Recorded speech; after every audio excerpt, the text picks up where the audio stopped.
Hello, Kix, and hello, Kadyusha. Kix, thank you for the gift subs. Be right with you!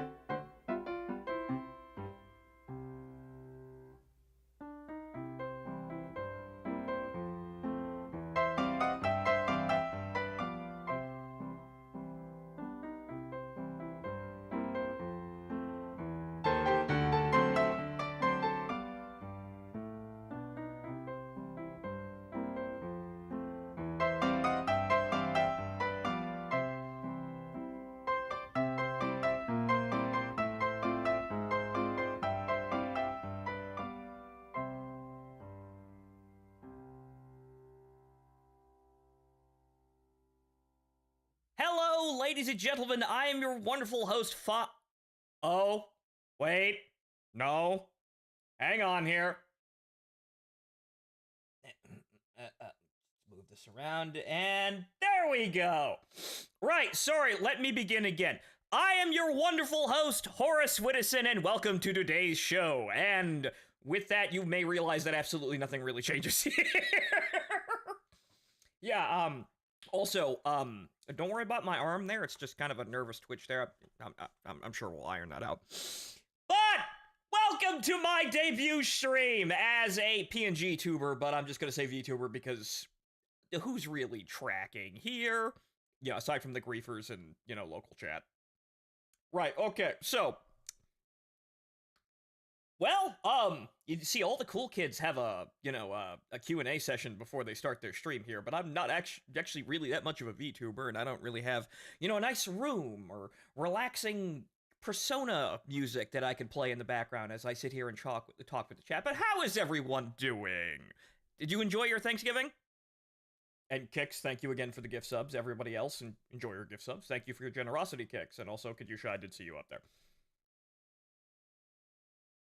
I mean, technically, PNG tubers are a VTuber. Yes, I'm a subspecies of anime face.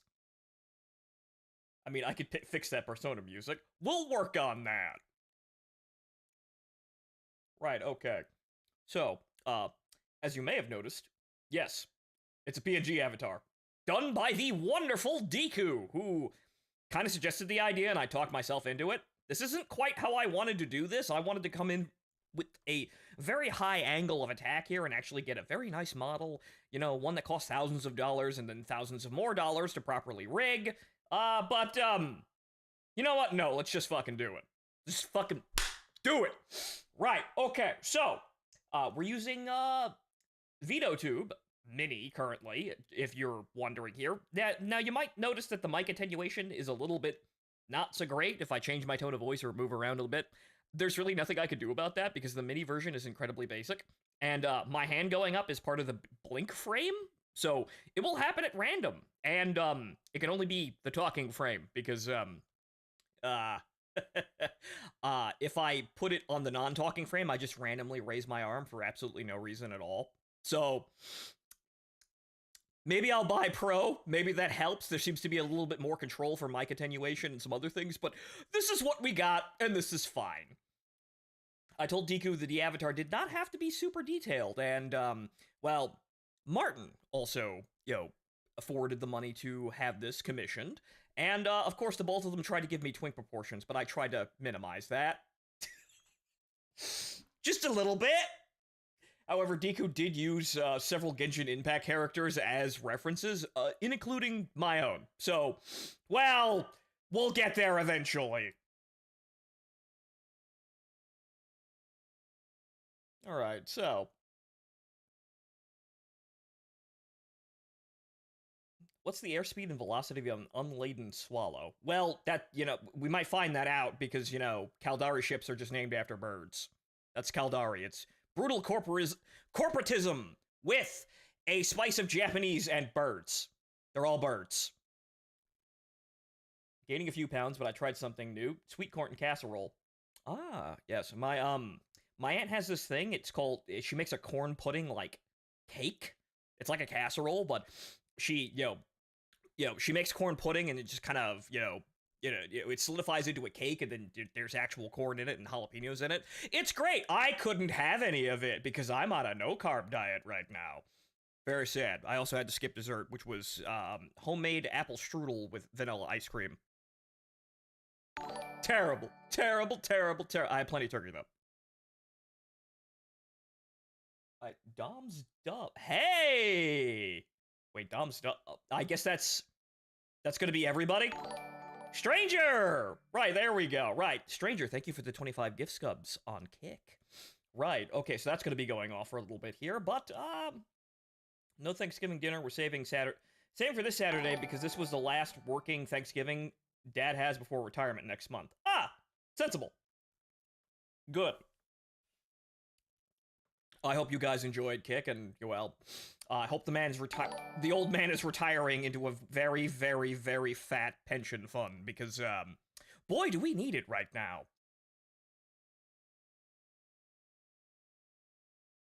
Oh, technically not until next Tuesday, but thank you. All right, well, happy advanced birthday to you too, Dancing Fool. Oh, absolutely. Great, because...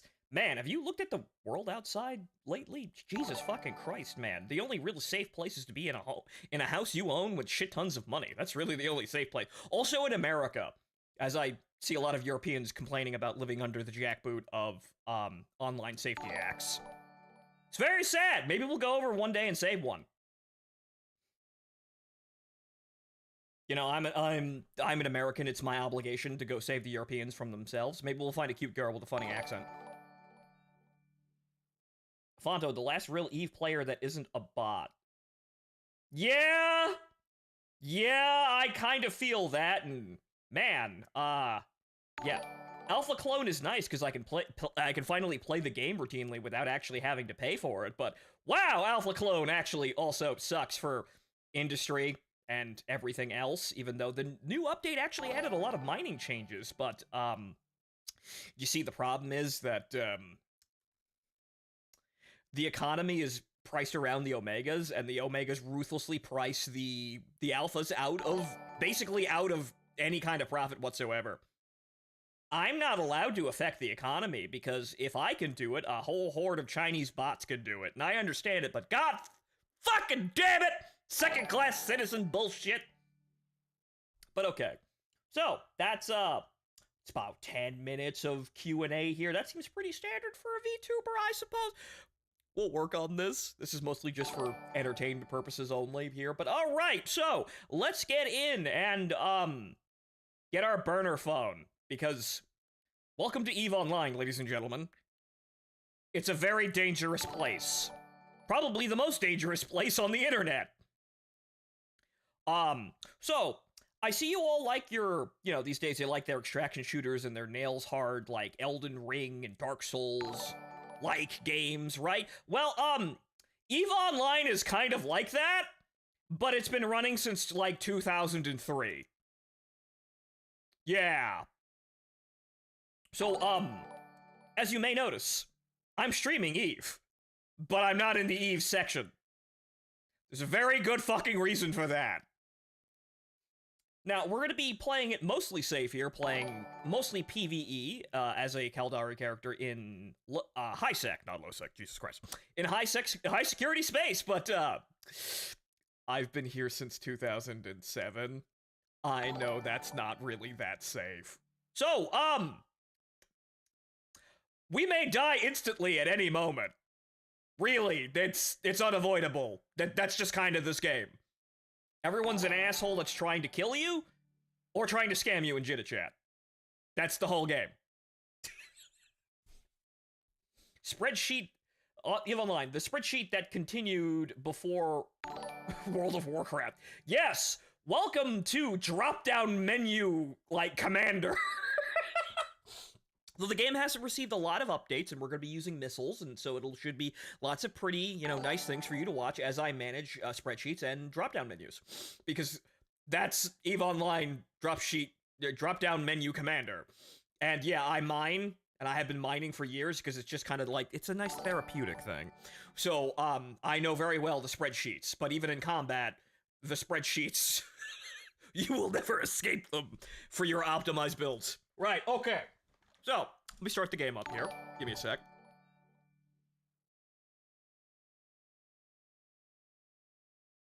More dangerous to Detroit. The entire galaxy is Detroit!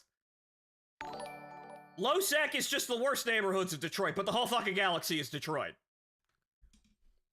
Losec, you jump in, you eyeball local to make sure there's no one there, but even if there isn't anyone there, you have the gun pointed at the fucking car door the entire time.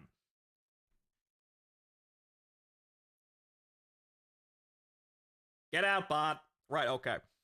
Alright, so, I'll start the game up here, and we're gonna get into character creation, but this character does not matter. His name doesn't matter.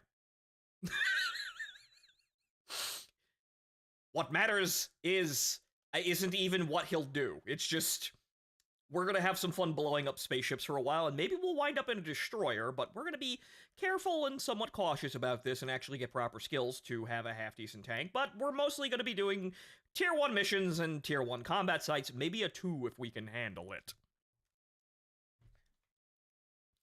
As soon as we start getting into this, though, you're going to see that EVE Online is very, very old and has very, very old ways of doing things. However, there have been a lot of updates, and they're very generous with skill points now, just handing them to you.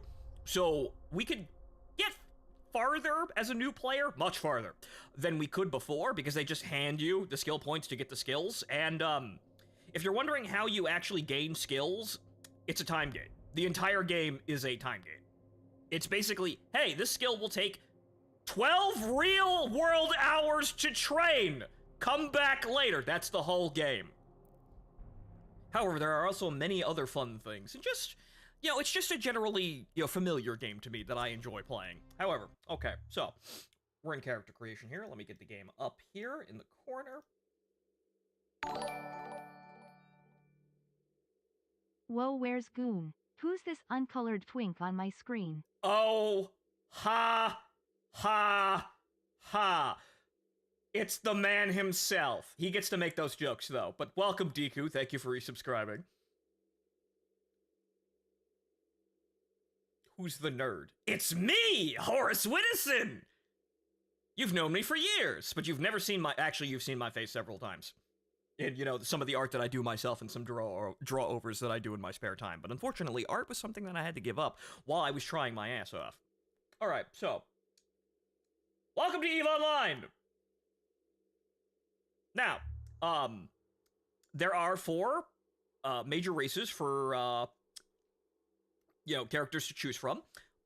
Let me briefly go over the basic synopsis, though we are playing Caldari because it's basically the simplest, even though it's not actually the most effective. There are simple ways to play the other races as well. But, okay, so, we're gonna be playing Caldari, which, as I said, is brutal corporatism. Corporations are everything. Corporations are the state, with a spice of Japanese and birds. Then there's the Galente Federation, which is democracy. At any cost, for better or worse, with a spice of French and drones. Drones are really good. Jesus Christ, drones can play the entire game for you as a low-tier player. Right, then there's the Minmatar.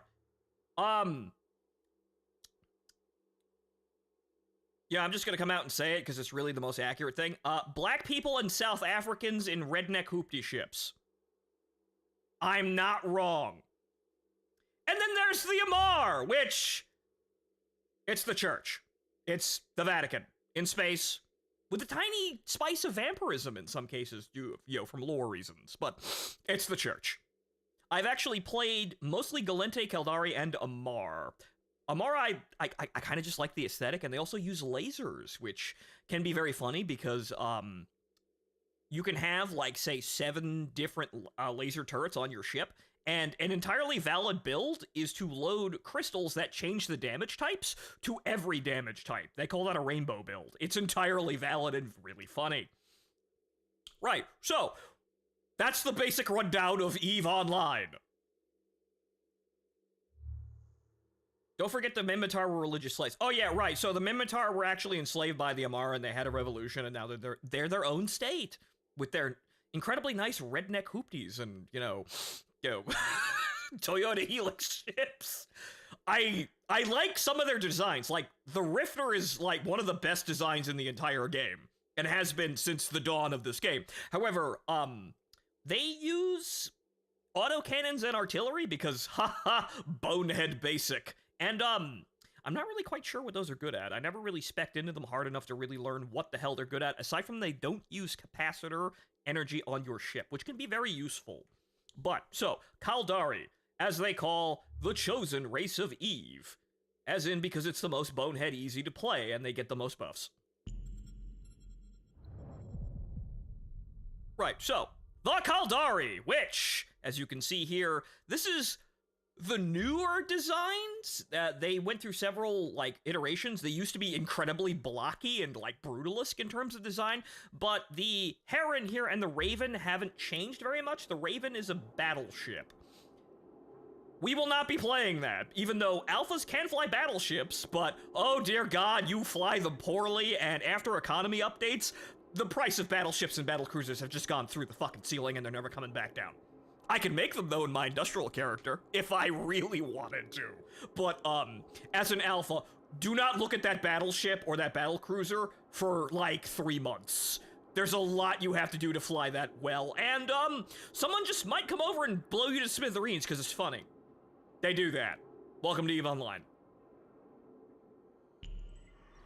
Right, so, as for what we're going to play in terms of sub-race, this literally doesn't matter. Also, your choice of race really doesn't matter at all. It just affects your starting ship and conditions, but you can train to fly basically any ship in the game. So if you start, you know, a character as, you know, one faction and you like another faction's ship, you can train to just fly that ship as well as you possibly could. It's really not that much of a problem. Okay, so, well, ladies and gentlemen, take your pick here. Siviri, Achura, or Ditius? I've never actually had to pronounce these out loud. So, what do you guys think? It literally doesn't matter. We're making a male character, and his name is going to be Wall M. Burnphone.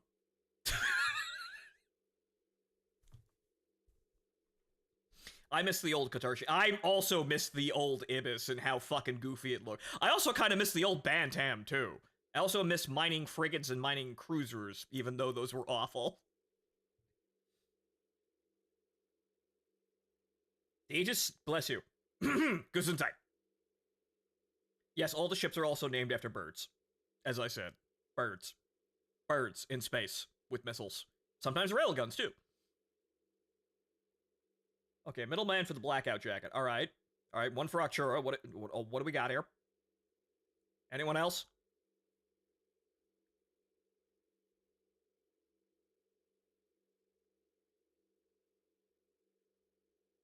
Going once? Going twice? Sold, Hikari.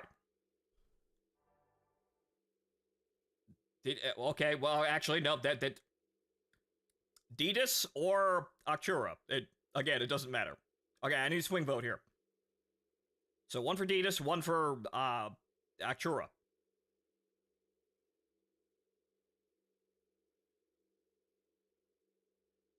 I vote that weird spine thing on the left. The man who lifts. The Siviri, I think, are, if I'm pronouncing that actually correctly, they're basically just meatheads that do mercenary work, if I remember Caldari lore. They literally just kill, get money. That's basically what we're doing, too. Okay, so now we got one for each one. Alright, I need a swing vote here. No, further left. Oh, that thing! That's a station. The station designs vary wildly.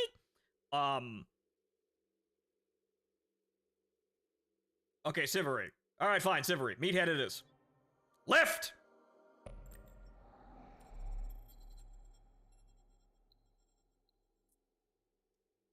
Okay, so, as I said, this man's appearance literally does not matter. So we're just going to... Where is the randomize button? Because, there it is. Okay, how many gift subs did I get today? That's the number here. Okay, right, so 25. And then... 5. Okay, 30 presses. It's very important that you, as a outstanding Caldari citizen, shill as much Starcy as possible at all times. I don't know what that is. Also, nice pompadour there. Tunnel snakes rule. Beef slab maze. Yep, that would be accurate for this body type, honestly. But okay, 30 presses. 1, 2, 3. Catch up there. It actually takes a second, though. So, 4, 5, 6, 7, 8, 9, 10, 11, 12, 13, 14, 15, 16. Nice porn mustache there. 17, 18, 19, 20, 21, 22, 23, 24, 25, 26, 27, 28, 29. Oh man, that's a good one. Man, right at the end there. Damn. All right, and drum roll, please. 30. Oh, well, that's incredibly boring. What the fuck? All right, 31. Okay, fine. We'll roll with that. Okay, I think I can actually randomize shape as well. Yes, I can randomize shape. All right, so I can also randomize clothes, so we'll just do this. Okay, so we'll just... Oh, I can't do that. I'm ginger. God says I'm ginger. You're... wait, can I?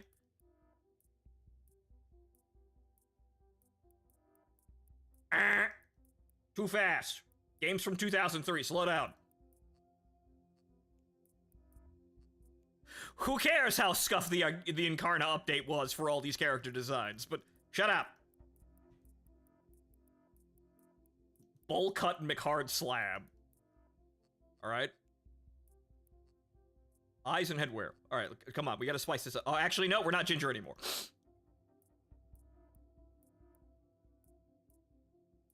Damn, that pompadour is really coming back. Alright, next pompadour sells it.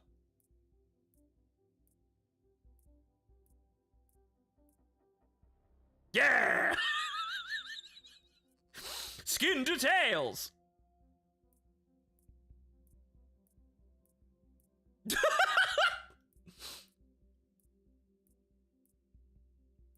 I got cold as, yo, a dead, like, lip color or makeup. I don't know what the hell's going on there.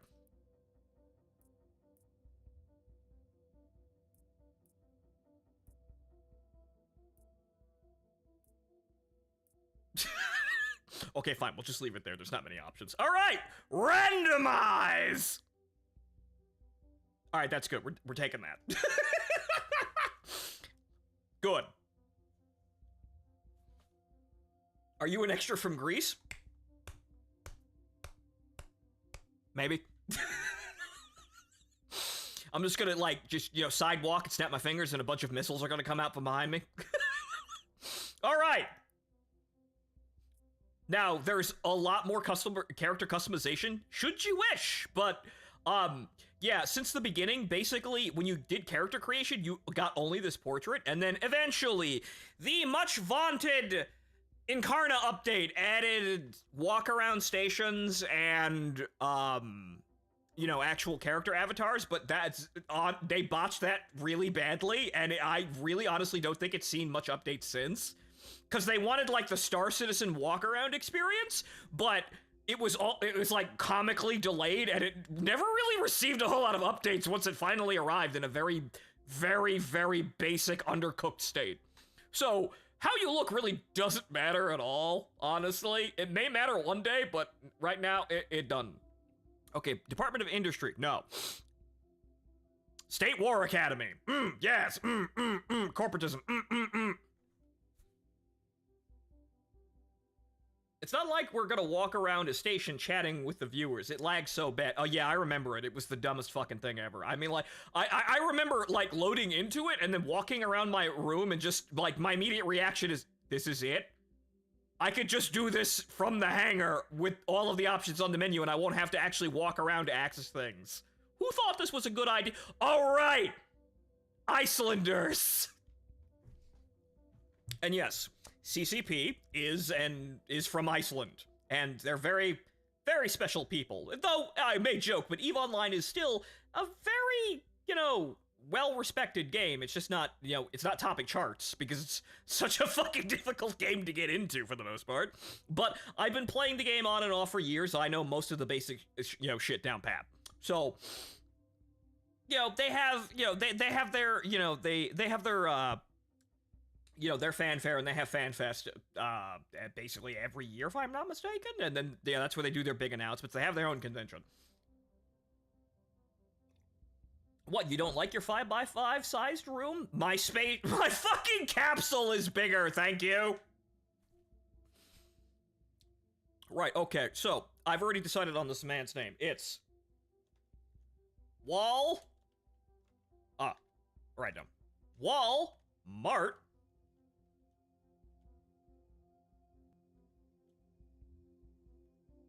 Contains illegal characters. What's the illegal character? Is it the dot? Good! Yes, Walmart burner phone. Welcome to duty!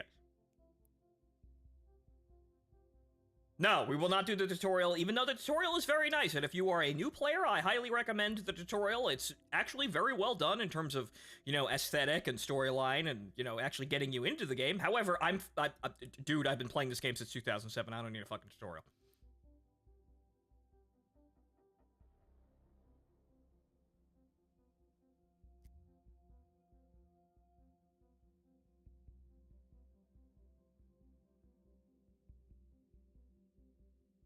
If you're just starting, missiles might be better. Oh yeah, we are gonna do the most basic bonehead Caldari missile friggin' bullshit ever. I don't suspect me playing EVE Online long-term on stream is gonna be a good thing, but we're just gonna, vibe here, as the kids say today. And we're just gonna do very easy combat sites and level 1 missions, and maybe we'll move up to a Corax, and maybe we'll, begin to start thinking about a cruiser by the time we're done here today. But we're probably not gonna get anywhere near a fucking Caracal. But, so, yes, missiles. So we're gonna get ourselves a Kestrel as soon as we have any money, but this is our first ship. This is the Ibis. It used to be a whole lot, blockier, not as many curves, and these wings were fucking, it had an asymmetrical wing out this side, which was massive. I kind of miss the old character of the ships. Hang on.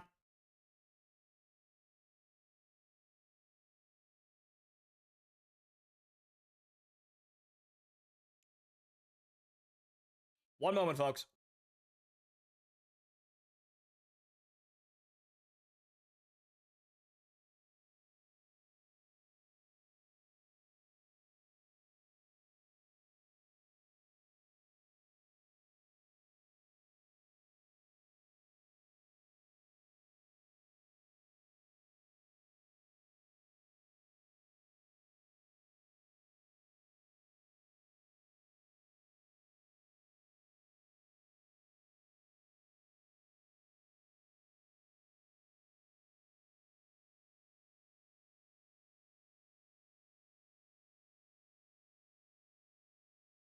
Wow, I'm back, and man, these bots are actually getting really inventive. So human-like, except, no.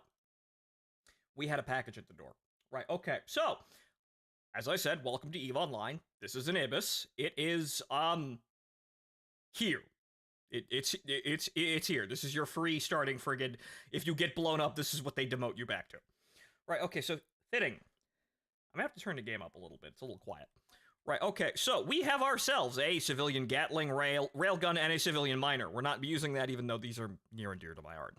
Right, civilian modules are absolutely just shit.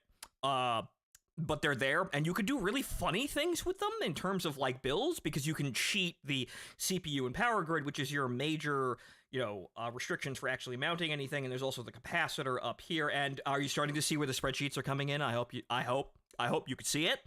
Right. It begins, but we're not going to be using too many spreadsheets here. I don't even think you have to calculate the range for missiles yourself anymore. I think they just straight up tell you, because back in the old days, they would just give you flight time and velocity in meters a second, and they basically said, calculate the range yourself, stupid. I believe they just tell you the range now. Right, okay, so we're in Ibis. And so we're just gonna, actually, I know where we're going. It might take us a while to get there, though. But, so, internal security.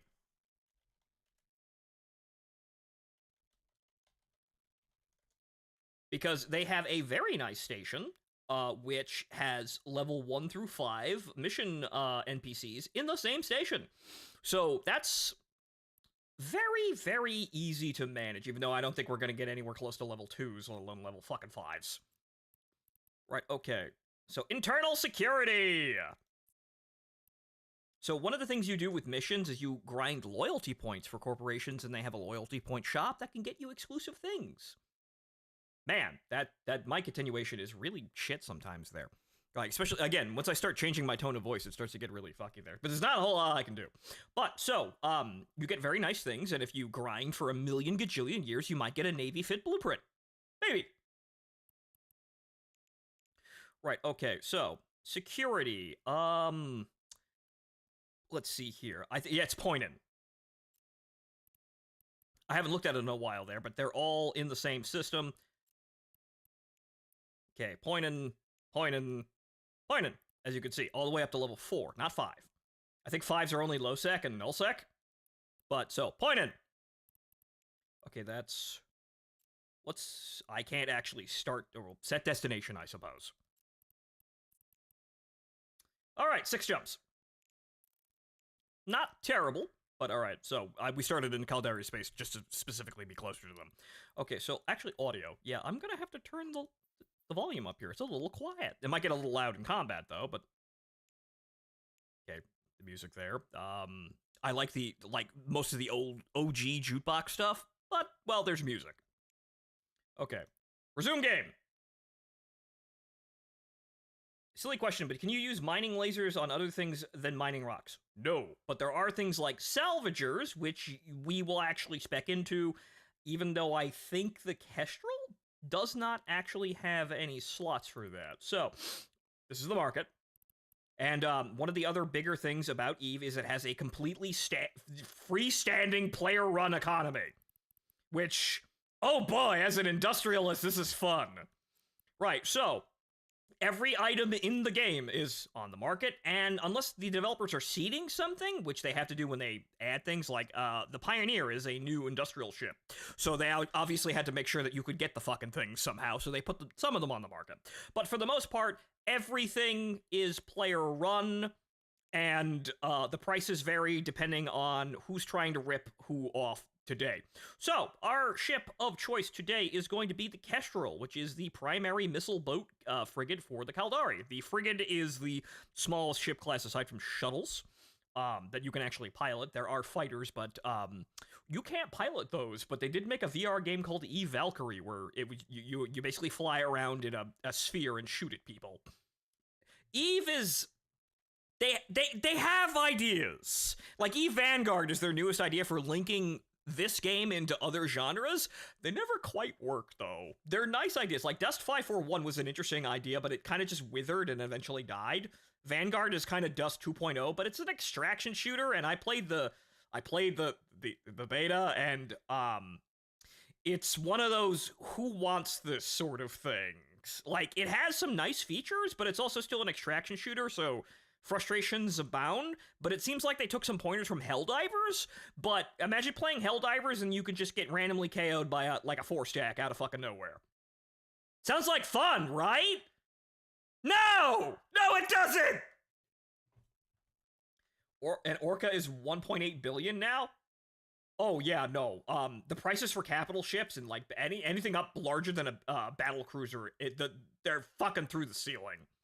Like, I believe they changed, because they rebalanced ore distribution, and so Mexilon is a massive fucking bottleneck now, and that inflated the price of basically everything. They also added planetary interaction elements to all capital ships. So, right. Also, T-Dog, thank you for the $10, sir. Grab a pack of smokes, Goon. See, I make the joke, but I'm dimming the smoking now. I have a Zynon, though. There's it. It's about... past its due anyway. Right, so, I'll smoke when offered, though. Some dark magic has turned Fonto into VTuber. The horror. I know, right? I look like a fucking twink, and everybody's gonna make fun of me. Ah! Don't worry, though, ladies and gentlemen. I'm still the top. Right, okay. I don't want to know the price of supercaps now. I remember those fuckers being 10 billion. Oh, the prices are absolutely wild now. Like, but that's over, like, years of successive updates and changes to industry and how things work. And also, as I mentioned, planetary interaction is, well, it's kind of like playing Farmville, really. You can actually start a colony and then, like, establish a colony that will farm resources and create,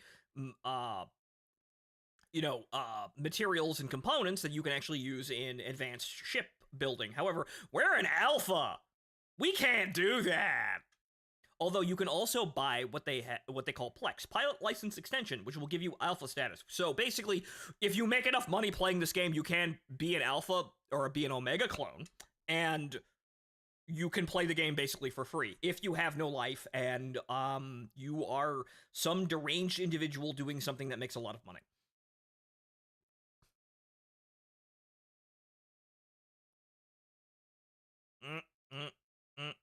Very inventive bots, but no.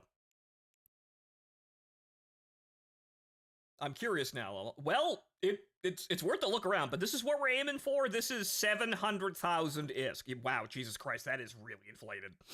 Right, okay, so we have 5,000 ISK. We're poor. That won't be too much to get to, though. So, all right, so we're going to point in.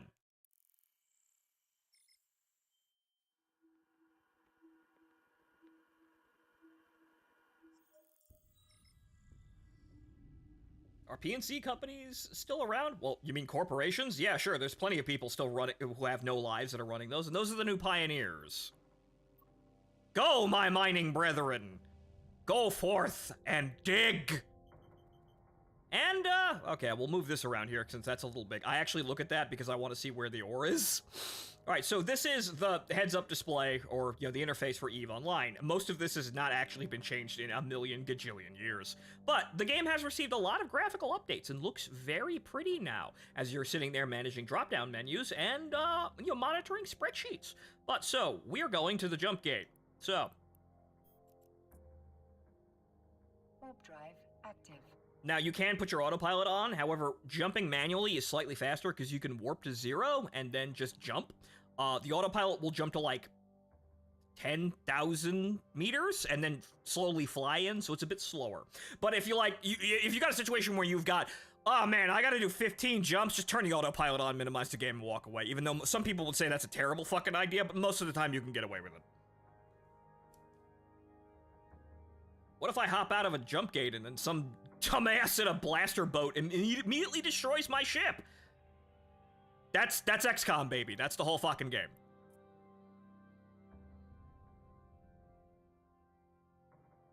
What's the price of Veldspar now these days? Just a few credits a unit now? Veldspar I think is going for 4 ISK a unit currently. As I checked it this morning. Hang on here. So, Veldspar. Right, okay, so, and again, the minerals, the mining stuff. Right, so, basic Veldspar. Holy shit, 10 ISK a unit. Whoa! Okay, wow, holy shit, actually worth money, even though most people say that Veldspar is the optimal thing to mine because it is the lightest ore, and thus you can carry the most of it. So, oh shit, Jitta prices be banging, as usual. Look at all the player-run stations that are clogging my interface. Warp drive active. Accidentally jumped through sleeper space online once. Yeah, that's a skill issue. There are also things like wormholes that you can go into, and God help you if you ever come out. Inflation hitting hard even in MMOs. Actually, the game just had an industrial. Well, actually, a lot of I didn't actually look at what else they changed, but Catalyst is the newest update. They changed mining a bit. So now they changed mining, mining lasers and strip miners, so they cycle 3 times faster, but they mine the same rate. So it's a little, there's more feedback. And they added things like mining crits, which are kind of a joke. Because you can get a maximum of 2% crit chance, which is terrible. And when you factor in residue, which is basically you bleed the asteroid out of ore that you cannot actually get while mining it with tier 2 stuff, like miner 2s. So, that's kind of a joke. It very much looks like that still needs time in the oven. They're probably just testing it. But one of the major things they did is they added back 2 ores, Kernite and Amber, which are a very large source of Mexilon and Isogen. Though I think Amber is just Isogen, if I remember. Isogen and Pyrite. At a million gajillion years ago, Kernite was in high-sec Empire space, or the Amar, and Amber was high-sec Galente space, if I remember correctly, but they changed those and moved them all into low sec, so, hey, you want these ores? Congratulations, you now have the threat of instantly fucking dying to someone who just thinks it's funny to kill you. So, that changed the economy a lot, and that was several years ago, but this update, they've added mining sites to high sec space so that you can get Amber and Kernite in high sec space now. And, predictably, this has shifted the market around a lot, and it also means that Isogen prices are going to go through the fucking floor. Because now you don't have to, worry about driving through the bad neighborhoods of Detroit in order to get the shit. Even though I have mined in null-sec and low-sec, you can do it, but it's as crazy as it sounds in a venture. But you see, the thing is, I make ventures and all of the equipment for them, so if I get blown up, it's priced in. This is the kind of shit you have to do in order to play EVE Online. But we're doing very simple stuff. We're not going to worry about that stuff. We're just shooting rats in high sec. I'm still afraid of go through wormholes. I am also terrified of that shit. Like, if you have a corporation that's actually set up for it, you can, establish a player-run station or a pause, an outpost in there. But I have never gotten to the point of actually being able to do that. Rats? That's what we call the ads or NPCs. Rats. So, the NPCs on mission rats. The NPCs that spawn randomly in asteroid belts, belt rats. And you can actually make a fairly decent living as a PvE player going into low sec and farming the cruiser and battleship spawns in asteroid belts. If you find them. And yes, wormhole ratting. Which, there are drones in the wormholes that are quite terrifying, but if you're prepared for them, you can make a lot of money in terms of salvage and loot, and then just killing them. But, you gotta be careful with that shit. And we're definitely not doing that as a new player. Warp drive active.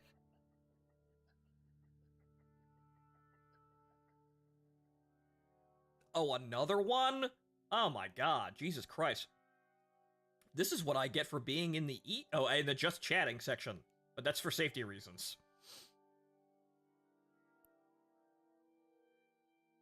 However, I expect to be blown up by somebody. Some asshole in a cormorant is going to show up with all blasters loaded with antimatter. He's going to instantly kill me in one shot. Concord is not going to show up fast enough. And that's just it. That's the video game.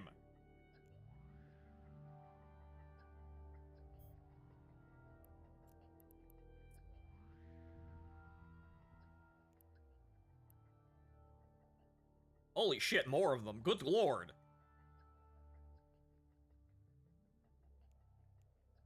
It's the creek. The bots! The bots! Ah! Okay, so one jump out. Warp drive active. See, that wasn't so bad. But yeah, again, if you have things like that, you could just hit the A down here for autopilot, and then the ship will fly itself. So you just set a destination and you just fly there. It'd be a station, it'd be a solar system or a station, it doesn't matter. And if it's a station, it will just fly to the station and dock for you, too. Welcome to EVE Online. You don't play the game. You just let it play itself, and then you look at spreadsheets. Yeah! Spaceships, woo!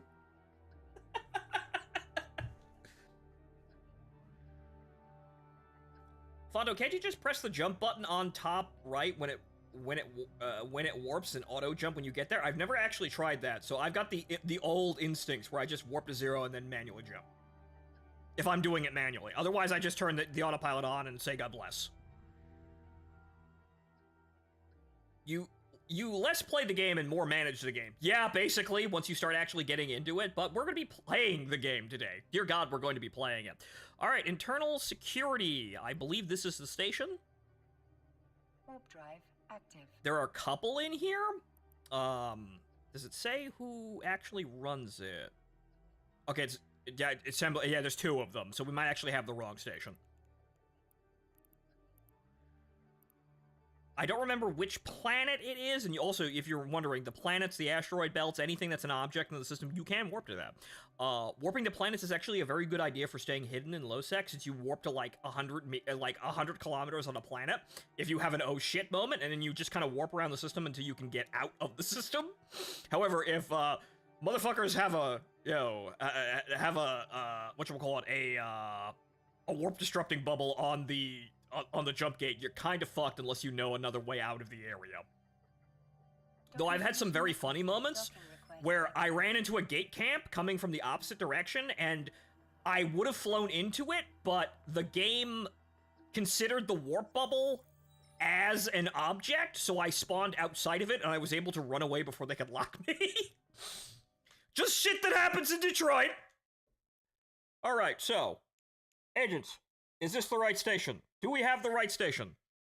Level 1, level 2, we don't have the level 3, it don't matter though. Okay, so our new home planet here, or home station, is Point in 5, Moon 26. Right, okay, do we have anything in the inventory that we can just kind of leave here? No, okay, no, okay, right, so, we're gonna do the most basic thing, that we're gonna be alternating between missioning and doing combat sites, because that's just kind of faster, but we need to actually start somewhere. We should also probably start training some skills, because remember, time gate. Right, okay, I don't think I can actually... Oh, right, I need some money. Repair systems. Very nice. I need money so I can buy skill books. But what do we have currently that we can actually skill? They give you some basic stuff here, but obviously the yellow stuff we can't actually train because that's Omega status, and we're an alpha player. We're a free-to-play player. We're a second-class citizen. Right, okay, so, it's hard to say what to grind first here, or rather to put on first, but we're going to be doing missiles. How's our missile stat look? Right, missiles. Missile launcher operation is at 1. I think we need... Nope. Haha, Windows.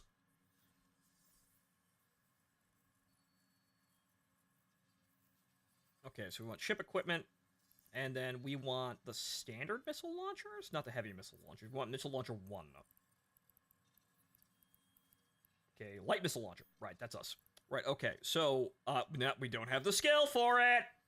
We need missile launcher 2, which actually does, in fact, take 1 real hour. However, we're probably going to fall over getting some skill points, so that shouldn't be that much of an issue. But we need missile launcher 2! I believe the tutorial spits some skill books out at you, so you can actually get on the track faster. So, you definitely want to do these for some basic skills. However, there are a lot of other skills that you can kind of inchworm up in some cases to actually, you know, gain effectiveness and be somewhat competent. But as an alpha clone, you're kind of a second-class citizen, and, you know, it's one of those things where someone paying the game is going to have better skills than you, and if their fit's better too, you just instantly die. That's PvP. But I don't do that shit! Right, okay, so, it was you. Okay, instead, something just came up that's right up your alley. We have reason to believe that the owner of a certain warehouse located in a remote area of space in Lake Curie is secretly collaborating with the Garistas. We haven't been able to pin anything on him yet, but my but I have my orders to launch a full-scale investigation, which means I go in and I blow things up and I find the evidence for you. I want you to personally see to it that his property is thoroughly searched, as in blown up, from top to bottom. Retrieve any suspicious-looking goods that you find there and bring them back here. If you see any pirate activity in the area, I expect you to neutralize it immediately. Let none escape. Right?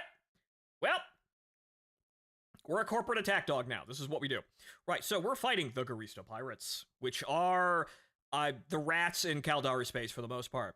They do have weaknesses. However, we can't really do much of that because I don't have any fucking money. I believe the civilian railgun just kind of uses air as ammo, and we just gotta we deal that. We deal with that. Right, so the civilian railgun doesn't have any ammunition, and once we actually get fucking paid, we can actually buy a real railgun. You know, with real bullets that can actually be attuned to the damage types that the rats are weak to, and also, you know, harden the shields, because we're doing shield tanking, for basically everything, because that's just how Caldari does things. They shield tank. And then, you know, actually, harden against weaknesses. The Garista pirates deal, mostly thermal and kinetic. I believe it's kinetic first and then thermal, and they, you know, they're weak to kinetic and thermal. That's very easy to remember. But depending on where you are in space, you'll have to research which, which rats you're going to be fighting on missions, or which ones you'll encounter. And they change with every region and faction, and all of this is online for EVE University, a really great site for figuring this shit out. Okay, so, we have a mission in Lycuri, which is one jump. So now we just go over there and shoot things!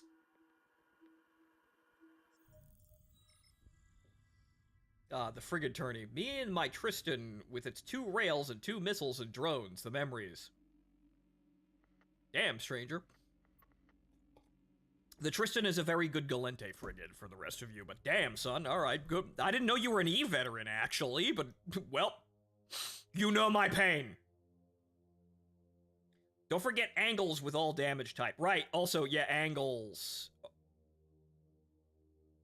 Right, well, actually, whatchamacallit, there is an advanced way of flying a frigate that I will attempt to show you, but I don't think we can really do it. Basically, the game runs on a lot of silly shit. So there's a specific way you can fly a frigate, that, gains angular velocity. It's kind of like notching in a fighter jet, but what you're doing is you're physically outpacing the turret's ability to track you, and not, like, spoofing a sensor. There is ECM jamming and, you know, hit or miss if it works in PvP. You know exactly what you're dealing with in PvE, though, because it's well documented, though, so you can try jamming as well. It's a very advanced, difficult way to fly a frigate, because if you fuck it up, you basically instantly die, but there are some crazy fuckers that do PvP out there in frigates, and they're fleet tacklers. They typically warp disrupt, and they use what's called a stasis web of fire to make sure you can't fucking move. And they basically fly around you like a very angry bee, while the rest of their fleet fucking shoots you dead. Does this thing have 150 cargo space? What's our mass here? 125! The battleship crying, trying to hit an 8K frigate. Yes, and this is one of those games that's actually intelligent, and the bigger the guns are, the slower they are to track. Same thing with missiles as well. The missiles are a little bit more forgiving, but missiles work on a very strange particular logic where when they go out, they cross the signature radius of the ship. And when they cross the signature radius, even though they appear to direct impact, they basically proximity fuse. And when they proximity fuse, they produce a damage bubble around where they impacted, and that's what hurts you if you're within the bubble. But if you're flying fast enough and small enough in a frigate, you can actually outrun the bubble before it damages you.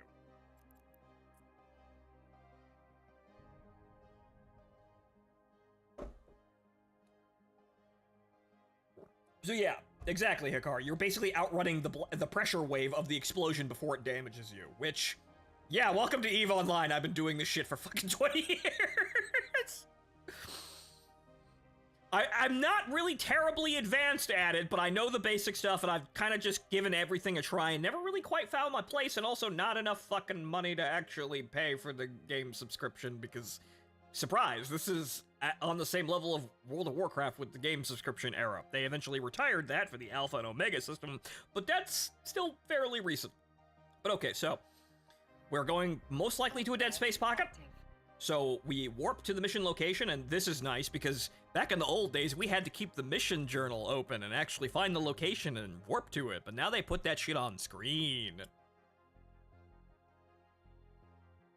So there have been a lot of, you know, quality of life fixes over the game's lifetime, obviously, but this used to be a very, very nails hard, go fuck yourself kind of game.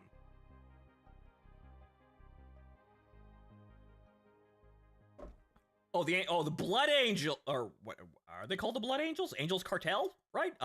Right. Okay, so this is an acceleration gate.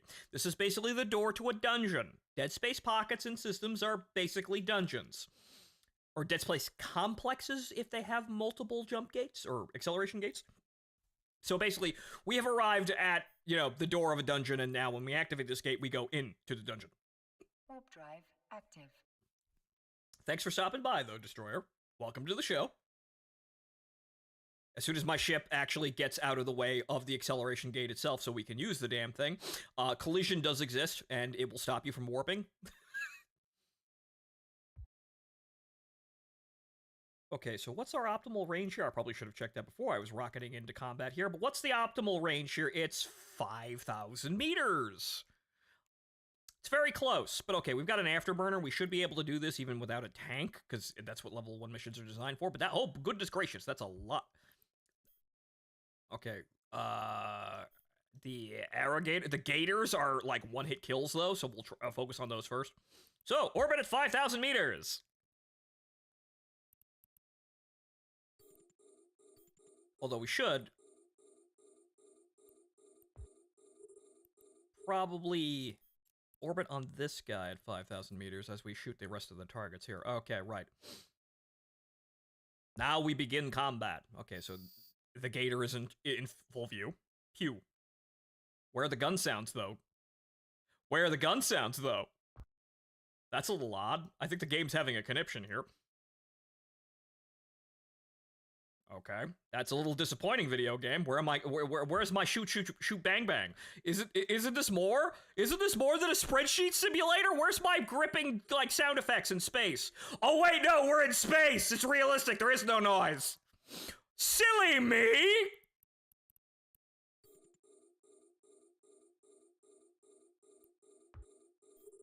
Okay, so this guy we're gonna orbit at 5 and try to keep a distance. That's the last guy. Or it should be. Our tank's holding, so we're fine. Okay, that's another gator down. These guys are going to take a little bit more to actually take down here. And as we do this, hello? Oh, there we go. What the fuck? Why was that muted? Odd?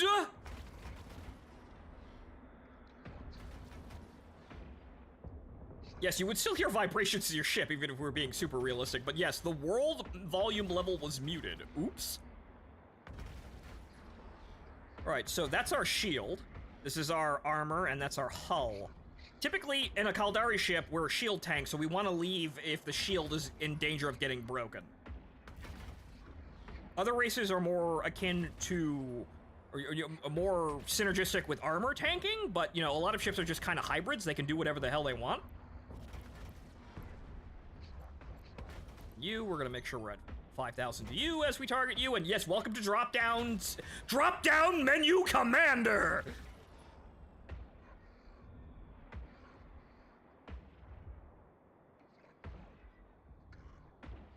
I wonder if you could play this on a GameCube. Oh, definitely. This is one of the things you could probably play totally fine on the GameCube.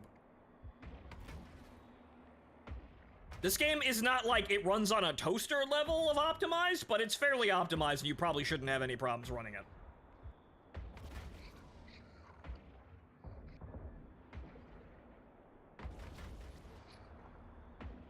Phew!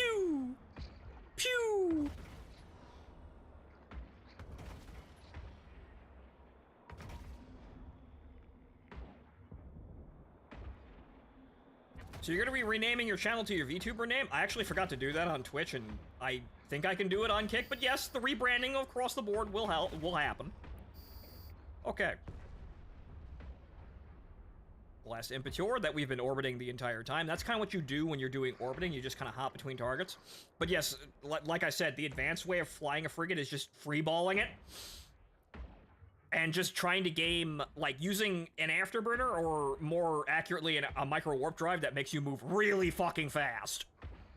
And so you just kind of move, not diagonally, but, you know, not perfectly like side to side, but diagonally at angles, so you outpace their turrets as you fly around.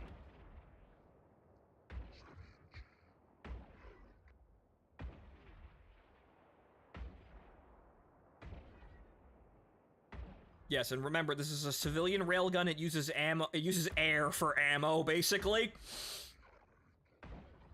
Actual weapon systems do, you know, slightly more to considerably more damage than this, but this is, again, I just started the game and I want to shoot something gameplay. Woo!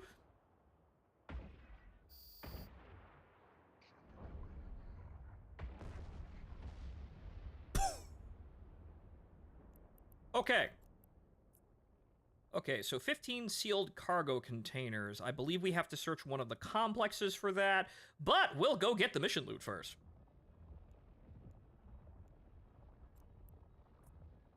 Okay, so, speaking of which here, where's the journal again? Where do they stuff that? Personal, social... Huh. Huh.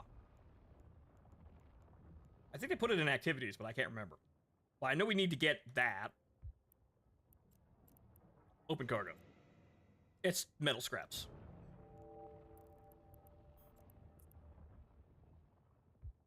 Sometimes it's completely useless, sometimes there's actually good stuff in there. Oh, I could just open it from here. How much exactly? Oh. Oh, you fucking bastards! That's bigger than my ship hold. I didn't actually notice that. Akari, you pointed it out, but I didn't actually. We have to come back. I'm poor! We have to come back. We have to make 2 trips. Okay, and... electromagnetic ECM, which is actually worth some money, if we can actually find someone who's buying it within range.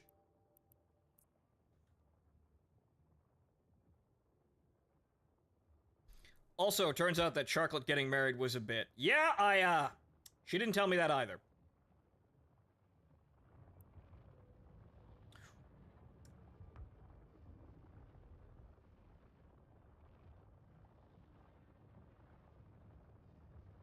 Okay. I'm not gonna dwell on that, though, because I would not have advised her to do something like that, but she does what she wants. Moving on, though, we're playing the spaceship game.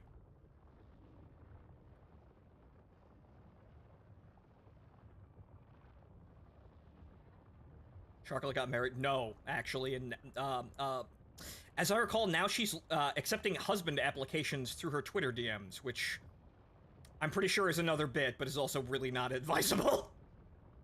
Again, I have no control over that woman. God bless. Good luck. Hey, look, actual ammo. Okay, so we need to go to one of these, I think. All right, so where do we get... I think it's the warehouse, actually. I think we can open the warehouse? I'm not sure. Usually they spawn a container, but I'm not actually sure exactly where the hell the mission items are.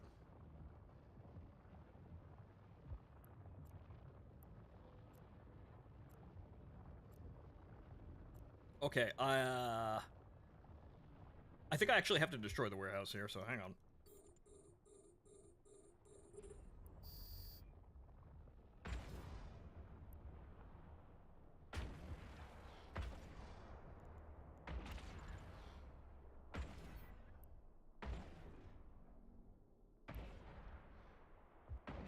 Okay, am I missing something here?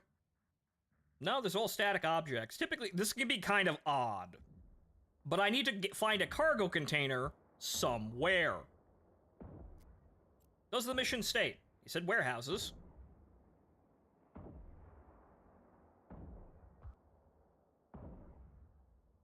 Cargo rig? Might be.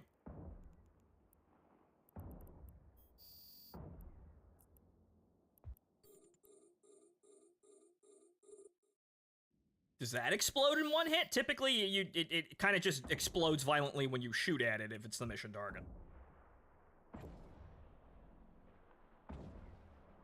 No.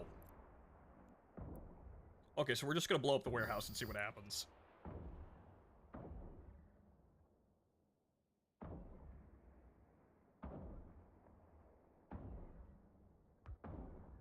I might get this thing. I think this GameCube is gonna be overpriced. It might be competent now, but it might not age amazingly well, but they took what it looks like the average, performance, or rather average specs of the majority of people who use Steam, and they made it a very tiny box. It should work now.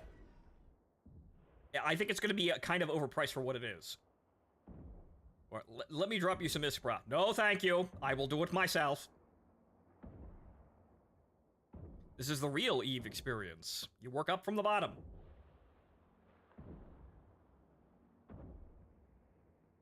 Okay, is there anything mysterious hanging out there that I might actually have missed? Because some things are not on the overlay sometimes.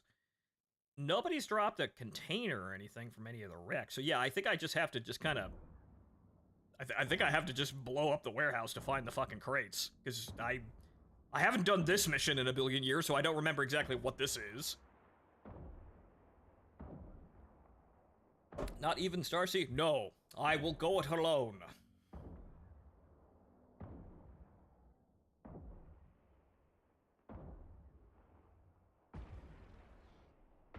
If I had actual weapons, this would probably go faster, but remember, this is also designed for a much larger ship. Or a slightly larger ship.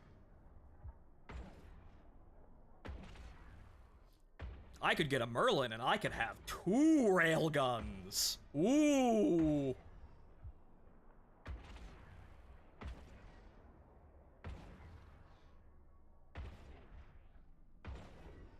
Where's the 3x time warp? Yeah, it feels like it's that kind of game, doesn't it, Stranger? Okay, so we're bleeding through the shield into the armor. It shouldn't really take that much longer, but as you can see, this is kind of how the damage works. Once the shield gets lower, it starts leaking through and hitting the armor.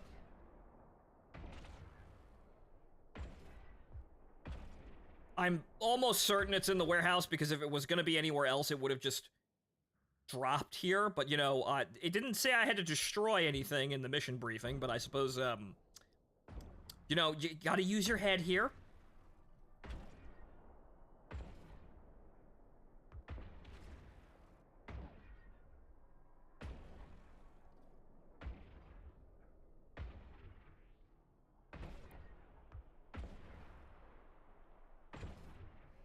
So the thing is, once I have the location of the cargo, I could just bookmark it and then come back directly to it. I don't think I'll have to go through the acceleration gate. This may just spawn the moment I leave.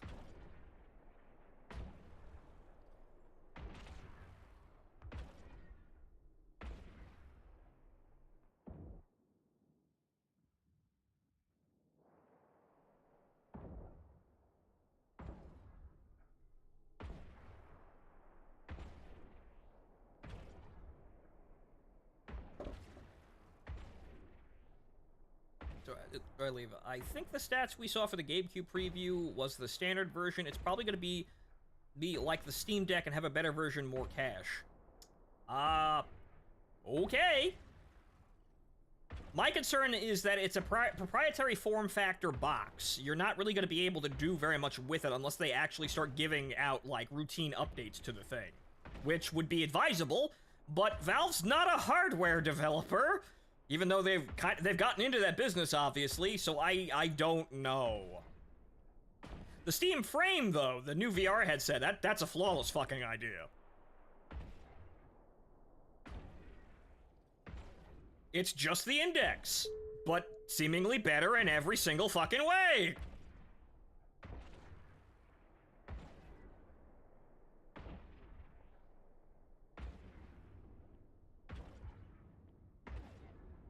No, no, X3 the game. Oh, right, yeah. I have that game. I never really got into it, but that's basically single-player Eve, or, like, Elite.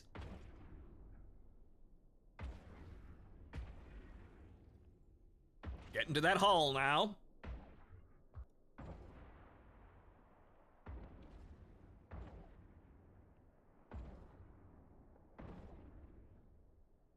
The only thing they said you could change is the RAM and SSD, which RAM is a big one because 16 gigabytes in 2025. Then again, it's Linux and not Windows, so yeah, I don't really know.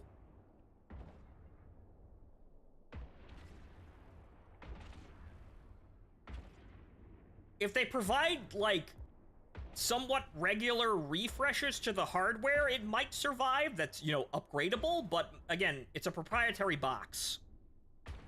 It's either gonna work, and, it'll just slowly be outdated, or it'll just, you know, not function, not really much you can do with it, and then you're dead.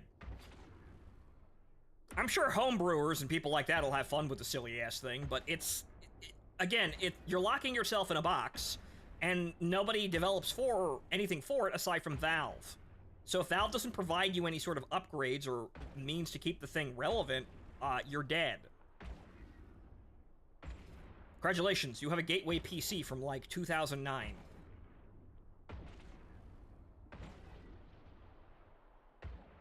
Or a Dell.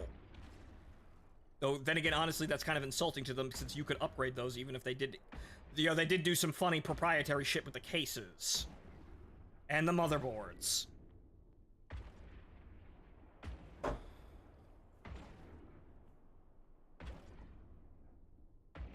It's no joke, Eve single player with NPCs that can help you with situation. Or help you with the stations. Ah, okay. Though, if I'm remembering correctly, if I just warp out of here and everything despawns, the cargo container will just magically appear as, you know, everything is just sitting there. If I remember correctly, that's actually how it works once you clear the combat site and you leave, but let's blow up the warehouse since we've committed to this stupidity.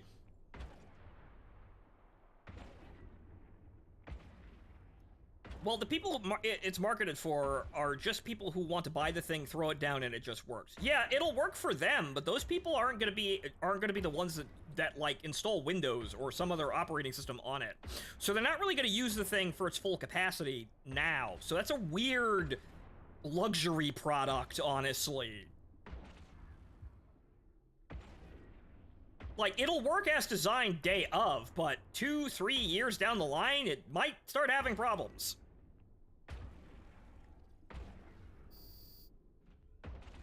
Is it here? Yes! Good! Smile, though. Ooh. Pretty. By the way, that was, like, right next to my ship. Am I okay? There was clearly a lot of illegal goods in there. Yeah, so that's their graphical updates to make EVE Online a little bit more interesting to look at. But yeah, so it's a lot of just small visual things that don't really affect anything overall, but the game is easier to play now. Okay, so, open container. So that's trade goods. That's nice, but that's not what I'm looking for. Is this the mission container? I'm literally right there. What do you mean I can't open it? There we go. I unfortunately cannot actually... Okay, save location. 3 hours. Right, okay, so... Now we have to warp back to the station. Right, okay. Now we have to warp back to the station and then come back, but hey, we can get the trade goods and sell that for a little bit of extra dough. Yes, I did just come in, shoot a bunch of pirates, or rather, shoot a bunch of gangsters outside this guy's legitimate business, blow up part of the legitimate business, and I'm stealing the evidence to sell on the open market. Yep. Caldari State, motherfucker!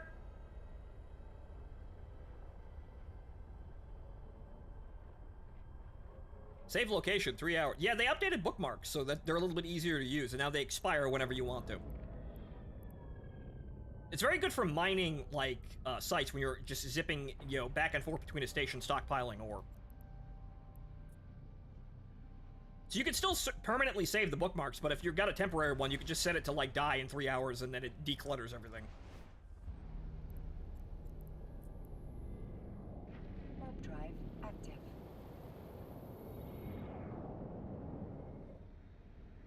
Did they revert the torpedoes yet? I have no idea. I've never actually used torpedoes.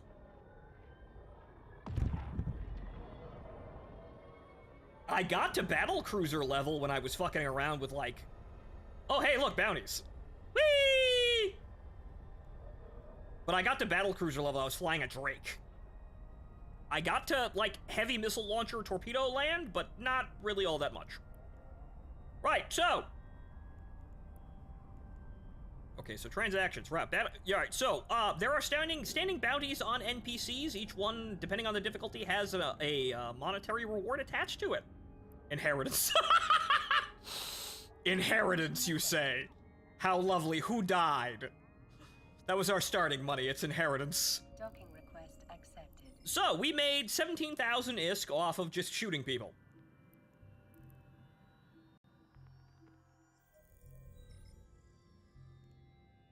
Alright, so we come in here, we go into the cargo hold, take all of this, move it to the item hangar, and then we immediately fucking leave.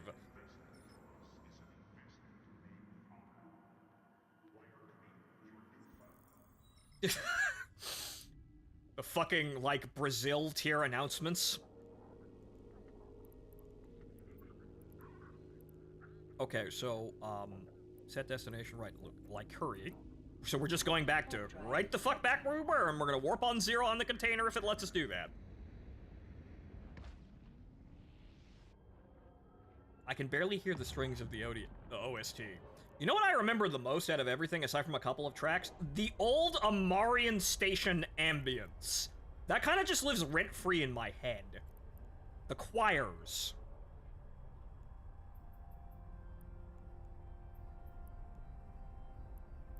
Turn that up a little bit. Fonto took his 401k early to buy his ship. Yeah, a whole $5,000.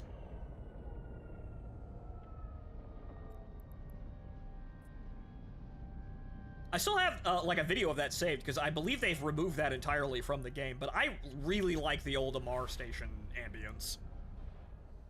It was this weird, kind of, like, distorted, like, synth choir, you know, like, MIDI choir in the background. It was very nice.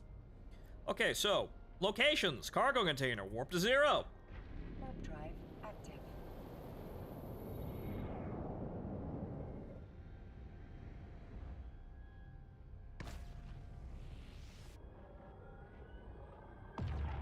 Okay, so we have, if we can fit 11 in the hold we got, obviously the other stuff took up some space, but I believe we can fit everything now.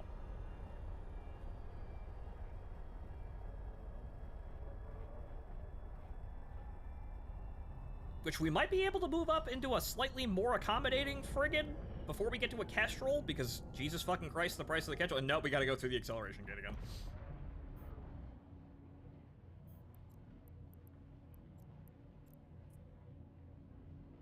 Warp drive active.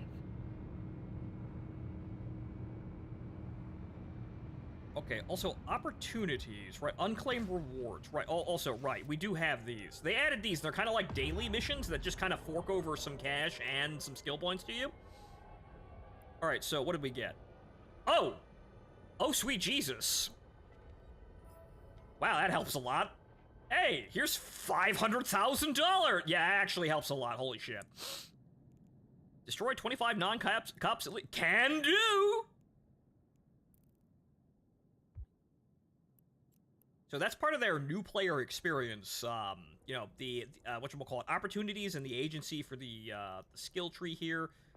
Right, it's the career program.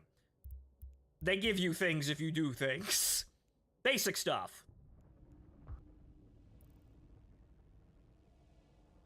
You got taxed on it too, cause shitty default corp. Oh man!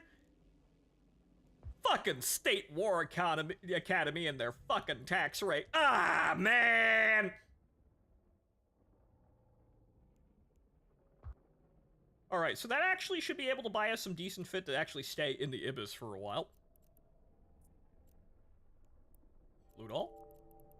And loot all. I don't know what the... Is it control click? I can't... Control click is lock, and I don't remember what auto open cargo is, but that's it! Set destination. Warp drive active.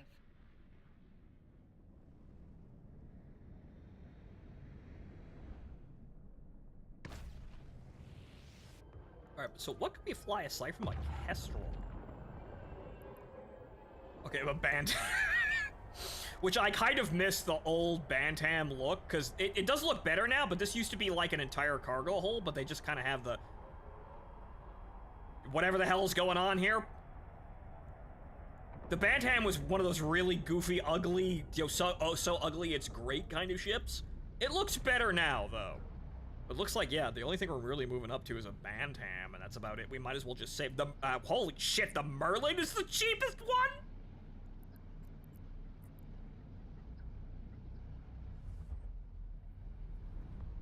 Goodness gracious, why is the Merlin so fucking cheap? This was, like, back in the day, this was like, hey, this is the best frigate in the class. You're gonna pay out the nose for it. Why is that fucking... what?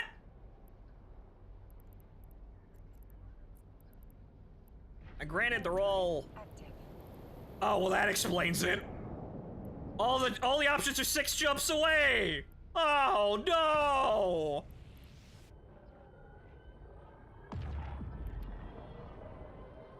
Must be a massive stockpile. Maybe, but they're all a fair amount of jumps away here. That's 500,000 here. Actually, one in Josametto for... holy shit, we're gonna buy that. I'm gonna just, buy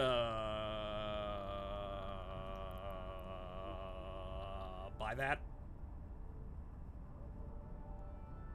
It's a fucking Merlin. Granted, we're really not in a position to really fit it properly, but it's a fucking Merlin. Docking permission requested. Docking request accepted. We'll move over to the Kestrel, though, once we have enough money, and then actually have the skills to, to use something with missiles. Better than flying an Ibis. Yes, it is. Okay, here's your shit. Oh, I have to put it in the cargo hold. Oh, great. I have to fucking just drip feed them.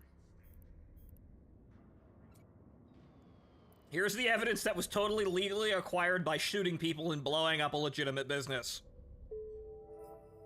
Ding! And that got us a whole 90,000 ISK, which is, we actually made a whole lot more on the mission itself, but this is why salvage is important.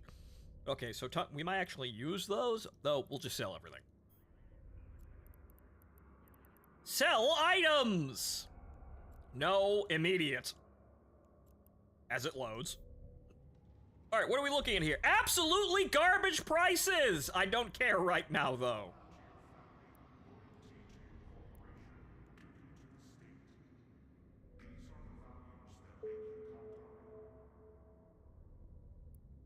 Yes, thank you, corporate overlords. Absolutely garbage prices! You could shop around to those for those to sell those, but we're just doing, like, sell it immediately on the open market. We don't care, moving on.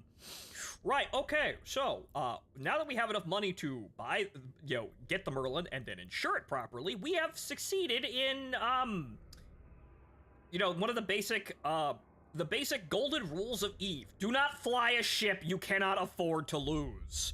But with Merlin prices basically in the gutter, yeah, we can afford to lose a couple of those. So, that's there. We have opened assets, and that's where the Merlin is. So, the true success, picking through the garbage, floating through space, and hoping the other hobos don't gank you for your aluminum cans. Yep, that's Eve! Warp drive active.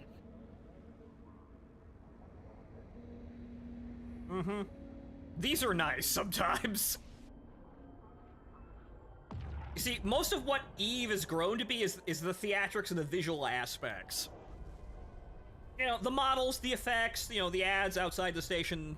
Like, it's really just all nice framing around the game, but the game has remained mostly unchanged, but it has gotten a whole lot easier to play, obviously. And stuff like the agency and the opportunities tab and, you know, the career paths, they really help a new player get started and doing something important. This we're going to use for the combat encounters, but we'll look at that later.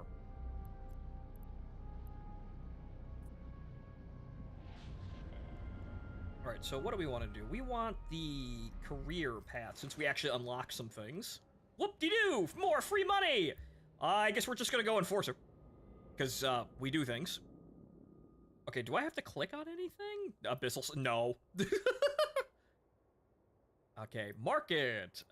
These are things that we can do for as like, you know, a beginner quest line sort of thing. But typically what we usually do is we just do the dailies, which are in the activities. So they give you 2 a day, and then you can kind of you can re-roll them if you don't like what you want, but we can kill 25 NPCs. We're going to do that. Warp drive active.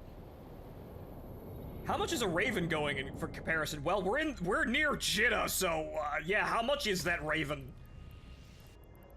I'm afraid to look.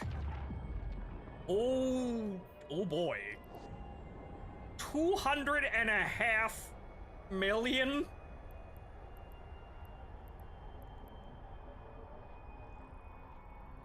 Yeah, so that's battleship prices these days. They used to be somewhere just over 100 million. Yeah. They have dailies now? Yep, they put a lot of effort into their new player experience. Some time ago, I don't really remember when these changes these changes came in because I wasn't really paying attention that much to EVE over the years. Like, you know, while I've been streaming. Because this can kind of become like a bottomless fucking pit for me because I like mining, and you can mine for years and years and years. Okay, so we have a new ship. It's the Merlin of all fucking things, but okay, so right, it's inventory ship hangar. Board ship. And now we get a car commercial.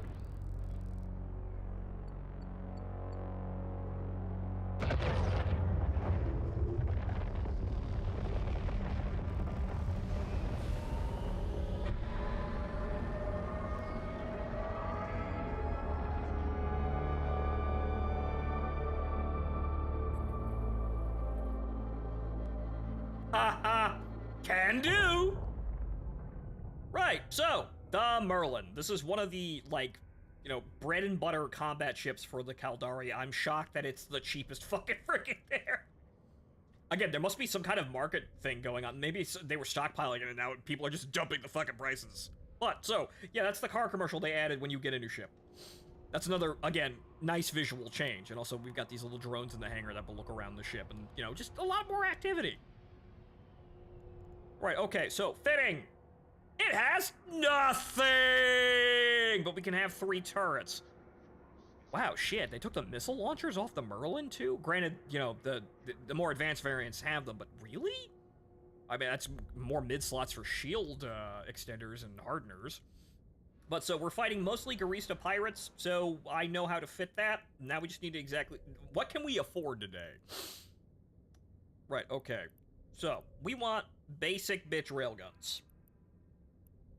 Okay, so ship equipment, turrets and launchers, hybrid turrets, railguns. You know, both ships, for a turret slot, you can use either, but the Galente lean more towards blasters, but you can use things like the Cormorant, for example, as a blaster boat. Railguns are more long-range fire. Okay, so small. Okay. Let's see. Not gonna try too hard here, obviously. I think the 125 is just kind of okay. I forget exactly the differences, but I think it's differences in... Smaller differences in terms of rate of fire, accuracy, and tracking. Also optimal range, but ammunition affects that as well. So, what are we dealing here with range? Optimal range 12 kilometers, yeah, for the 150 millimeters. Right, so we'll just...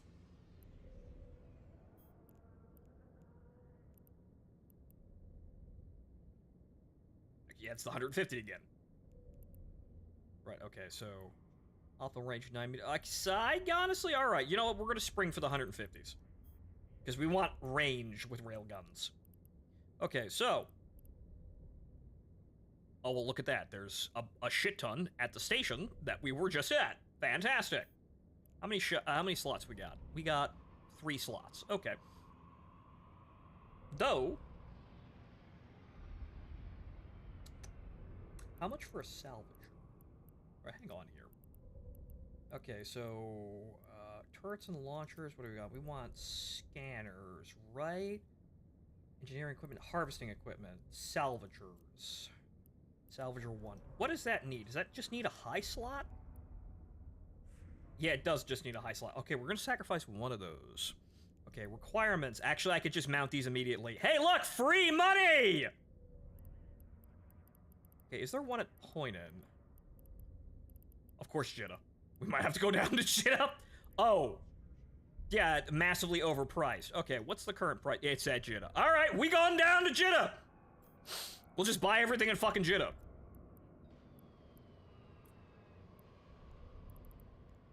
We're actually 2 jumps away from Jitta. That's totally fine. Okay, personal assets. It needs to refresh first. 5 minutes. Yeah, no thanks. Alright. Okay, solar systems. Jitta. We going down to Jitta. We gonna get ourselves a deal. However, also, do we have insurance here? Because that would be rather awful to... Right, insurance! Merlin! Platinum, please. I can insure it for more value than I fucking bought it for. Good, that's gonna limit our funds, but we'll get a basic fit and, you know, the railguns and everything else we need and start cranking out money to slowly upgrade the ship. But, yeah, so always insure your ship. Anything can fucking happen to this game. Right. Scan your clone and good luck at the Jitta Gate. Right, so... You're upgrading from aluminum cans to copper wire then? Yes, that's exactly what I'm doing. Right, so, ladies and gentlemen, we're going down to Jitta. And what's Jitta? Alright, so... Jitta... Specifically, Jitta 4-4, the Caldari Navy Assembly Plant, is the biggest trade hub in EVE. There are several in Empire Space. Each Empire Space kind of has one. There's, Dodixie for the Galente. There's Amar, the system Amar of the Amarian race for the Amar as their trade hub. Heck, I believe, is the Minmatar one. Jitta, however, is the biggest and most known, and it's also a hub of scammers. Like, legit, there is like an art to standing in Jitta local chat, and we'll make sure we have that up here as we go in. But there's an art to standing in Jitta local chat and doing your best Nigerian royalty routine to get people to give you their money. I shit you not, people have been doing this for 20 years.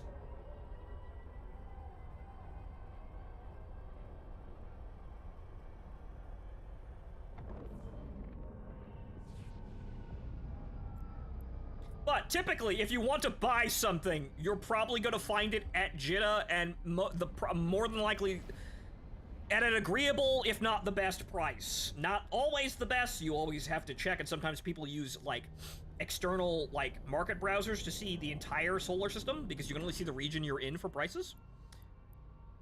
Alright. Did my shit update? Yep, there it is. Okay. Doc. So, Jitta 4, Moon 4, Caldari Navy Assembly Plant. The heart of the entire player-run economy. Now the farmer's market of EVE. Everyone is trying to scam you. Yep. Yeah, and then people are selling contracts for specific ships, like this guy's selling a Navy-fit Galente cruiser. Very nice, very good drone boat. But, you know, this is your very simple want to buy, want to sell, 25 gold, shekel. Requested. Docking request accepted. And yeah, oh boy, the frame rate drops here, but welcome to Jitta 4.4. You're gonna see a lot of advertisements here.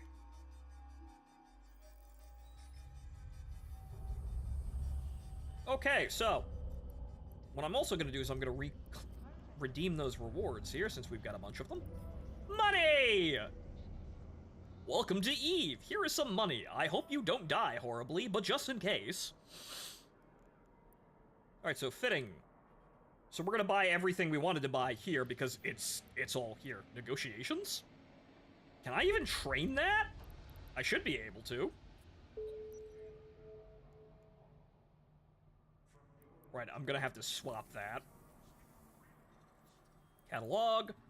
Actually, no, I need to... I guess not? I'm gonna leave that alone, because I'm probably gonna I'm gonna fall over some skill points eventually, though. But okay, so we're gonna have a salvager. Which is like... If you're doing missioning and actually, you know, killing rats is, like, the... It's not something most people know to do, but it is effectively free money, so you need to do it. It's the first step to being somewhat kind of competent at farming NPCs, because it is free fucking money. Okay, so, next. Okay, hybrid turrets. Small, alright, how about those 150 millimeters? Alright, 30 each, alright, we'll buy 2. There we go. Okay, 1, and then 2. Now they're physically on our ship, and you can see them here. And also down here. Good! We look halfway competent. Now we need a tank. Right, okay, so we need to open the fitting window again. Okay, so we're an alpha with absolutely no skills. So there's not a whole lot we can do, but the most basic things you can do are typically damage controls. Okay, engineering equipment, right. Where is it? Power diagnostic, auxiliary, I think it's hull and armor, right. Hull and armor, damage controls, right.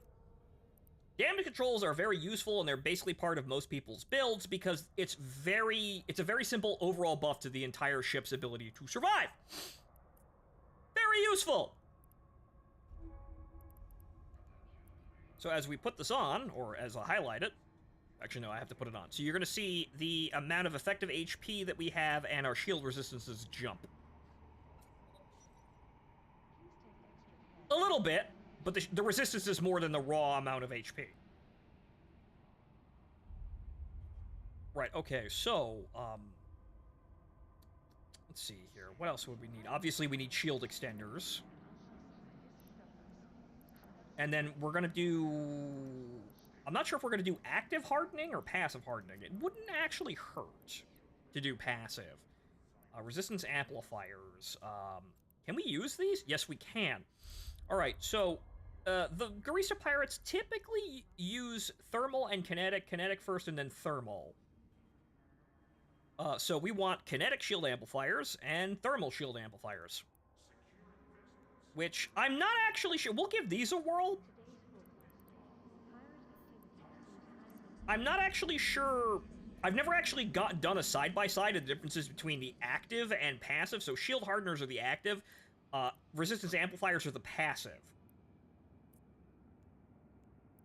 So I've never actually done just straight passive. So we want kinetic, and then we want thermal.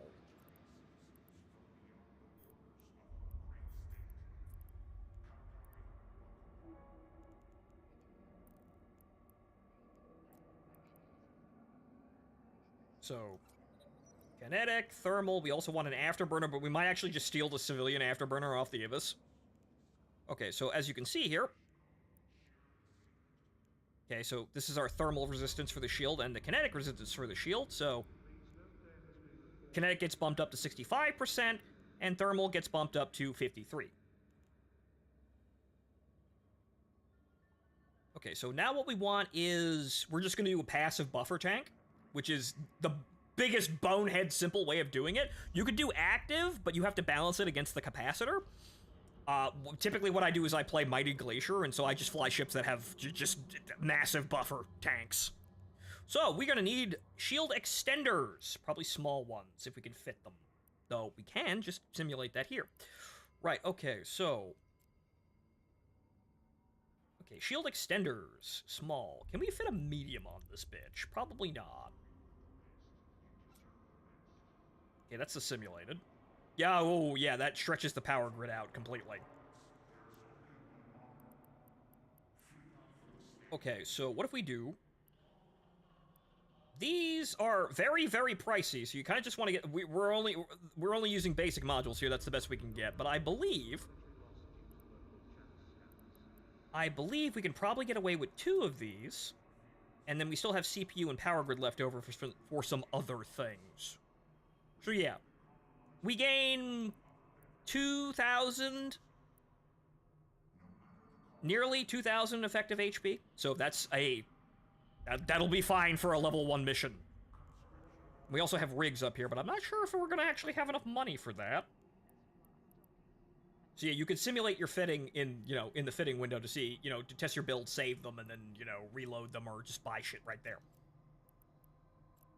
Okay, so we want two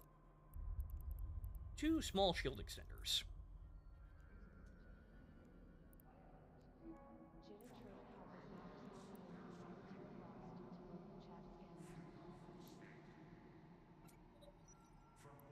Okay. All right. Now, the thing to remember about shields is that while you can do active tanks, the bigger the shield is, the faster it recharges as well. So, can we get... Okay, what about rigs? What about rigs? Shield rigs. Can we afford shield rigs? Do I have the skills to use shield rigs? Okay, we want extenders. Can I actually use these? Okay, there's no skill requirements. How about that? All right, so what are we looking at here? Shield extenders, that's a little pricey. No, we don't have enough money for that. Rigs are, just, like, permanent modifications to the ship that you have to destroy to remove. But they, they do all sorts of shit like, one gives you higher chances to salvage, others affect how fast missiles are launched, or their reload rate, the range of guns, how much CPU and power grid you had, your capacitor, levels and recharge rate, this sort of thing. That's typically the last step in terms of building something, but yeah, as you can see here, the extenders that we want to make the shield bigger are more expensive than all the money we have. But what we would want to do is we want to just throw on 3 of these bitches to be incredibly bonehead simple, and then that gives us a bit more HP overall, and it also increases the recharge rate. So like permanent perks, basically, yeah. But in order to you can change them, but you have to destroy them in order to actually get them out of the slot. So it's one and done. Rechargers, or what is it? It's purgers, right? That affects recharge rate. I don't think we can get. We could get a little bit more in terms of recharge rate, but it's like 1 point more. Actually, 11 HP, actually. That's pretty competent, too. It's better than, it's like, we only get, like, 1,000 more HP off of the extenders, right? It's like 5,000 and change? Yeah, it's 5,600. With 8 HP a second, so we can have 11 HP recharge, and that might be slightly better. I will experiment around. I've never really seriously thought about combat builds like this, so, I just kind of... I know some smart things to do, but I don't know literally everything, so I'm not terribly well-versed in combat because I'm typically mining. However, I do shoot at rats and do missions to amuse myself. So I know some things, just not all of them. Right, okay, so, low slots. What the fuck can we put in those low slots? Let's see here. Oh, right, we still need that afterburner. I mean, we could do without it. It's not that big of a deal. It just kind of helps. I mean, it does help us outrun things, but really what we'd want is a micro warp drive, and we ain't gonna have that. Okay, so... Our power diagnostic... Actually, yeah, no, the power diagnostic systems would help overall the shield as well. I'd forgotten about those. Okay. Reactors would give us slightly more power grid if we need it. We're not really going to be using any, you know, anything else, because like a web of, like stasis webifier is a medium slot. We don't really want to do hull and armor. Typically, it's all or nothing with one. Mining upgrades, no, we're not doing that. Turrets and launchers, we can do... I mean, we could do a ballistics computer. Or like a tracking enhancer. Those are fairly affordable and cheap. And these will give us what? Tracking bonus, fall-off bonus, optimal range bonus, slightly more range, and just general overall. I mean, that's not terrible. There's not a whole lot we could do, but that's terrible. Well, it's not terrible. So we'll, actually, that's what we'll do. We'll do view market. So buy this, and then buy a reactor control unit to help the tank out a bit.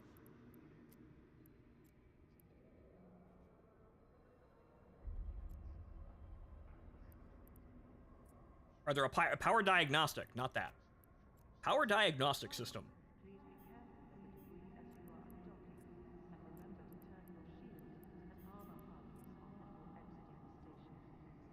Any gun enhancements? Yeah, well, I just bought that.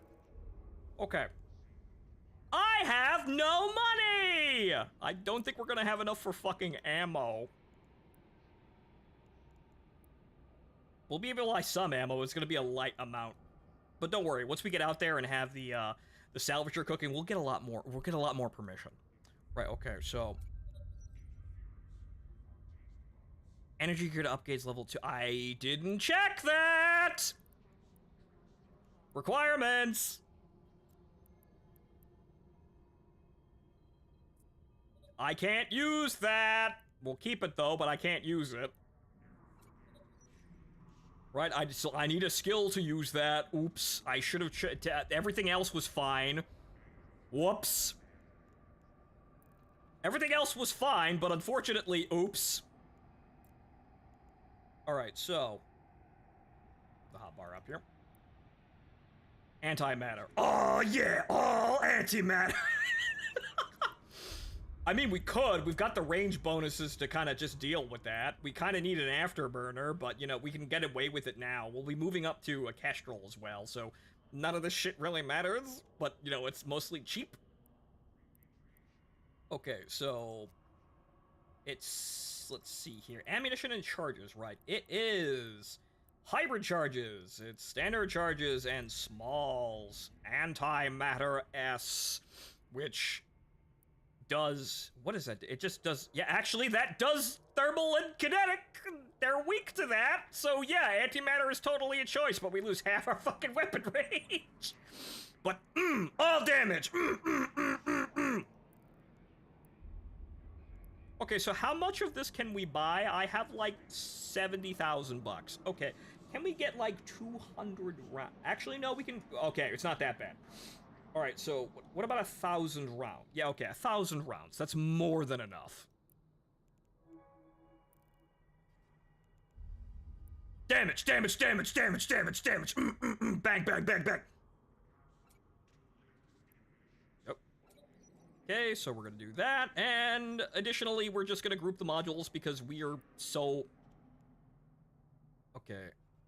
Offline module, deactivate group... no, hang on here. What is it? Ungroup all weapons. I think we have to...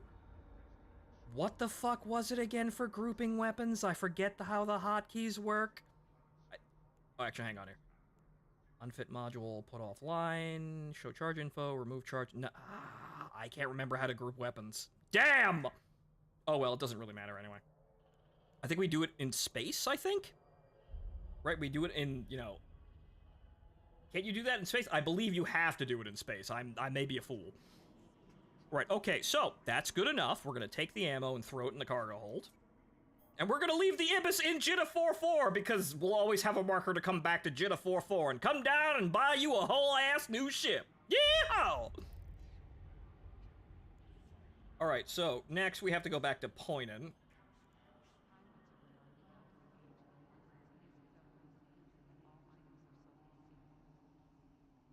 Oh, dang it. Alright, hang on. It's Pinen? I forgot how it's spelled. But we'll just research internal security again. Set destination!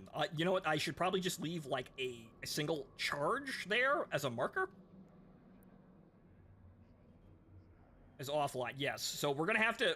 if we get some skill points, we will upgrade the... We'll finish energy grid upgrades, and that we'll put the, the reactor? Or rather, the power diagnostic back online.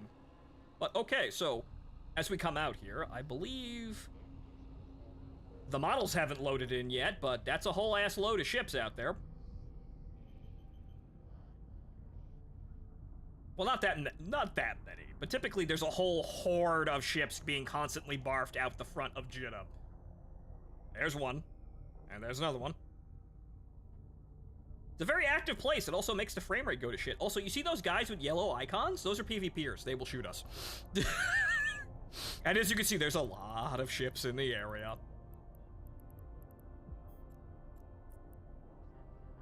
So if you're gonna get ganked by someone, it's probably them, unless they make a brand new fucking account just to come over and blow you to smithereens. Oh, wonderful. Oh, someone was getting shot. Right as I say, yeah, this is where people get shot. Fucking Concord fucking pulls up. Warp scrambling the dude trying to kill someone. Right? Yep, we getting at it. Yep, just fucking roll the windows up, lock doors, drive off. The NYPD's here, they'll handle it. No, they won't. But typically a lot of those people that get engaged are people who are war declaring or declaration or war decking. They're corporations that are fighting each other. Warp drive active. And if you're currently in a war with another corporation, you're kind of, you know, fair game, even if you're in a congested place like Jeddah. But since Concord showed up, no, that was literally just some guy deciding to rob somebody. Or just shoot them, because it's funny. Welcome to Eve.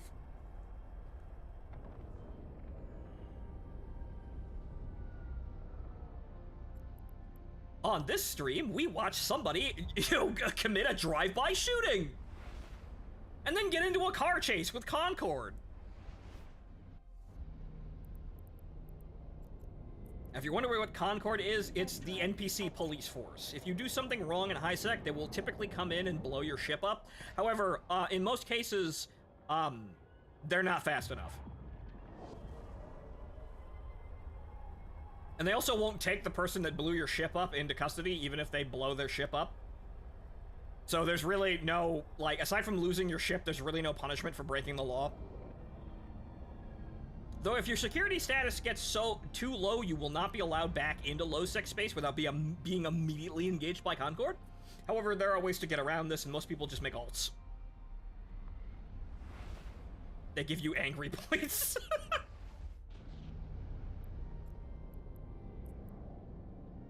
Oh, they're actually Oh! They're automatically grouped. Huh. I'm pretty sure there's a button over here. Like, oh, it's right here. Or that's ungroup all weapons. I believe there's a group button somewhere around here, but we don't need it. Oh, safeties. No, we're not gonna need that either.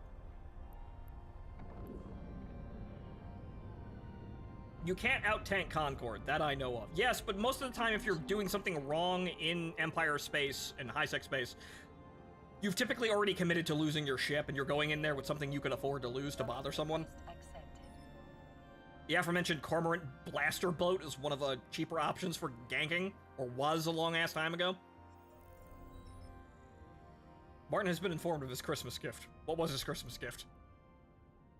Okay, so now we're back, and we're going to offload the extra ammo, even though it's not actually that much. So we're going to keep, going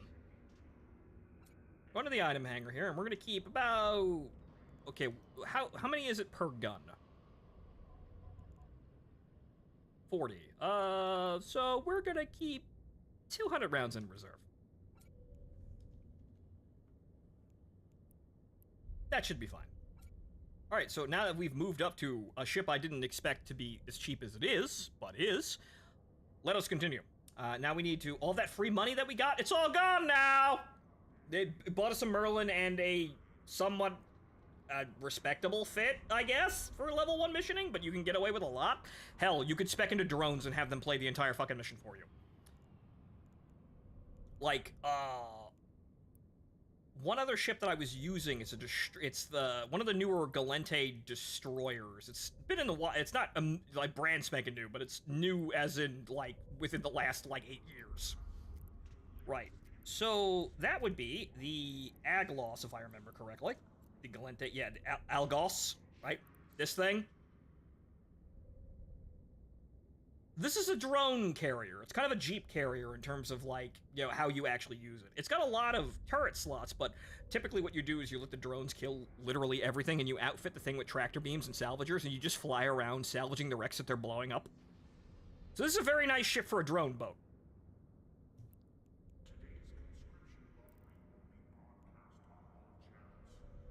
Okay. Today's execution will be broadcast on all channels, all networks. Okay, so, now that we've got that, let's start another mission, because now we need more money. Right, okay!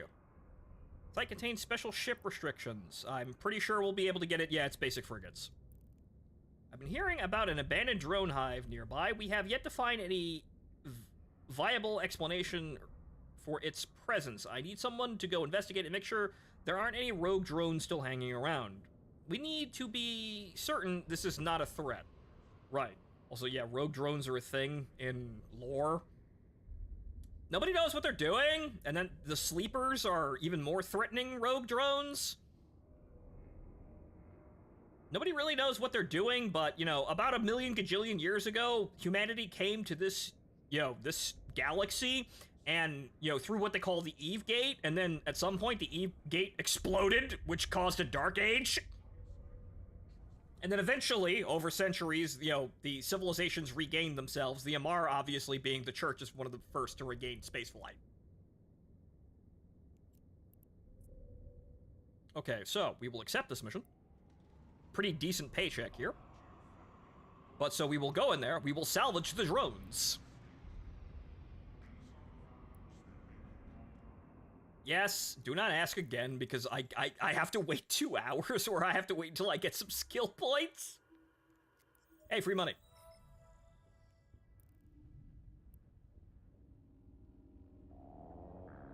What happens when you base all your supply lines on a single gate to the Sol system? You know, if anything happens to that, it's kind of bad. You know, you may just, you know, abandon millions, billions of people inside a... you know, an alien galaxy, and good luck! Warp drive active. Where was the Eve intro movie? It didn't play. I think it only plays on first startup. I'm pretty sure there's a button to play it in the main menu, but I'm pretty sure it only plays on first startup for a new account. But yeah, so during the Dark Ages, a lot of random shit happened, and everyone lost the ability to, you know, have spaceflight and was condemned to whatever rock they landed on. Habitable or not, good luck, people on lava planets. And I believe this is kind of where the rogue drones and the sleepers bit comes in. I'm not exactly amazingly well-versed on Eve lore. But yeah, so, it's very interesting to read about. You know, you also have things like the Jovians, which were a competing empire where everyone went fucking insane. For some reason that no one really can understand. Warp drive active.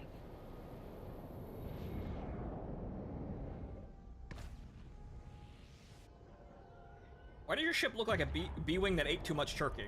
Hey, fancy that! We're flying the turkey bird ship after Thanksgiving. Thanks for noticing, Katusha. But yes, this is the Merlin. I didn't think we were going to be able to fly this today, but for some fucking reason, it's the cheapest frigate on the market! But that's what happens when you have a player-run market, I guess. There must have just been a massive stockpile of these for some reason. Warp drive active. But okay, now into combat. Like, the only thing we'd actually add to this is an afterburner, but when we get to the Kestrel, we'll definitely add that, because we're mostly going to be kiting with missiles. But then again, flying a frigate, all you do is kite. Okay, so, rogue drones! They're spread out, and we don't really want to... Ooh, that's a destroyer-sized drone. Oh, no. Okay, are any of them gonna attack us? Okay, so what's our optimal range with our horrible ammunition loaded? Okay, it's, yeah, 7,000 meters. Okay, yep, here they come. Okay. Orbit at, yeah, about 7.5, all right. Albeit they're all, okay, you know, we're gonna orbit the renderer so I know which one we're shooting at. 7,500, and then we're gonna lock everybody else.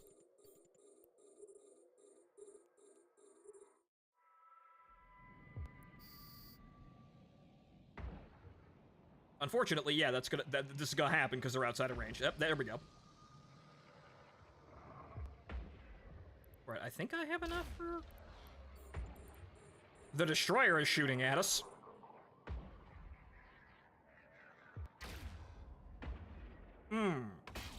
Good thing we got that tank. This might be a bit spicy.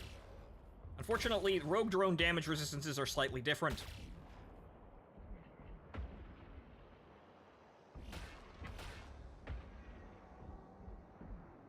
Okay, they're not hitting me decisively, but yeah, this might get a bit spicy.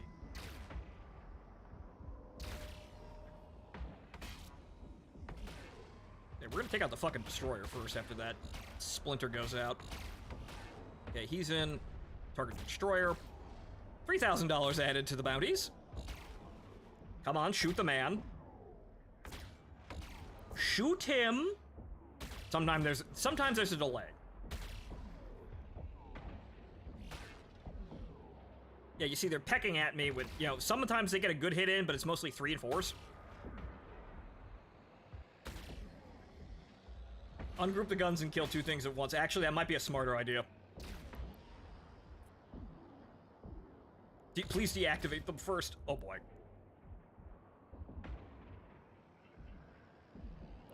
Yeah, grouping here might get me killed. So, you know what? We're just gonna start fucking shooting in every goddamn direction. We have that capability.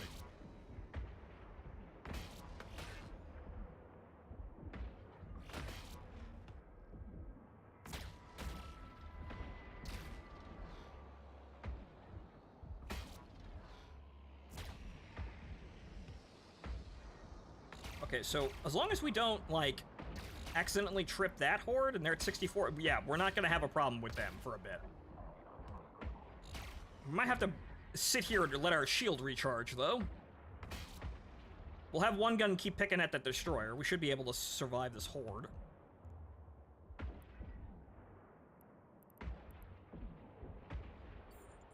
Okay, the render's the one we're orbiting around.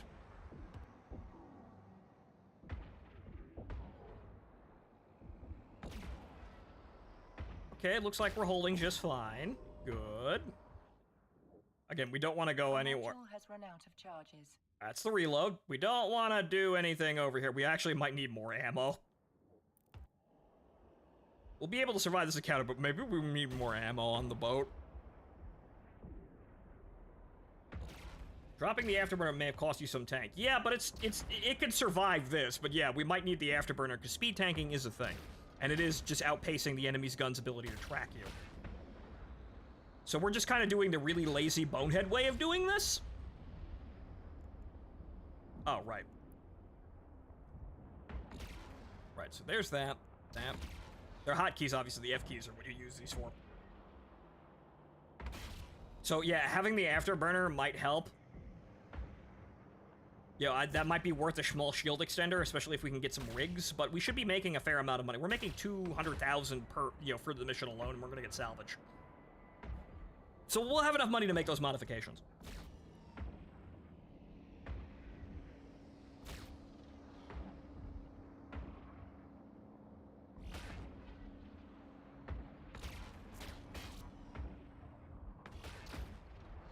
Yeah, so it looks like we can hold this just fine. Shields under duress, but holding.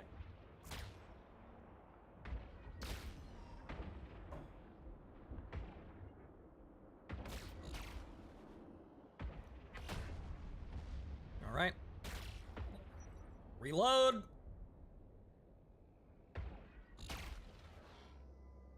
Love PVE and having a Raven just having 7 cruise missiles targeting 7 different things. The biggest I got was the Drake and the Caracal. and then using target painters and, you know, running that shit that way. That's how I, like, back in the day, that's how I first learned how do hard combat.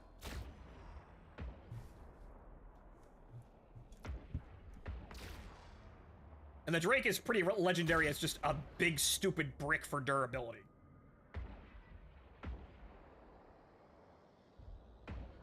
Target painter drones. Yeah, unfortunately, I can't use those because I'm a second-class citizen, but I can have actual target painters. Okay, the shields of the destroyer drone are slowly whittling down. And what we'll do is we'll take a moment here, let the shield recharge, reload the magazines. Oh yeah, we're gonna need more ammo. Yeah, we're gonna zip out and get more ammo, actually. Like, we're gonna get the salvage, zip out, dump everything, grab all of the ammo, come back, and do the rest of the mission. I underestimated how durable these guys are, but unfortunately, I have shit for skills. But the tank's holding, that's fine. We're probably gonna need the afterburner, but after we collect everything from the mission, we should be great.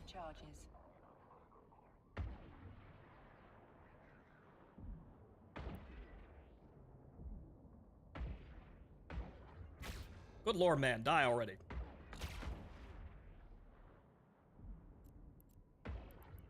Actually, we're gonna pull in. That'll probably help our damage numbers, because we're at 13. We kind of don't... We want to be closer. There we go.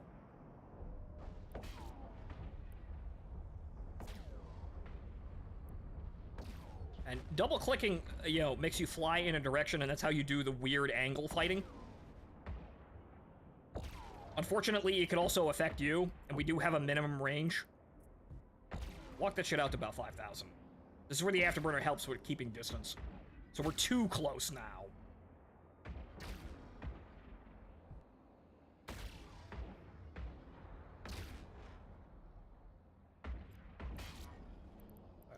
We're gonna have the 750.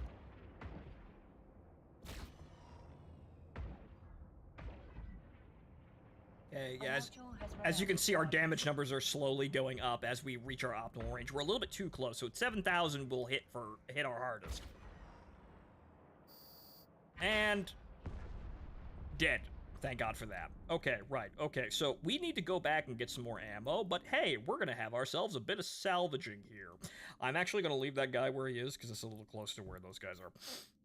So we don't want to set off the second wave here. That was okay. Not fantastic, but, well, not... when you walk into a ship, sometimes your fitting just sucks. This is competent. It had enough tank to actually withstand the, you know, the incoming damage. We could probably afford to lose a little bit, because we could probably... Like, our shields may drop to, like, 40, 30%, but still probably hold in that same situation with one less shield extender. We'd also get rigs to do that. Also, it sounds like the combat music isn't really firing properly, but welcome to Salvage! Otherwise known as free fucking money! You know, sometimes, if you actually get something. Okay. Okay, we got a scorched telemetry processor, which is worth 3,000 ISK. There are far more valuable things. It depends entirely on what you're fighting and what level the mission is, and what level the site, what size of the rat. You can very rarely get intact parts for salvage, which are worth millions of dollars each.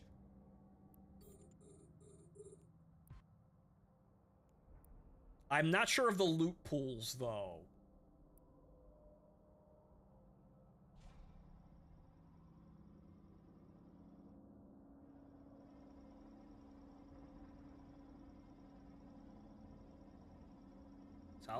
Salvaging attempt failed.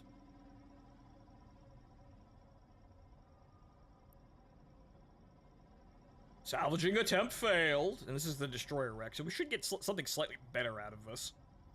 But these are level 1 mission rats. You're not going to get very much out of them, but you can get a couple 100,000 ISK just kind of mining out the entire mission, you know, of all the wrecks. It's free fucking money. They're just going to despawn. Ah! There we go. Contaminated Lorenz fluid. 99 estimated ISK. This is not the current actual price, but gives you a general idea. You see, that's valuable. As far as salvage goes. Okay, so we can just go down to Jitta 44 and actually sell it, but who's buying what? Yep. Ooh, actually more, actually. That's actually more valuable than it says, because Jitta, it's 165 per unit. Money. Money. Okay, so, like I said, we're gonna... Actually, we should be... Actually, I don't want to go over there, so, you know, we're gonna leave that one alone. So we'll get this one, this one, this one, and then we'll warp out.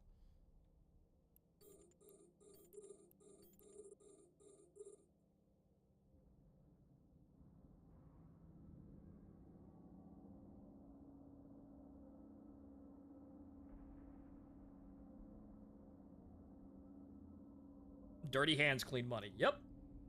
Now, to make this easier, if you're using something like, say, the Aglos, you would have tractor beams, so you could pull the wrecks towards you and then mine them.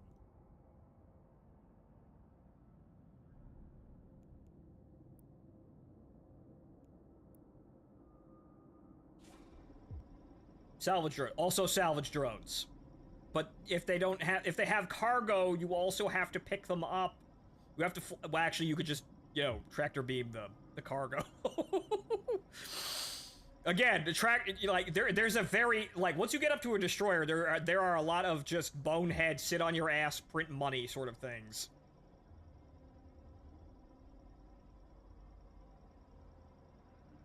Ain't the Merlin got a drone slot? That's a good point. Does the Merlin have a drone slot? I actually forgot if it's actually got drone slots. Because I seem to remember it does. Does it have drone bandwidth? No! No drone bandwidth! I go to fitting. Double check. Nope! No hold, no bandwidth, no drone.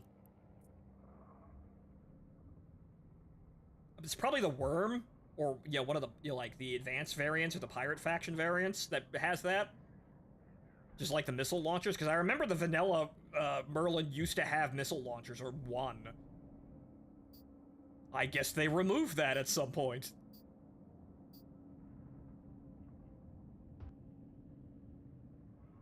But yes, if you're looking for an even easier time with, like, little to no frustrations, drones. Just drones. Just get a whole fucking hold full of hobgoblins and just watch everything die. And then rake in the wrecks with, you know, with tractor beams and then salvage them. Or if you're a first-class citizen, you have salvager drones and things like that.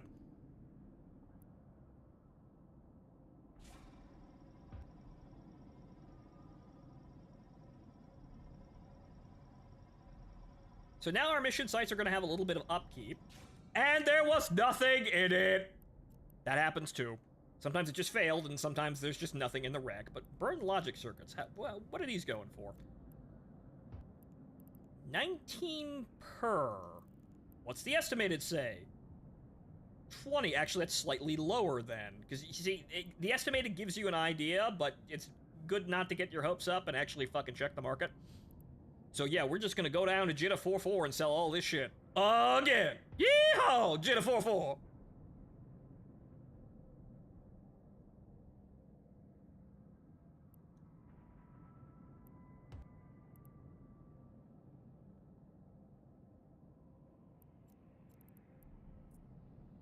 Oh, wait. There is no cargo. I have to salvage the body for useful minerals.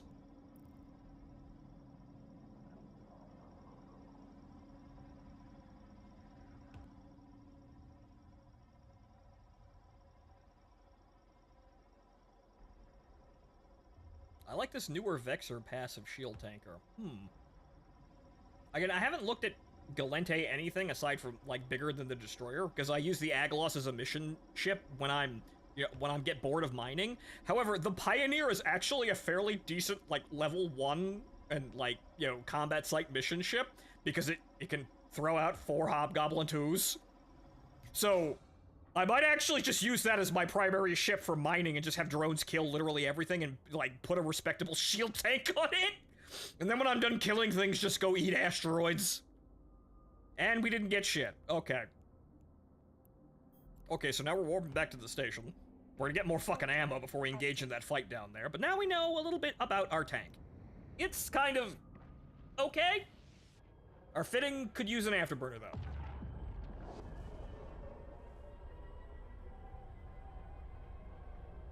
But hey, we just got free money, so that's...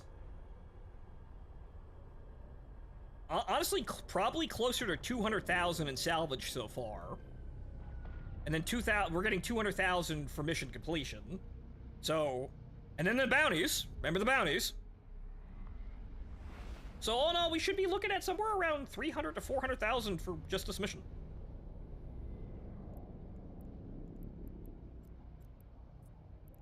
Maximizing level 1 missions like this, it takes a little bit of effort and a little bit of, you know, a little bit of extra time playing the missions, but, well, you get money, and if you're a new player, you need that more than the loyalty points. This is making me want to go back. Yeah, I know. This is what happens every time they call to me about mining, and this update was very good for mining, even though it didn't really change all that much, but, you know, there's a new mining ship. The Pioneer looks very nice, and I think I want myself one of the faction variants. I can fly that as an alpha, and it's got, well, more shield tank, and just slightly better overall. There's also a new Venture variant that has, like, 1,000 more cargo space. Docking request accepted. I will produce these things, and I will let my people mine, just as soon as some motherfucker actually sells the blueprint on the market for a respectable price. But this is the simplest bonehead thing you can do in Eve. The only thing easier is the combat sites, which we'll do after this mission just to spice things up. Right, okay, I just opened everything twice. Move the salvage over here, take all of the, all the ammo, all of it. Okay, back on mission.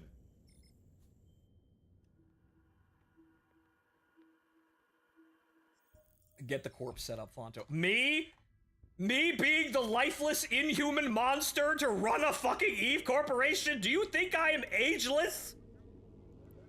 How much time do you think I have in a day?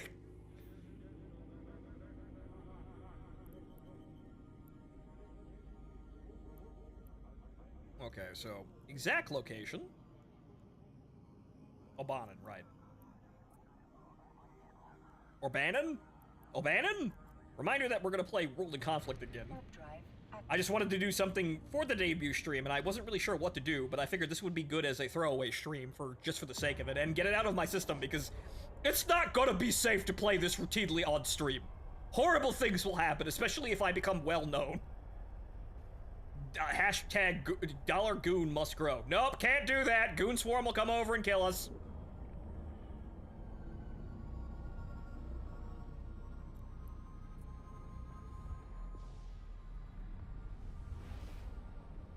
Can't use the name Goon, even though, yeah, again, I made up the name Goon165 as a screen name entirely on my own in, like, 1998. I didn't know about Something Awful, I didn't know anything about Eve, and people keep asking me if I was part of that forum or the corp in this game.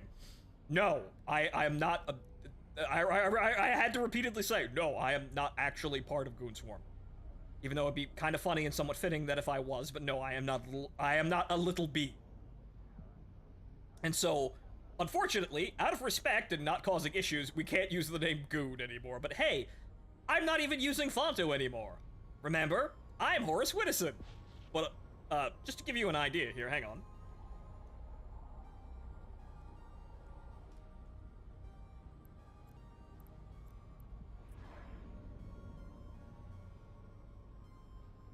I'm fucking ageless. There's an Amarian character that I believe is about a year older, but that's when I started playing Eve. And yes, I was using Fontaman all the way back there. I'm not bringing that character around, though, because that shit'll get me killed, too! Warp drive active.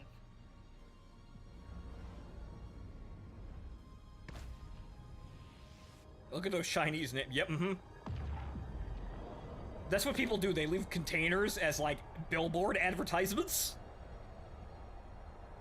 That's the old way of doing things. So now we have player-run stations which will have, like, situated around, like, planets, other stations, and warp gates.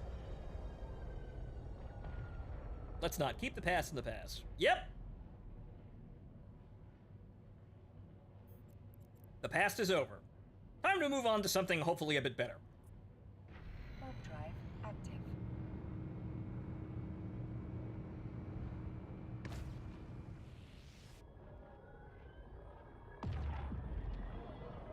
I forget the name of the Amarian character, though, but yeah, it's about a year older than that. But yeah, I've been playing the game since fucking Trinity.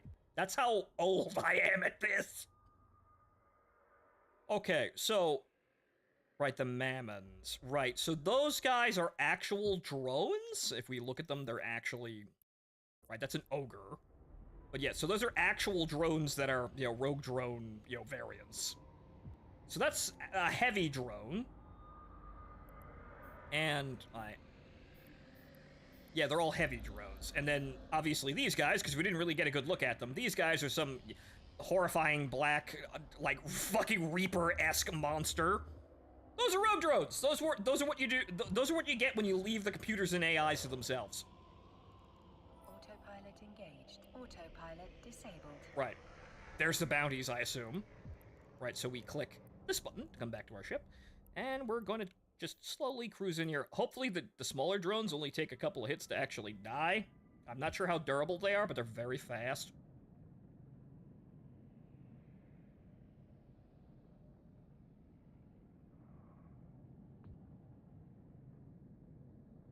How are the small stations that you can refit you in the field? They worth it? I've never actually dabbled in player-owned stations, so I'm not actually sure, but they've made it a lot easier to do that. So, like, people routinely bring up the smaller, like, player-owned stations or, like, buildings that can refit, resupply, and they wormhole camp with them.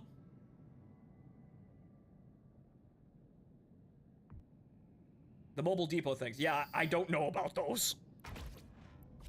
Okay, what we're gonna do is we're gonna kite, so we're gonna immediately move in the opposite fucking direction. Click, click, click, click, click.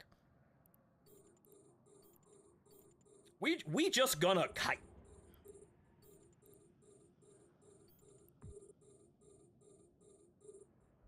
Unfortunately, the smaller drones are very, very slow. They're nowhere near range, so I'm not gonna waste ammo. Alright, so we're gonna go in a little bit of an angle here. Alright, so now we're doing it manually and not using the orbiting option, but the orbiting option is the most bonehead easy way of doing this.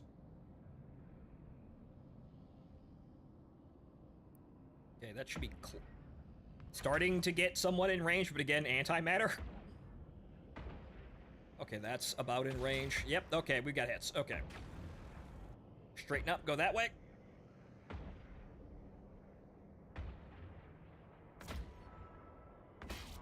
Alright, that's one. Alright, we're gonna spread out the fire now. 1, 2.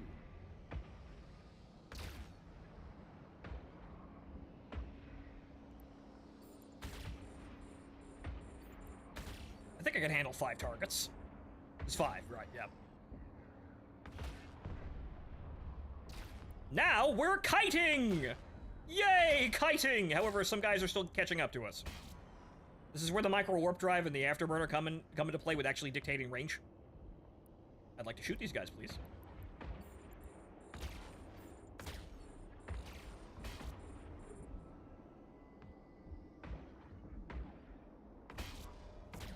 Actually, what am I doing turning into the entire formation? I can just slow the fuck down. What am I doing?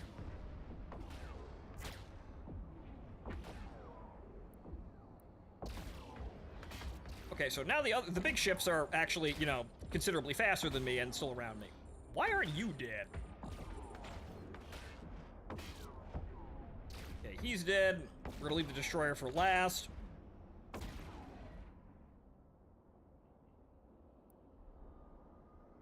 The viewpoint can be kind of limited in combat, but I believe they're still... No, they don't have the cinematic cam for looking at things. I guess you have to turn that on? When they first did the cinematic updates, you can kind of hover over the target and the camera would look at them. Okay, good, good. They're within minimum range. Or, closer than optimal range, but we could still get them, because antimatter charges! Boom.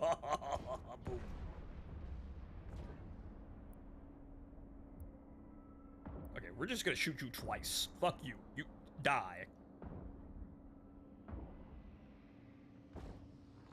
Also, there's a small drone out there that hasn't caught up to us yet. I guess that's one of the ogres.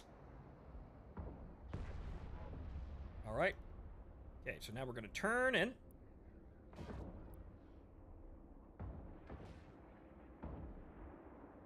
Remember, it's not really, like, exactly parallel, but going straight towards them or straight away from them is the worst option. This would be faster if this would be better if I was faster, but yeah, there's a very advanced way of playing frigates, and this is, like, not even really close, but this is kind of the idea. A module has run out of charges. Reload! Oh, the Apis.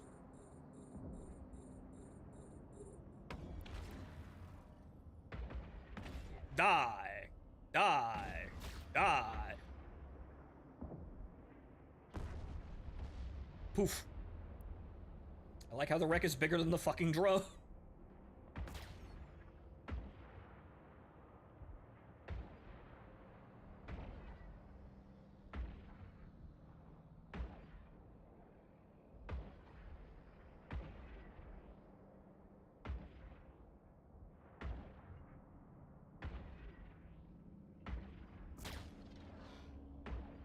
Yeah, you see, as he moved directly behind me, he started to be able to hit me more.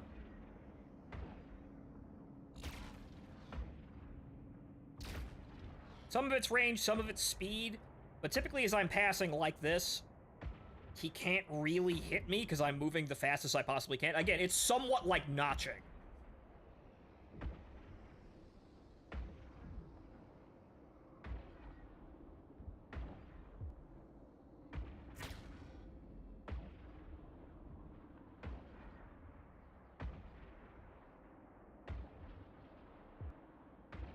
I probably could stand to back it up a little bit more.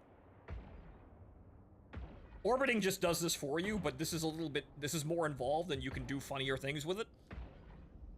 Because you can maintain top speed like this and not have to reduce to keep turning.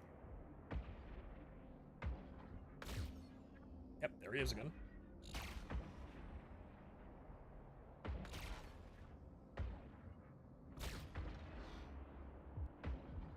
Ow, that was at 125? Oof.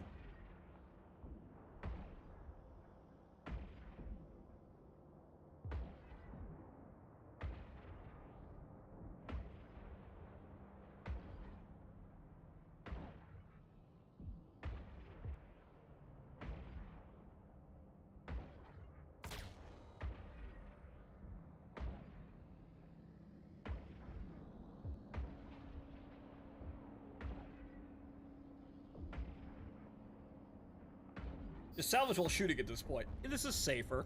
Also, there are more enemies. Reload! How much ammo we got left? Alright, 500 rounds. Okay, there's 2 more destroyers now. Wonderful. They're heading towards me, so I have to actually go over there and kill them now.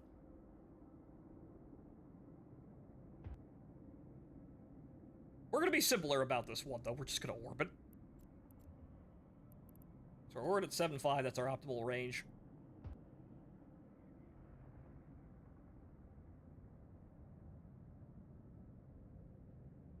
So if you want to be more involved than just, like, drop-down menus and automation, you can, but it's really just frigates that do this.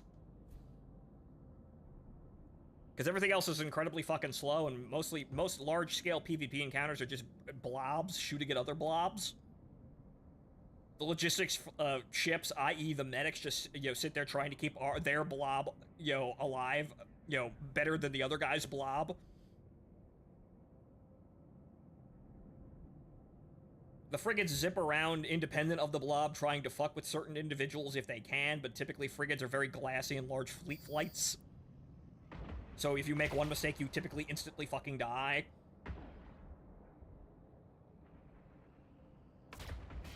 It's not quite a large, like, Age of Sail, like, fleet battle.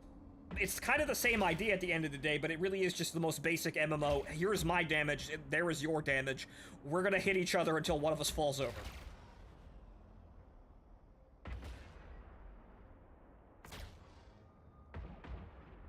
Okay, so as you can see, we're taking damage, obviously, because we're not really kiting the other guy, but, this is the simple way of doing things.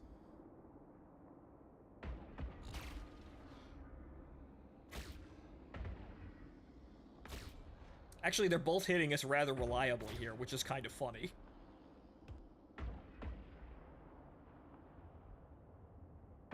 Okay, there we go.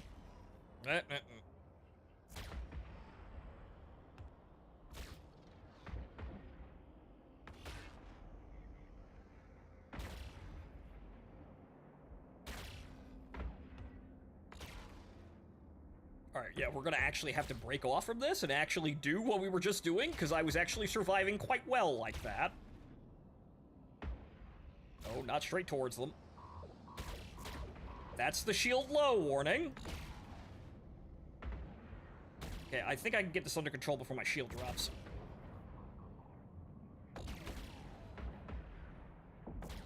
Okay, there we go. Misses. Good, good, good. Stop fucking hitting me. There we go. Okay.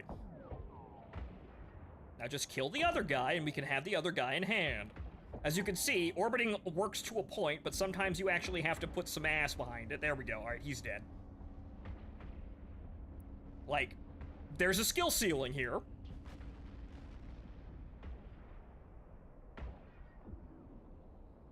But it's one of those basic things that you just kind of feel. There are guides for this, but it's basically players writing what they've learned in blood by abusing this. Like, what works, what got me instantly killed and doesn't work. 2 decades worth of combat experience.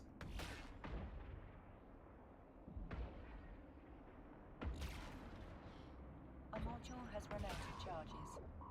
Yep, they started hitting us again, but we should be able to just shrug that off a little bit here. It's the slowing down that's getting us, so let's just keep... We don't really want to be passing this close, but we can't really dictate range because I don't have an afterburner. That's where that would have helped.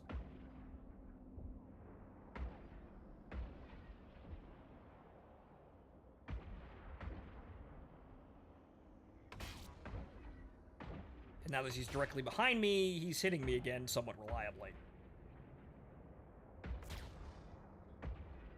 Want to get away a little bit here. Make the turn up here. I would do this at like 11k if I had an afterburner. A micro warp drive, we'd be zipping around like nobody's goddamn business. Though, yeah, you can with missiles just kind of ignore this and just stay at like your maximum range and just sit there shelling the enemy repeatedly, which is probably what we're gonna do. But this is how you do frigate fighting for the people who want to be the small fast ship.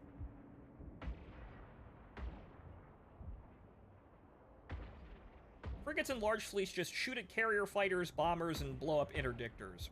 Yeah, they have specific targets, but mostly what they're doing is they're flying around trying to bother specific targets if they can actually get to them, or, like, tackling people. Tackling is the most common use because a tackle frigate is very hard to hit, and his damage doesn't really matter.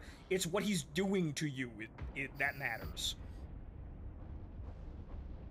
Okay, good. Okay, how much ammo we got? Still plenty of ammo. There are more drones, but they're the smaller types. There's gonna be plenty of fucking salvage on this mission, goodness gracious. I'm probably just... I should probably stay to stop the ship here and just kinda...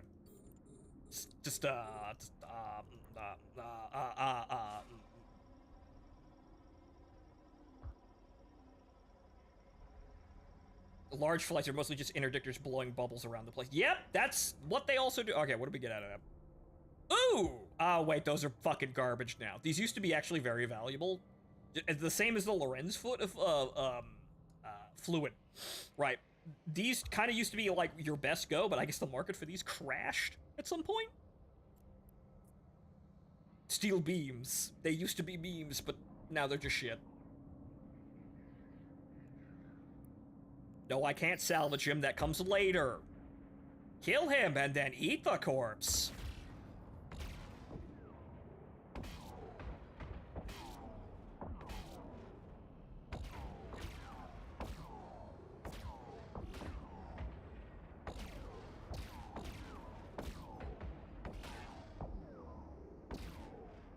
Alright, so this situation, me getting close is kind of a detriment here, so I kind of got to get away. Since they're hitting me and I can't hit them. So I gotta be at a minimum range in order to hope to hit the fuckers.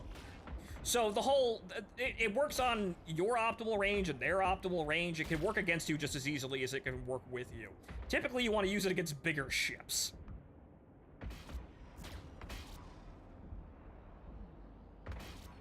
Marian lasers can't melt steel beams.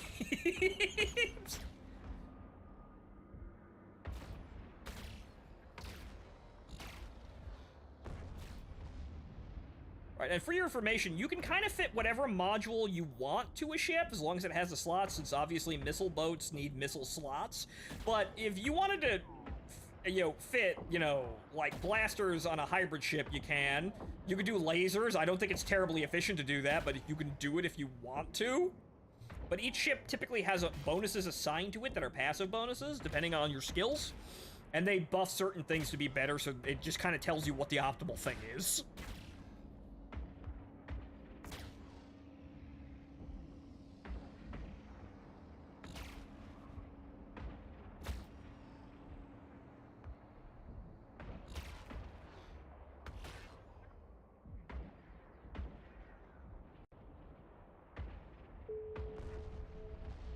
Hooray! Free money!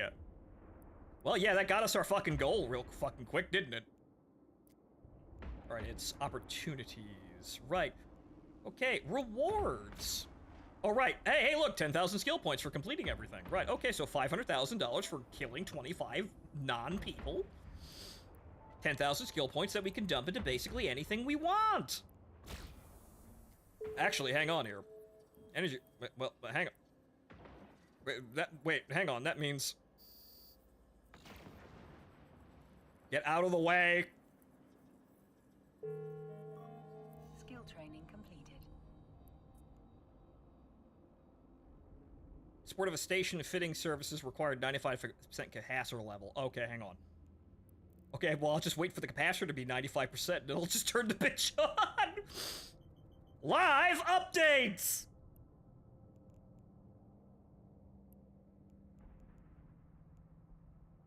$97. And now my tank is automatically better. Woo! That's kind of like gaining skills in combat, but not really.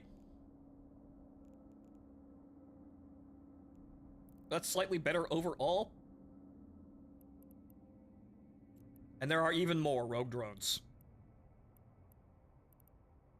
Okay, where are all the wrecks? All the wrecks are everywhere. This is where you need a fucking tractor beam to make this shit a little bit more routine. But we're gonna make fucking bank in terms of salvage, so I think we're definitely moving up to a Kestrel now. You just downloaded information to your brain over the internet. Yes, in the middle of combat.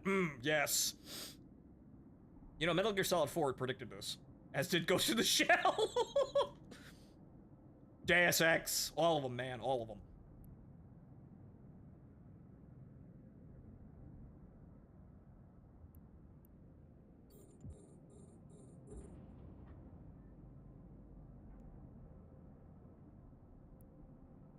Okay, get a little closer here. Yes, the drone horde is approaching, but you know what? It's fine. We can handle it.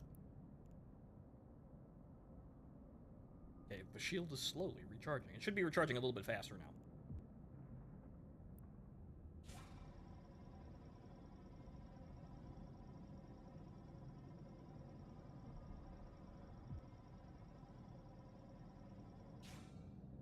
Nothing!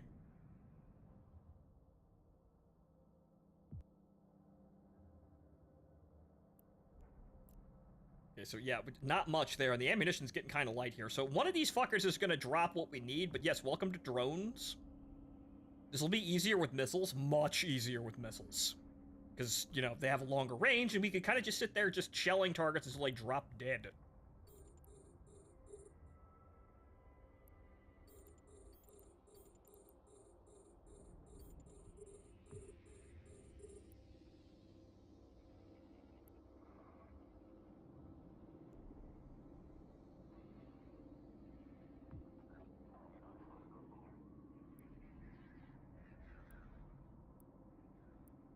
Come on! Come on, they're already here.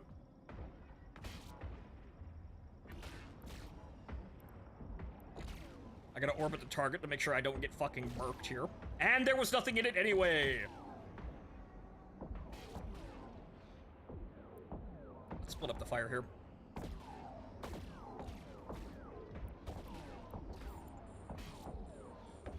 Pew pew, pew pew pew pew pew.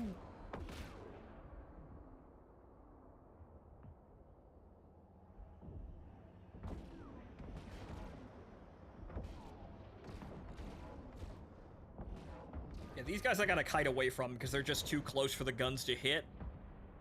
Once I start getting to like 5, 6, and then 7, then the antimatter charges actually hit for full blast, and they just die.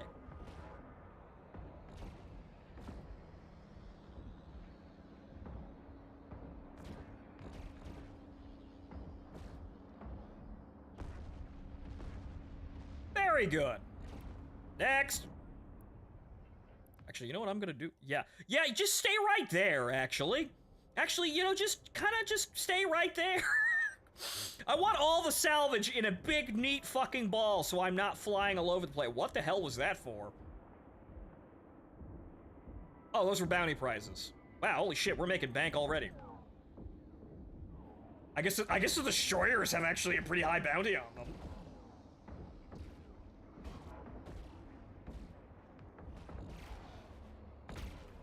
If we keep going, too, we're part way to the Korax, which is a newer ship of the line. It looks like a fucking space U-boat that launches missiles. So you're a space boomer. I love that fucking thing.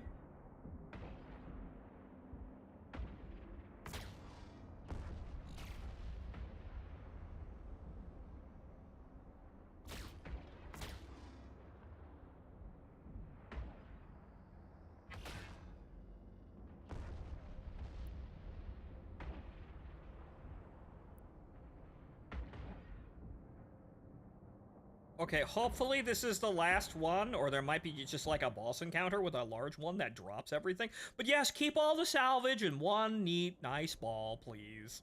You're assisting the cleanup operation. I would say I would like a cute girl to come in here and play a salvage ship for me, but what kind of unearthly monster would want to play EVE Online with me? A module has run out of charges. This I know isn't possible. The Yukari Akiyama of EVE Online? I don't know if that even fucking exists, and if it is, it's probably... probably, like, laced with unknowable, unhinged knowledge. It would be very disturbing.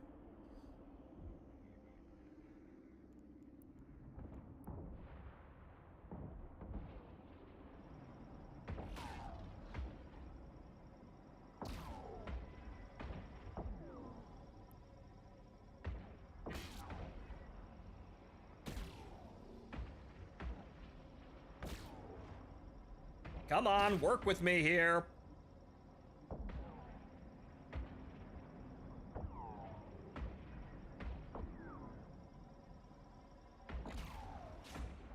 Nothing! Some of them have just really terrible salvage rates, though. But good thing we've made a bunch of money on literally everything else. Thanks, new player experience.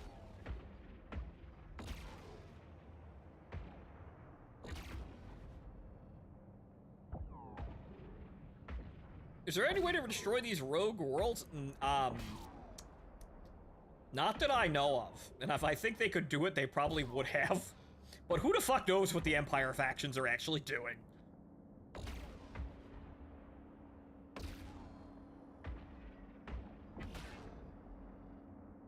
Yeah, I'm not gonna hit him at all, so I have to get the fuck away from him. Is that it? Did I get him? I don't see what I'm supposed to salvage. Oh, is it this?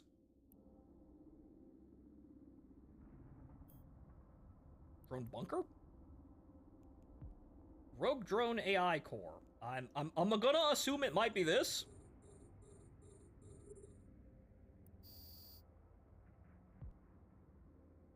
It's a little far away and I'm wasting ammo, though. Because I need an item here. It's a whatchamacallit, it's a data disk. But none of the drones actually drop them, so I'm assuming it's probably in one of the structures here. So it's in the bunker, or it's in the, you know, this rock.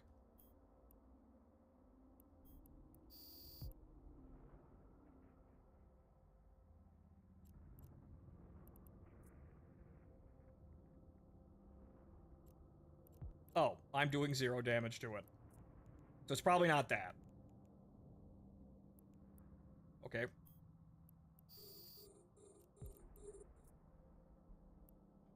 Okay, what about this then?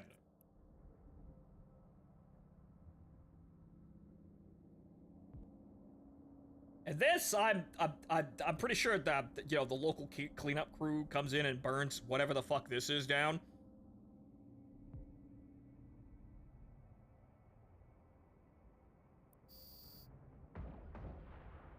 Okay, yeah, that's got a pretty short. Yeah, okay. That's more like a destroy this to get objective type of health.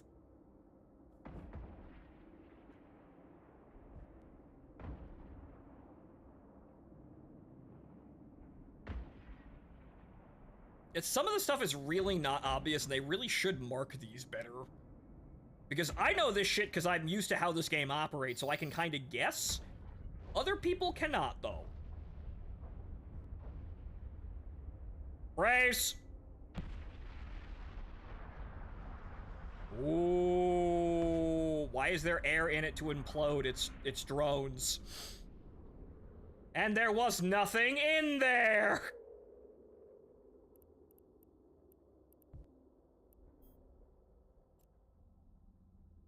Huh, is it, like, openable?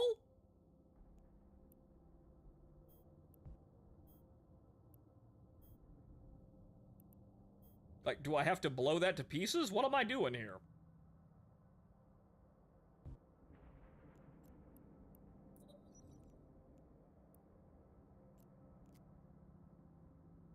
Oh, cargo, wait, what?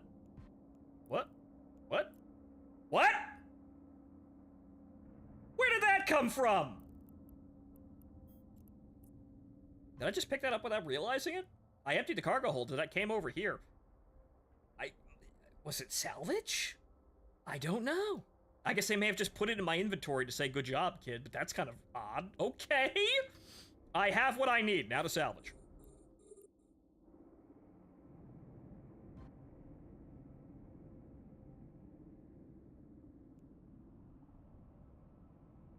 Okay, so now let's print money! As I move this over here so we can all watch the money go up. Put it up here. There's nothing really up here anyway. Money! And since everything's nice and tidy over here, we can actually just sit here and farm a bunch of things.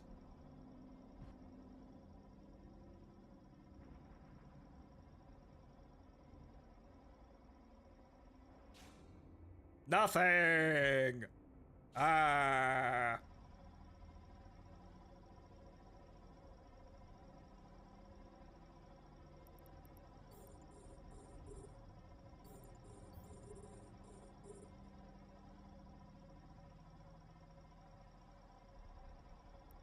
Stack. Nothing!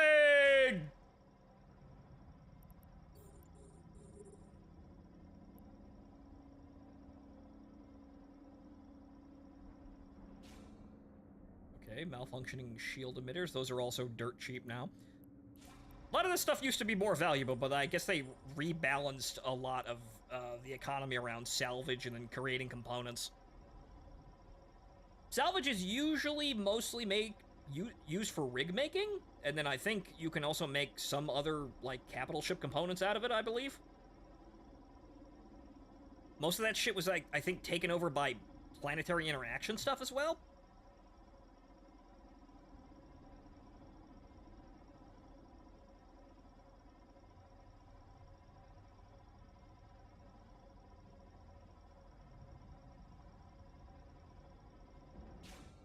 Nothing! And I have to move over here because I don't have the range. Certain ships give you bonus to salvage your range, but not this one.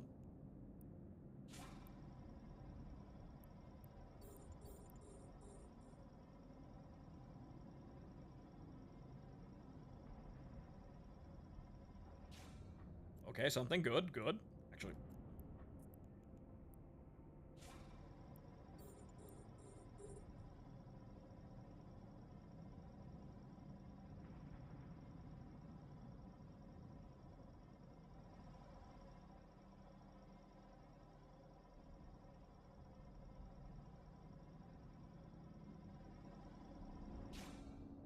Okay, good. This one.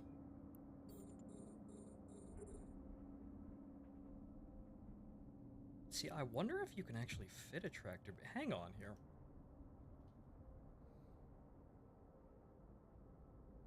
Okay, small tractor. Does that require a turret slot? No. Interesting. These are very pricey, though. I have a blueprint to make them, you know, on my other character, but they're kind of pricey. But, I wonder if I could fit a Corax with that. I'd have to give up, like, 2 missile launchers for the tractor beam and the missile launcher, but that'd be good for automating things, now wouldn't it be? I could just missile things and then tractor beam in the, you know, the bits and pieces after they explode.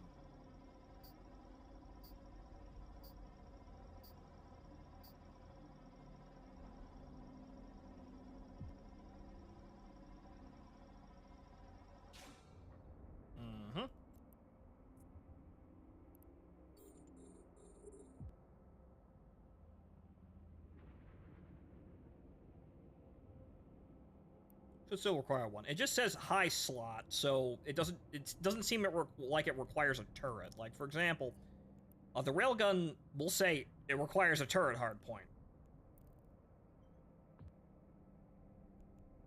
The tractor beam, the small tractor beam, does not require a hardpoint. It just needs a slot. So good. The Korak should actually be able to fit that. The tractor beam is kind of extravagant. It's going to be like 3 times the cost of the fucking ship.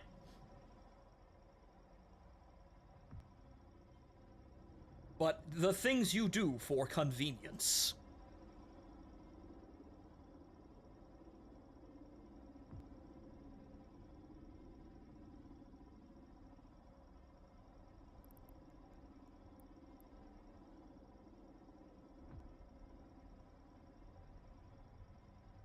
At least you can move it to any new ship. This is also true.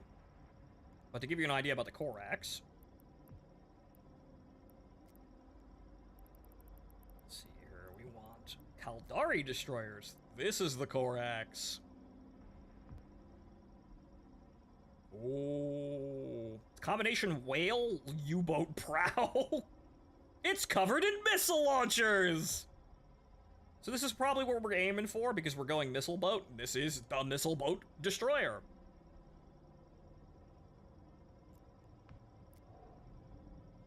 Now, what's the fitting look like? Yeah, what's the fitting look like? How many? 7, yeah, 7 high power slots. Granted, we have 7 missile launchers. We could have that, or we could sacrifice a couple to add a couple things. But 7 high power slots, we have enough. Yes, we could afford to put something useful in those VLS tubes.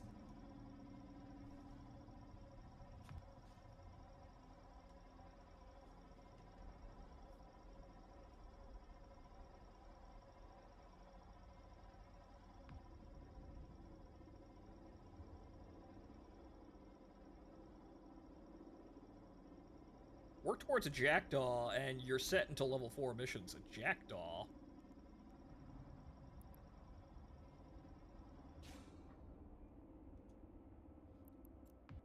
What is that? Is that what the? Okay, tactical. Oh, I can't fly those, but that's cool.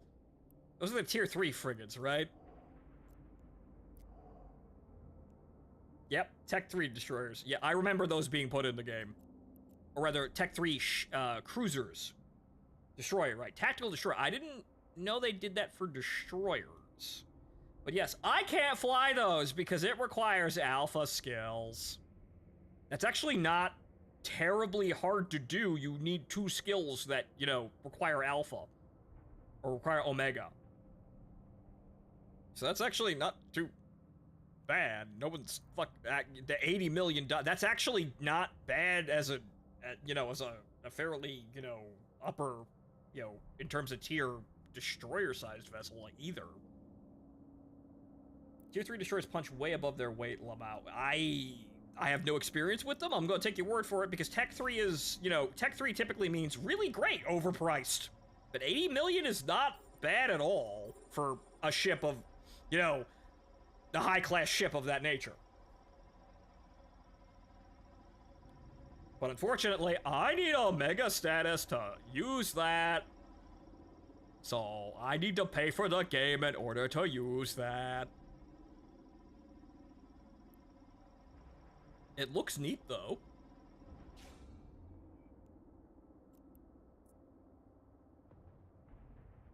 Alright, so unfortunately, it looks like a lot of these wrecks are fucking absolutely just empty. Which is very, very sad, but we're still making like $200,000 worth of salvage out of this, with already getting an assload of money, too.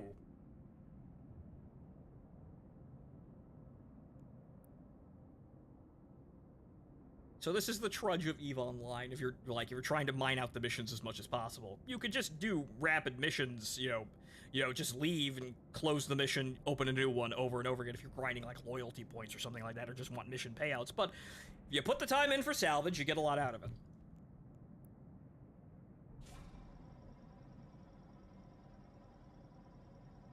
So much so that I think we'll be able to shift over to the Kestrel now. We should probably actually be putting something on skills too.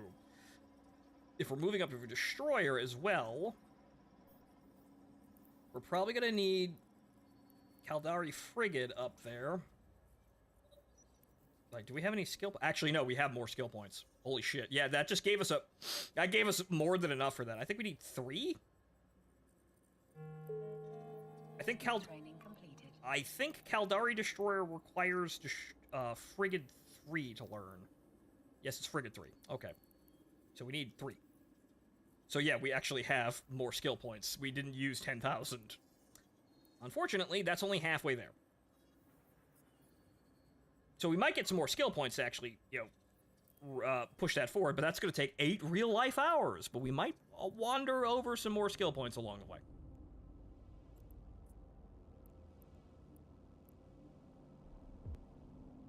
Otherwise suffering. Yes, also missile projection and missile targeting, I believe, is the other skill that primarily governs missiles. Okay, there's light missiles, missile bombardment, missile projection, rapid launch.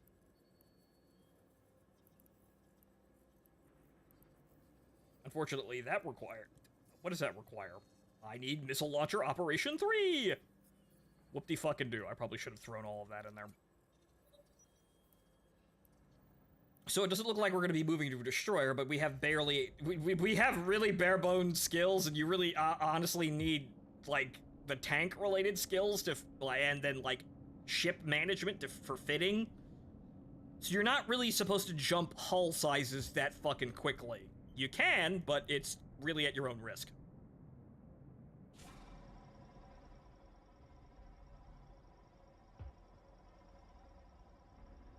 Okay, so what do we... Do we have more gifts? Yes, money.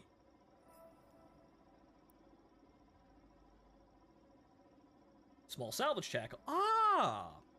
That just get thrown directly into my inventory? Yes, it did. They gave us a free salvage tackle. That's actually worth 300,000. I'm immediately selling that. Because while the salvage tackle helps, it's only really reducing, like it's reducing the chance of success per rotation by 10%. That's okay, but I'm selling that. We're going down to JIT at 4-4 and we're selling that bitch. I need more money.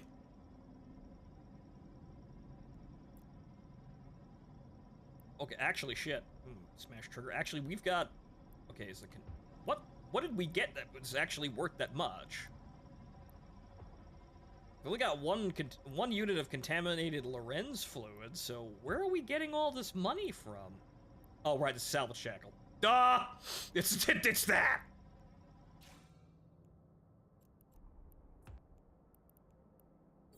The item in my inventory is also an item in my inventory. The more you know!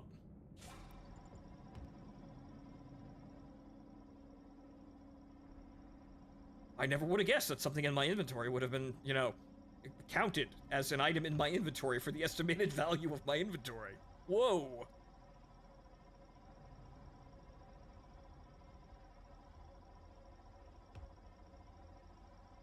At least you don't need tank at the level 2 missions when you start hitting cruisers. Drone salvage has always been ass, sadly. This works out, but yeah, you could kind of see how this is not amazing because a lot of these wrecks have nothing in it. And I think the smaller drones just don't have any salvage pool whatsoever. you can kind of do stuff here, but, you know, we need all the money we can get, and, well, by God's will, we got a shit ton of it, so we're definitely moving over to Kestrel now.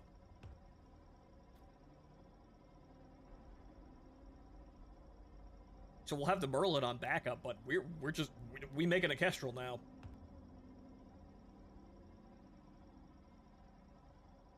Yeah, you got no rep for that at the moment. Yeah, there's really, yeah, I can't really, like, skip missions and, you know, afford to be put under, like, understanding with, corporations and not be able to do any missions at all.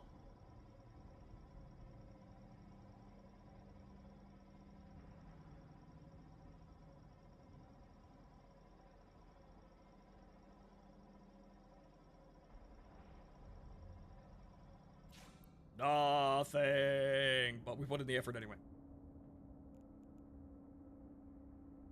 Still got like $200,000 worth of salvage, and then plus the stuff we dragged to the station already.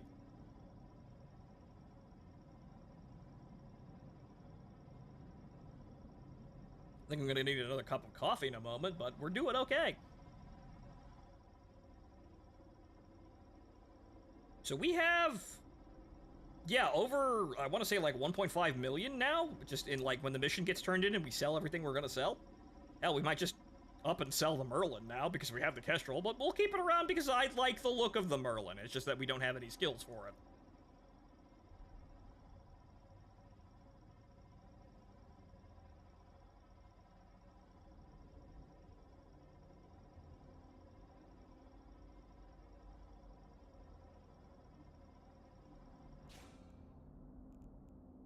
All right.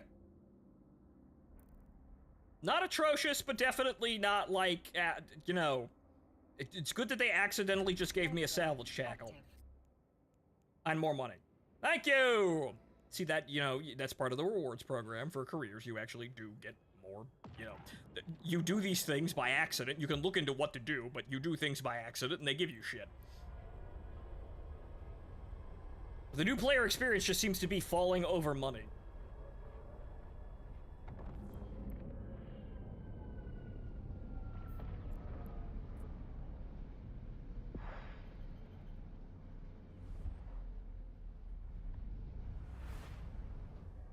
Okay. Back to pointing, and then dock. Warp drive active. What's your opinion on the best-looking battleship in Europe?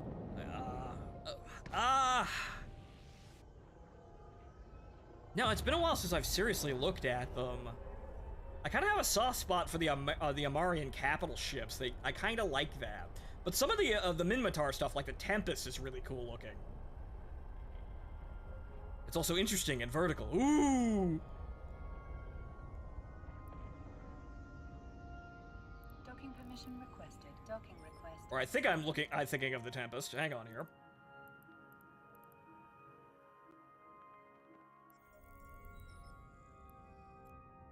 Okay, standard battleships, Minmatar, and yep. Actually, no, not the Tempest. What was it again? What am I thinking of? Tempest is the tube. That thing. That has a look, but that's not what I'm looking for here. I think it was the... What am I thinking of? It's not battle cruisers, is it? The Maelstrom? I maybe? What am I thinking of? It's not Dreadnoughts, is it? It's probably not Dreadnoughts. Oh, it is. That thing. Ooh. You can't fly this in high sec, but ooh, vertical. Ooh. I forgot the name. Nagelflar. Nagelflar? I like that. Though, you know, a lot of the, like the, whatchamacallit, some of the carriers for the Caldari, things that I will never fly. It's not the Chimera. It's the other one, but they, like, what is it? I have to... Where's the option?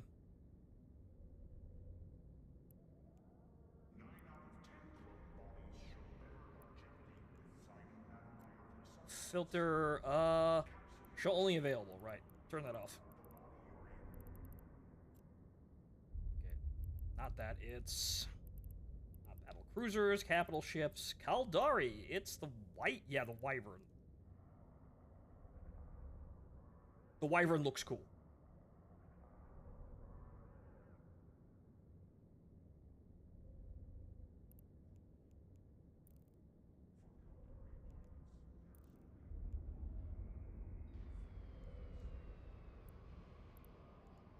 Right, so flip that back on.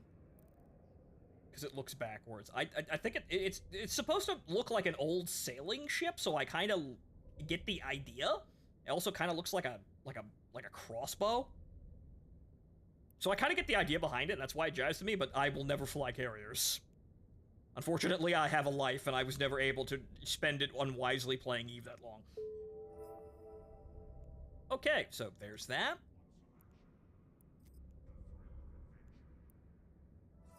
More money!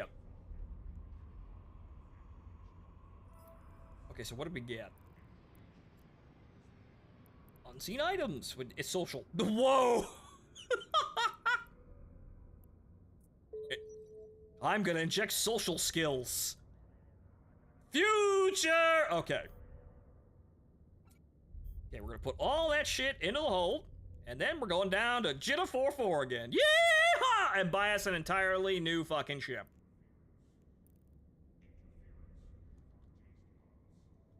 I don't have it fucking saved.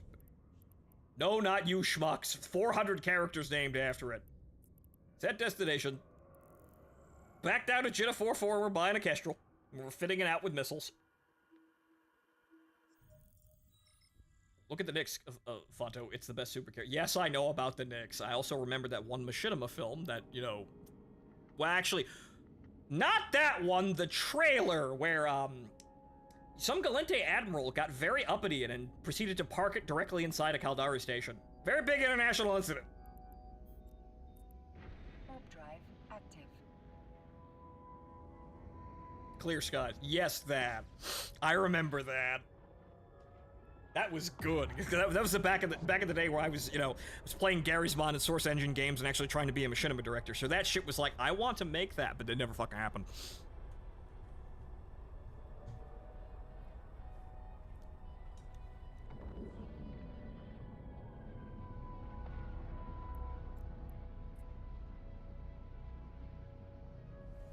So yes, I am in fact infinity years old.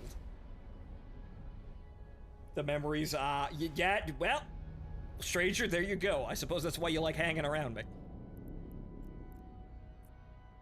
I know these things, however, I was never actually tremendously well-versed in the advanced concept of EVE, but this is a game I wasted a shit ton of time in, and so I know some basic shit about it enough to play it. My cheekbones are hurting. Good!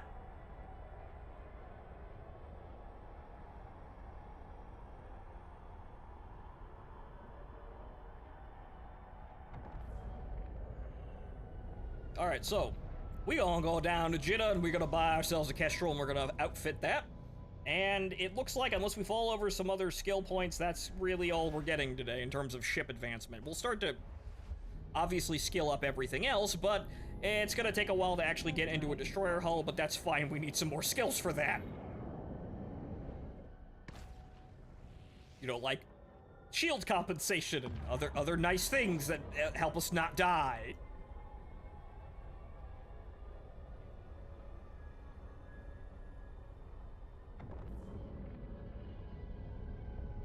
But yes, the Tempest battleship is, thanks to Clear Skies, is, you know, it's kind of living rent-free back there with Captain Barney Calhoun. In this wondrous adventure where, somebody made Firefly, but it's an EVE machinima.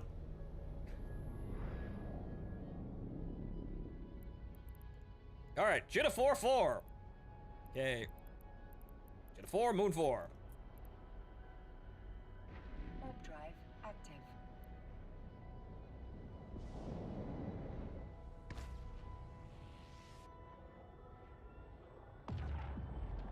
Ah, yes, Hypernet. The lottery.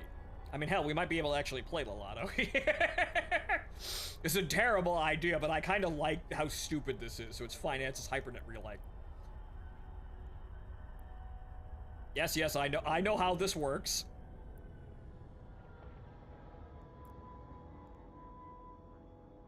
Alright, so hypernet relay.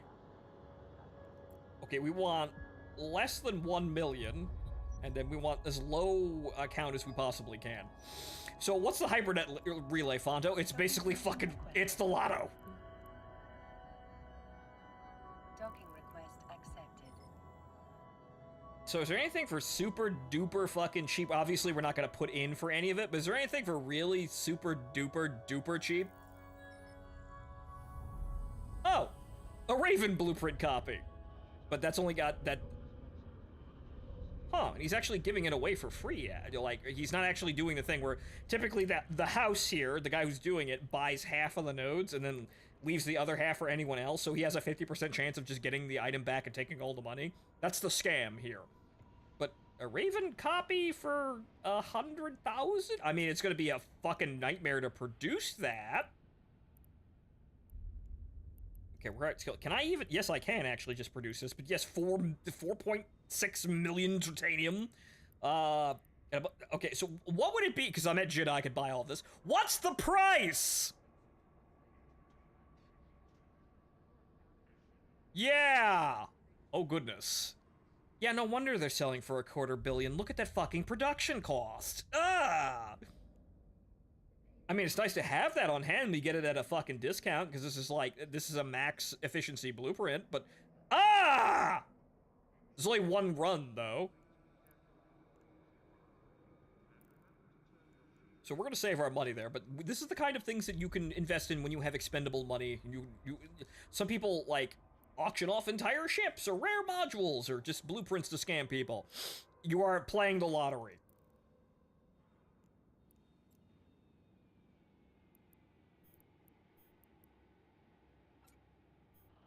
Okay, so, sell all this shit.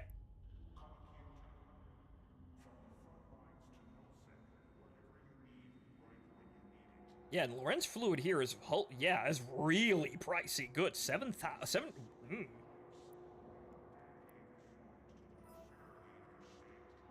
All right, 1.9, we can buy that Kestrel.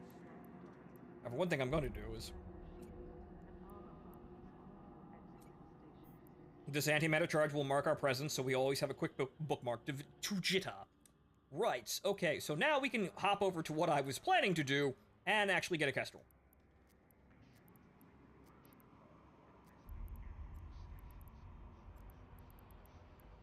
Hey, Kestrel. Which are fairly popular ships. They're kind of pricey, but yeah, okay, this is the best a deal in town for these.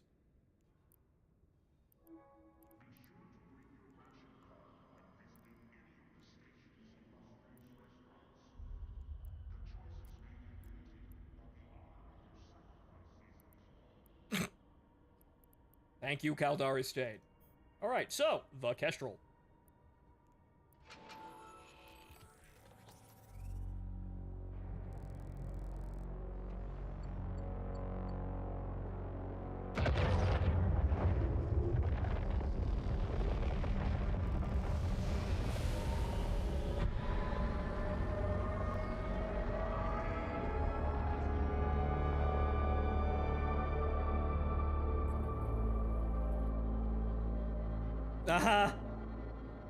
Thanks, Caldari State.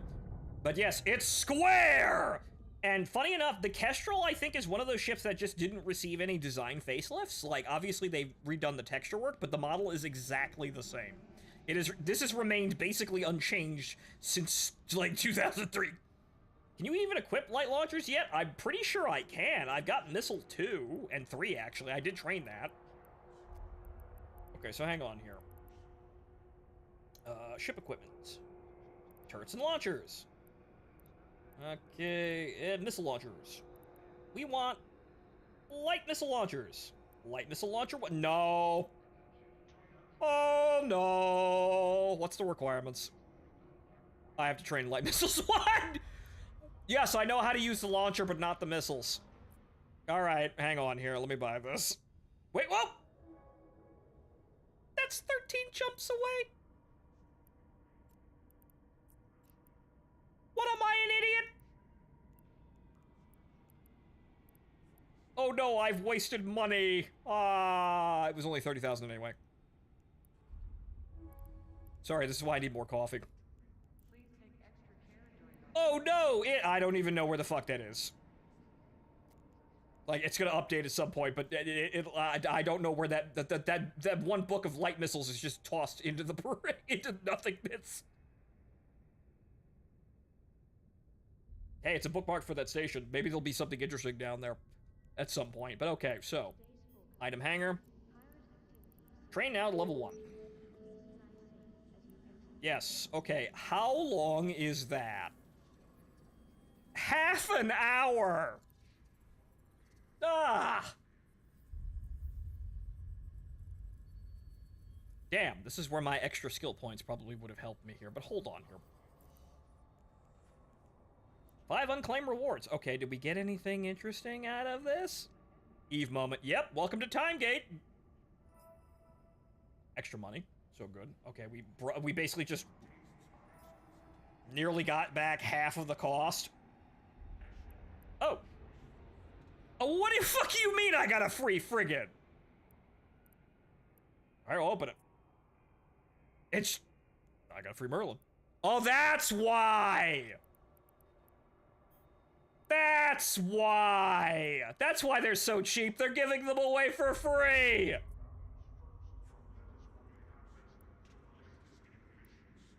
There you go. I already got one. At least I recovered all of the money.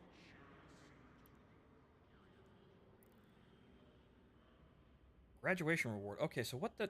Well, I would need to do literally all of this. Yeah, I would need to do literally everything in order to get any of that. Okay, points. Do I need to... What can I do? Oh, I have to do these all in order.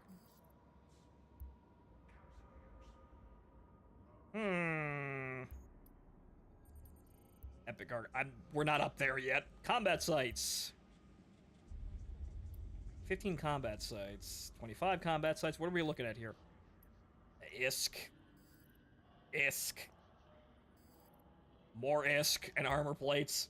Any cheap-ass implants you can buy? I mean, maybe? I could also just buy skill points. I might be able to buy my way to that really quickly. Yeah, I think it's in pilot services. Pilot services. Skill training. Daily alpha injectors. No. Okay. Small skill injector. No. Skill extractor. Oh god. Large. Ah! No. These used to be somewhat more rationally priced, but no! Oof.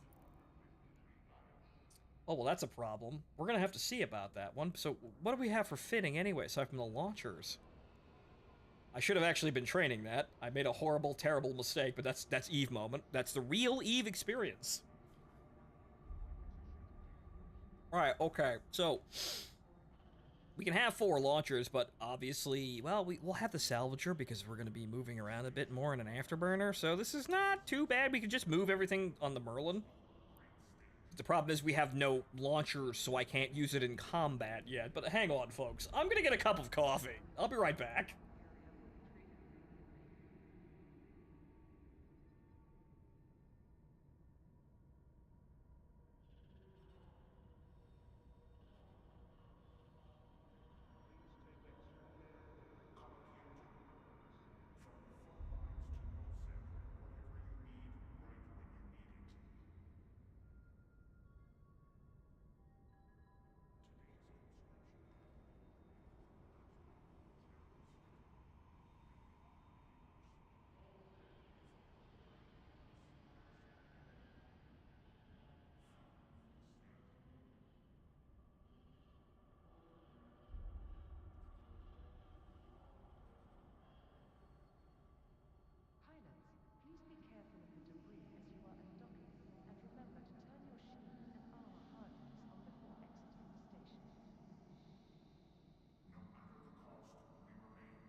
All right, I am back, ladies and gentlemen.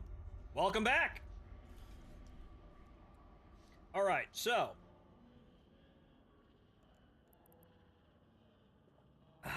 we have a bit of a problem in that I can't kill 25 minutes without actually doing something. So I suppose what we could do is do low combat sites in the Merlin. That'd probably be fine. It'd probably take us a while to get around anyway.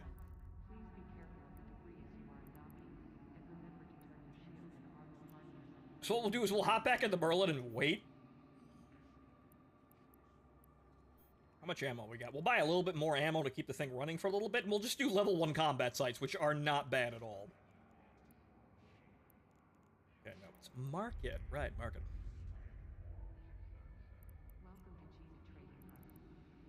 Hybrid charges. More antimatter, please.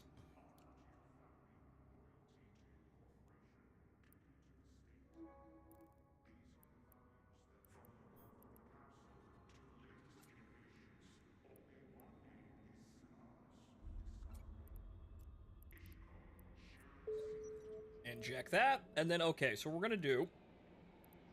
Yeah, that... 15 jumps to that light missile, and that is... no. Unfortunately, I lost Pointin again, like an idiot. I didn't leave anything at Pointin, dumbass.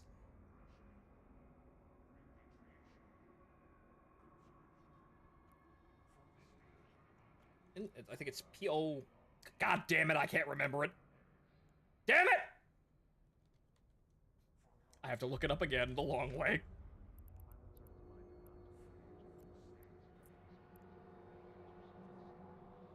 It's Poinen, right. So we're gonna warp there, and we're gonna fly around space. We're not actually going to the station. Surely this time you won't get a drone mission. No, I won't, because we're not even gonna do that. We'll avoid the drone stuff. Alright, get out of here before we witness another drive-by shooting. Warp drive active.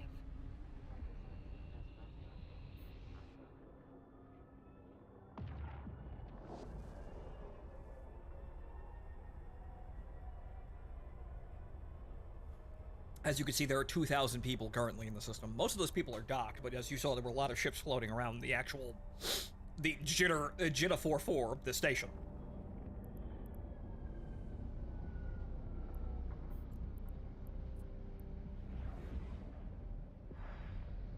Alright, so, we want opportunity... not opportunities, right? It's... what is it? It's the agency, right? Agency, and then exploration! And then combat anomalies. Or bonehead stupid. Okay, Grease's hideaway. Okay, that's level 1. And hey, we're already in the system! Active. So this is what you can do for just instant action. Alright, Greases, we're set up for that. A level 1 combat site is basically just a level 1 mission, more or less. As long as there's nobody already here. And someone was. Dang it!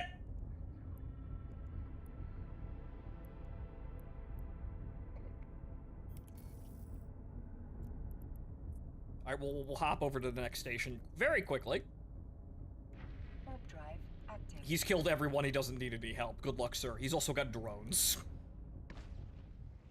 The mission is playing itself for him.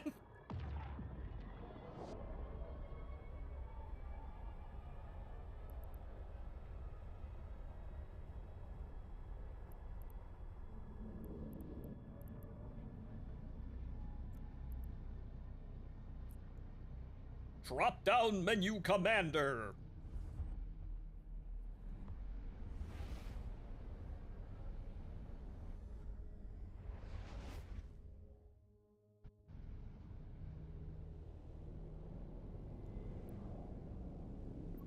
Warp drive active. A lot of people do these because it's very easy to just zip in, do a site, zip out without really having to go through anything. You don't have any, like, risk of seeing, like, you know, needing to take something back or having downtime or getting a bad mission or something like that.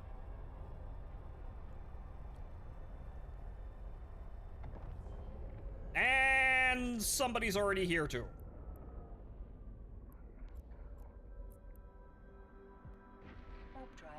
active. Good day, sir. And someone who's recently killed players too. What a character. Next. Typically, you want to find a quiet system to do this in. This is Jeddah, so this is one of the more this region is one of the more active. So that explains a bit. Hey, we're successfully killing time by not doing anything. A mission probably would have been easier, though. Okay, 2 anomalies in system. Ooh. That's a level 2 one. We're not exactly amazing for that. We could probably handle it, but that's where they start throwing, you know, cruiser-level enemies at us. I could deal with that if I had Tech 2 drones, though, and just kind of stand there laughing, but we're not there yet.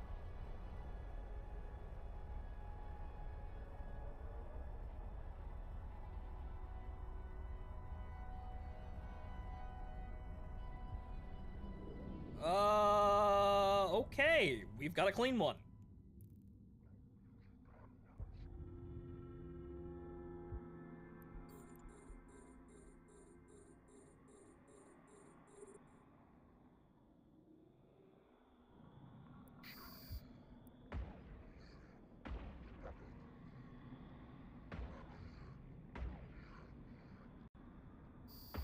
Pew!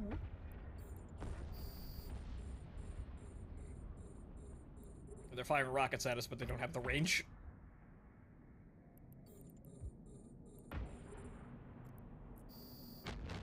Ooh!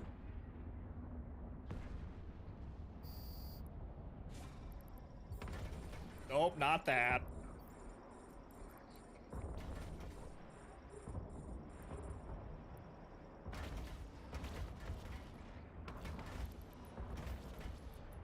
We can fly. These guys are so weak we can fly around and actually risk salvaging at the same time.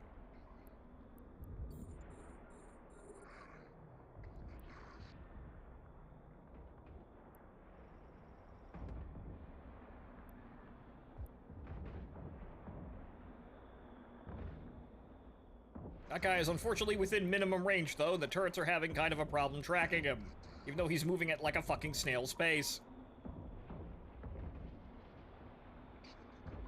Well, go on, kill him, Jesus! His shields are actually having time to recover. Unfortunately, this is what you do for...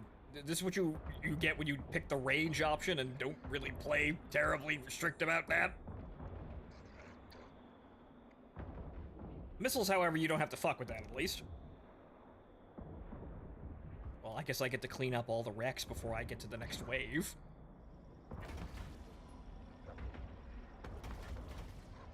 Stop wasting the ammo, though.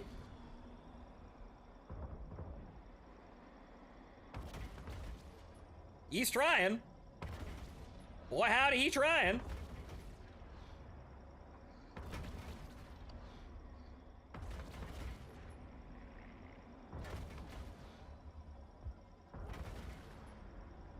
May I have some salvage, please?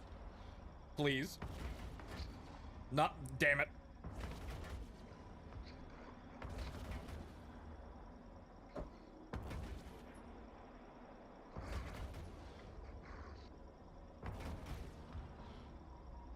He is doing all of 2 to 1 damage to me. Oh, come on! Comical.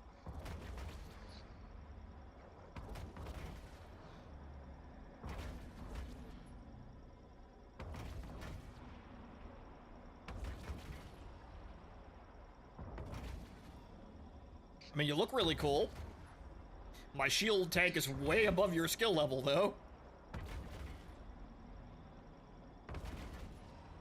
I hope this means I'm gonna get something good out of it, cause goddamn, it's a fucking wreck. It's a gator wreck, for fuck's sake! How hard could it be? There was nothing in it! Ah! Fuck out of here! Oh good, you actually had something in your wreck.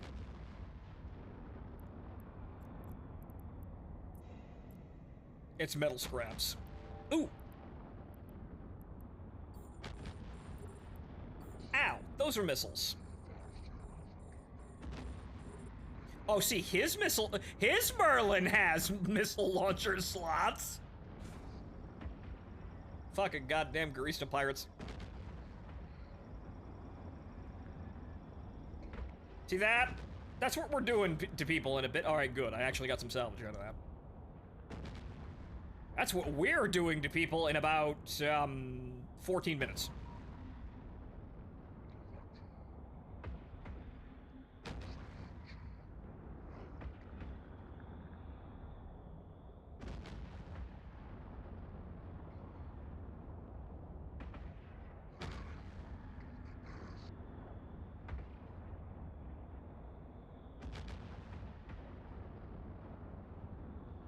A module has run out of charges.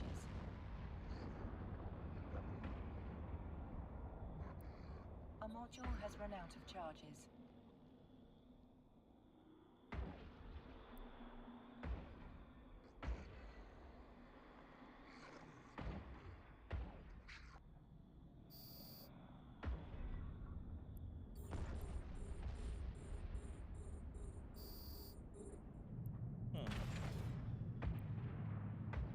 Oh, he's gonna try and jam me now. However, it didn't actually work. Oh, right, no. I can only target him now. That's ECM! That could be incredibly annoying, but typically, rats don't do ECM that often. They'll just kind of throw it out, and that'll be it. But this one, that looks like this is keeping... he's gonna keep this up till he dies.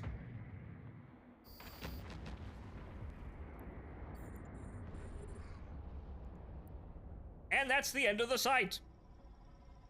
Hello, sir, with your very angry, flashing name tag. And there he goes.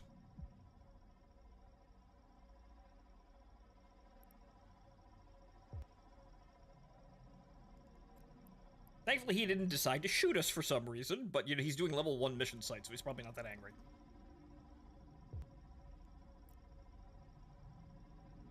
We only got, like... Actually, I think we picked up some antimatter charges, or did I never actually put these into a stack? Don't remember. I knew I bought 500, so yeah, I guess I just never stacked them.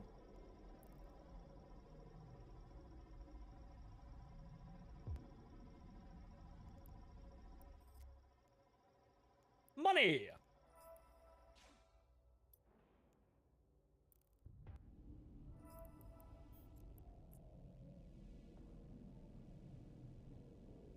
Small commander wreck. This should be interesting. Hopefully he has something valuable on him, as in, like, loot or at least salvage. Yeah, I think the combat music is bugged. Okay. 1,000 EM rockets. They're kind of useless. Okay, and a copper tag for the Garista pirates. Okay, that's useful for some things. Not amazing, not an amazing amount, but that's something.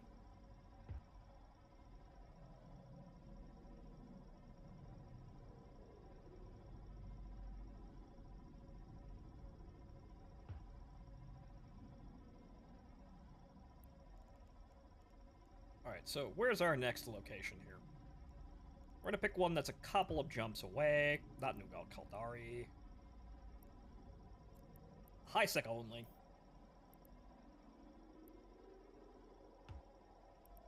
Okay. This looks like a good idea. Oh, that's going through low sec. What am I doing?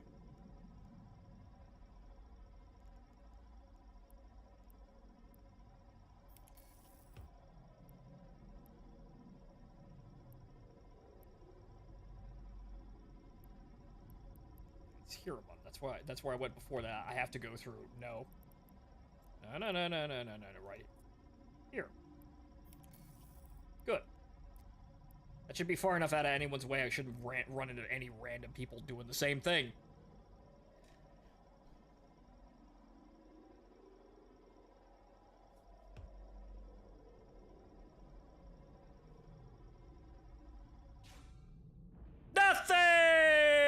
Hey, god fucking damn it, salvage.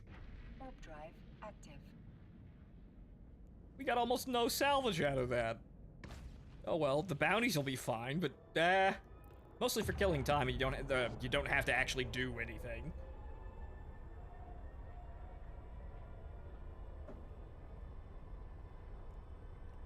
But we'll head back to Jeddah once the skills are retrained. Well, once Missile Launcher 1 is trained, and then we can outfit the Kestrel. Could grab a Heron and throw some probes on it for a little exploration sites. I've never actually really done those. I know how probe scanning works, but I've never actually done any of those sites. Those do pay out, but we're doing mostly brain-dead combat stuff right now. Warp drive active.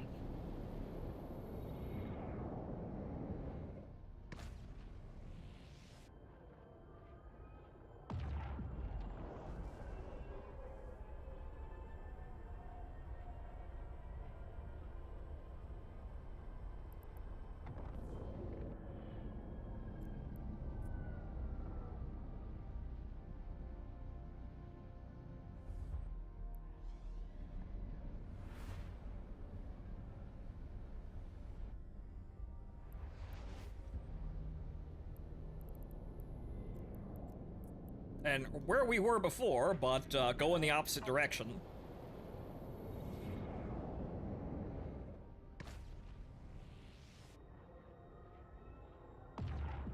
Also, I should mention while we're doing this, they have updated the star map, so now you have a new 2D mode. Makes it a whole lot easier to see what the fuck is going on. And then we can actually find Pointed, literally right over there. It's new Caldari, just about and Pointed.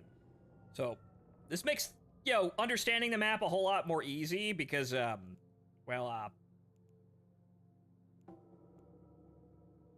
what the 3D map looks like, and we all had to get used to navigating this hellscape. But this came in with the latest update.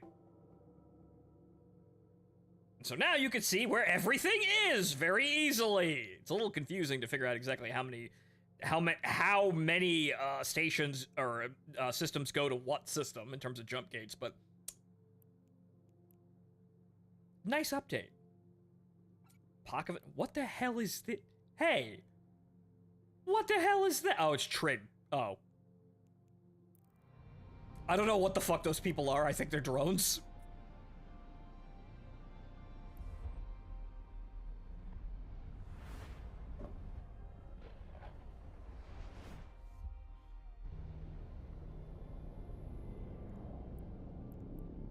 Okay, Greaser Burrow. We'll try this one. Warp drive active. So our 3 in system. Hopefully no one's at this one.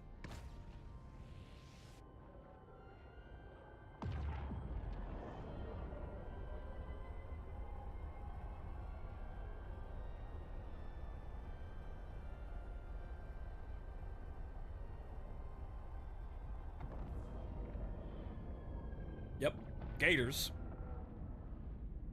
Well, one gator. Alright. This is still level 1, but it looks like it could be a bit bigger.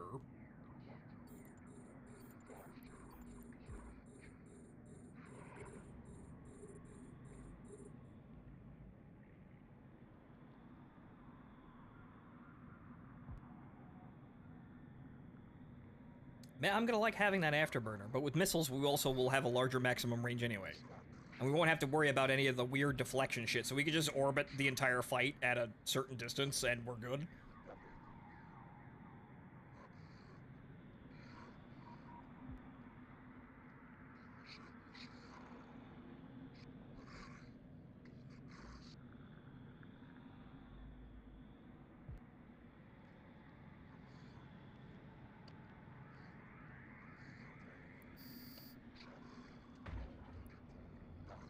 Okay, open fire.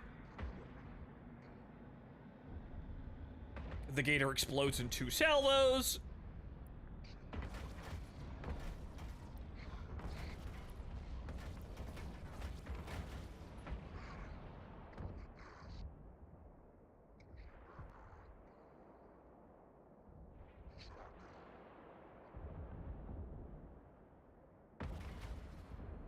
The whole game hinges there for a second.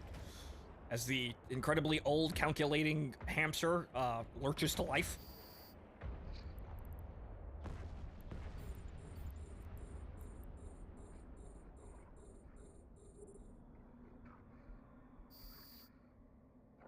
Actually, you know what? You assholes come over here. I'm gonna salvage over here. You assholes come over here. I want all the wrecks in a small, tight space.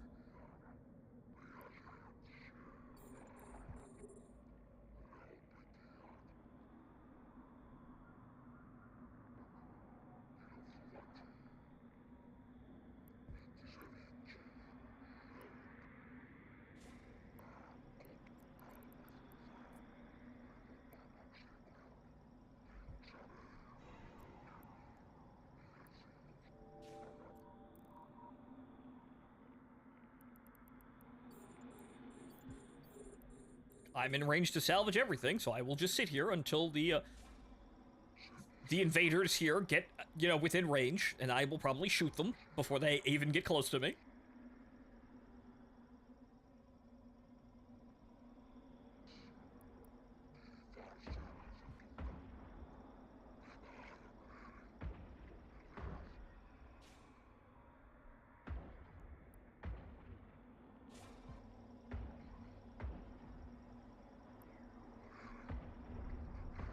One. See, this is what flying a bigger ship is like.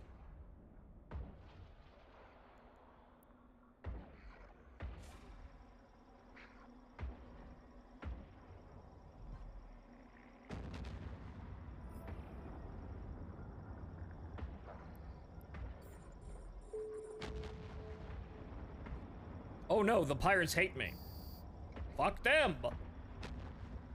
Okay, more reinforcements. I'm gonna have to move over to that wreck at 6,000 meters anyway.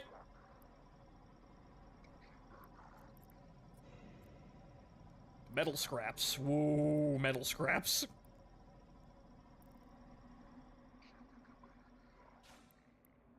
Oh, god damn it. I moved shifted slightly out of range.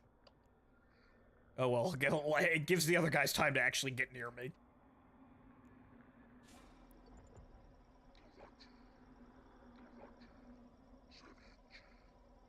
They weren't selling anything good anyway, fuck them. Right, exactly. Unless I want one of their faction ships, and I'm not really buying from them, I'm buying from some crook and shit.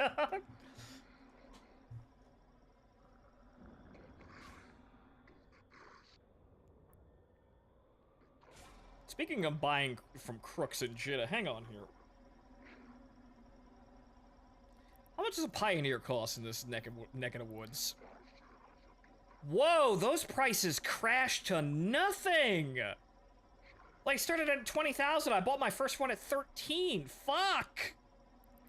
I mean, shit, we could probably actually get our hands on this one. How much would that fucking take to get our hands on that? Because we get drone stuff in that, too.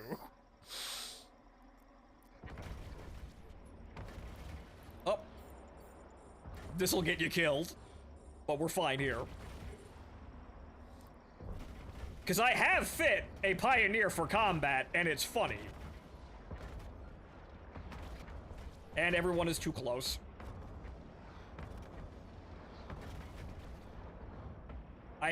The drone skills, though, are gonna take fucking forever, though. But the Pioneer can actually be used for, like, level 1 missioning without any problems whatsoever.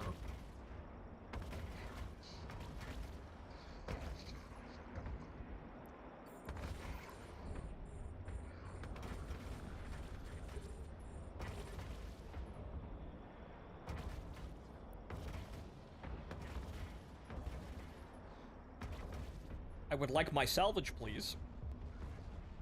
Give me my salvage, please. Click.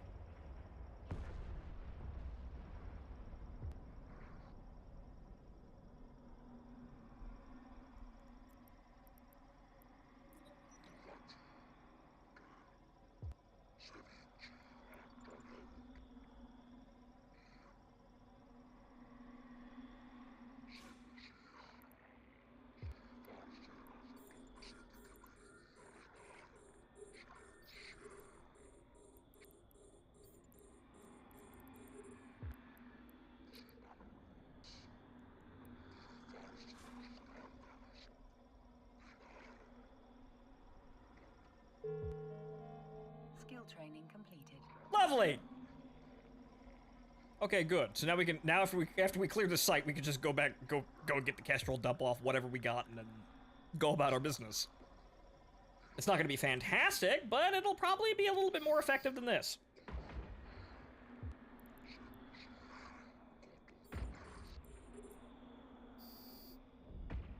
Dead.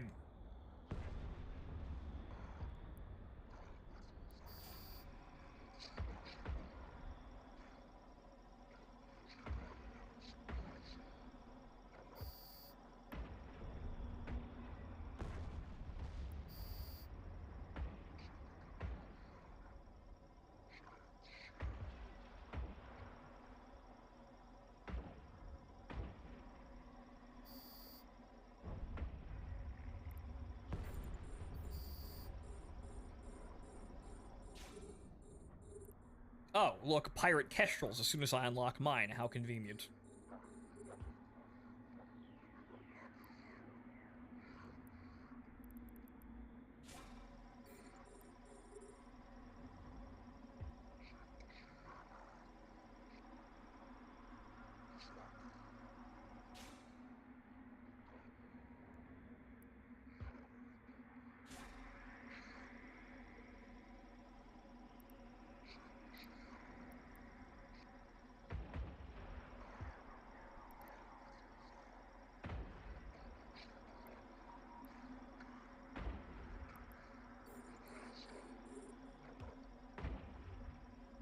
Yes, I know you're going to launch missiles at me, but you had too short of a fucking range to actually hit me there. Nope, you're still out of range. You're gonna be dead by the time your first salvo actually hits me. Yep.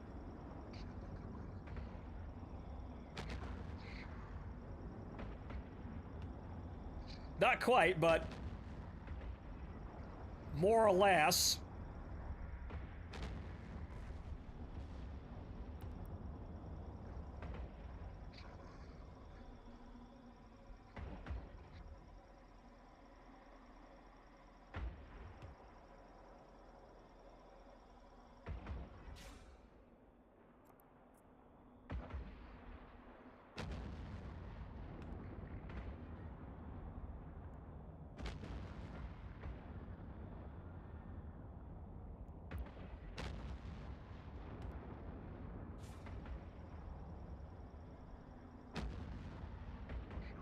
Glory to the Caldari state. Glory to the corporations! Hello, Tazrin. And that's the whole site, okay?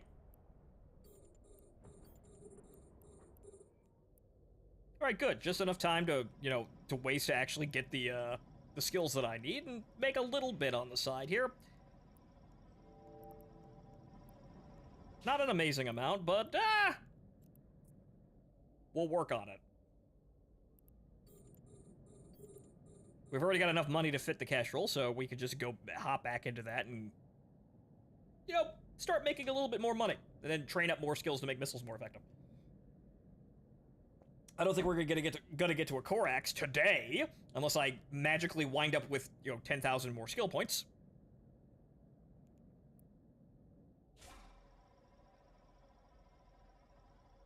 But a decently fit out Kestrel's nothing to scoff at, honestly.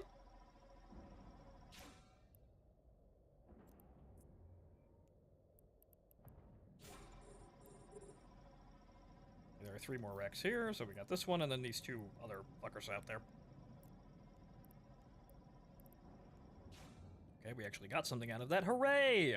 Also, it's gonna be nice having an afterburner. Maybe we'll work on a micro warp drive, even though that would be kind of extravagant for a Kestrel. It would definitely be. I would definitely be able to play keep away like nobody's business.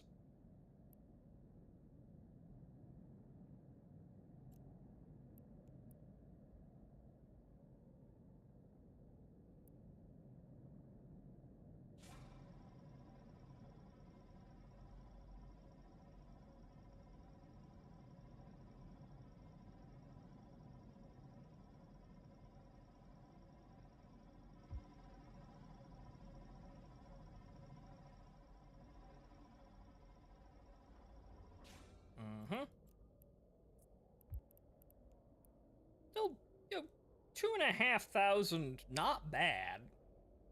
Or 2,500,000, not bad overall in terms of winnings. That's everything from both sites, though. And we just had to warp here and beat people to the punch.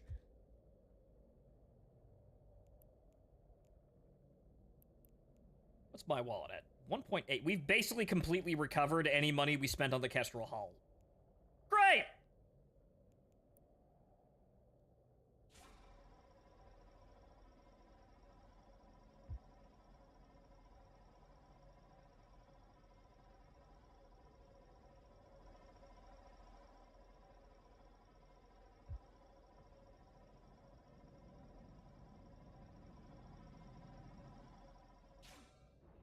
Nothing!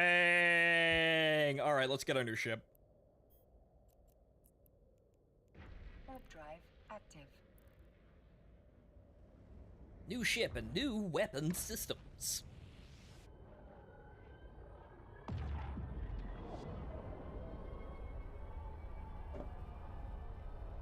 You got it your shift shifted twice, stranger?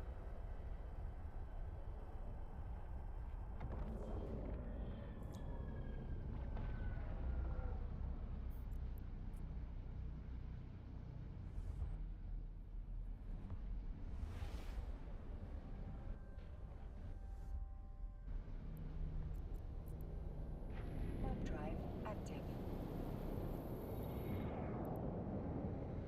Actually, it won't actually matter. I'm gonna be offloading everything. No, it just moved to Sunday. Okay. Is that today's Sunday or next week's Sunday?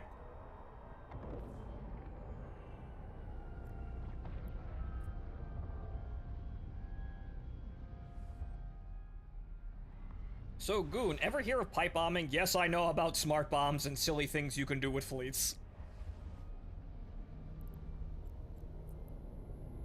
Warp drive active. For everyone else who doesn't know, pipe bombing is a practice that was developed for competitive PvP, and basically what you do is you take smart bombs, which project damage outward from your ship to hit everything around you, but you take a fleet full of people with smart bombs and you attune your shield resistances to match the damage type. So it does almost no damage to you, but when you warp on top of someone, they are now surrounded by a billion gajillion damage and instantly die. Docking permission requested. Docking request It's funny. accepted. You need several people to do it properly, but it's funny.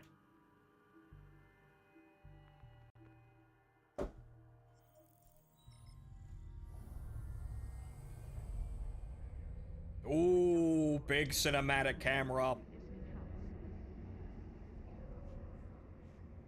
Yes, continue insulting the size of my ship, thanks.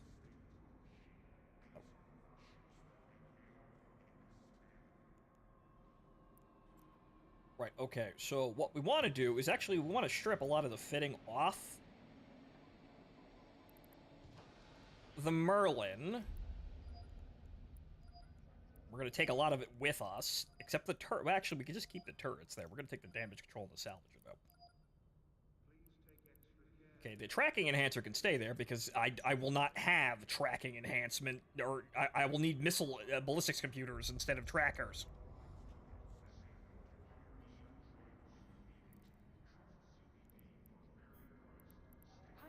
Okay.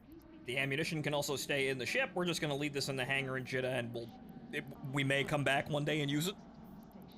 And that, and seal compact EM shield, but that we won't need.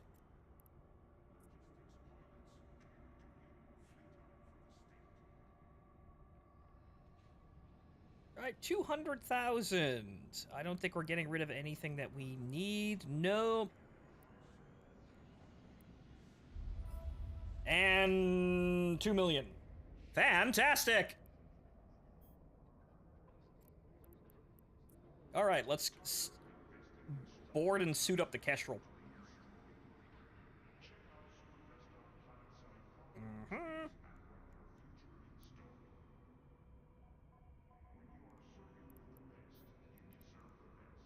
All right, so Actually, we won't have any kind of enhancement since the power diagnostic will actually help the tank as well. Okay, that helped us a little bit out there. Okay, we want one extender, we want a thermal shield, we want a thermal, and the kinetic. Right, a little less effective tank, but we're not as, tanky as a Merlin. But we're gonna be staying further away from combat because missiles. I think we have enough money to spring for the shield extenders too, for the rig, so we might be able to fit that too, but let's get the missile launchers in here.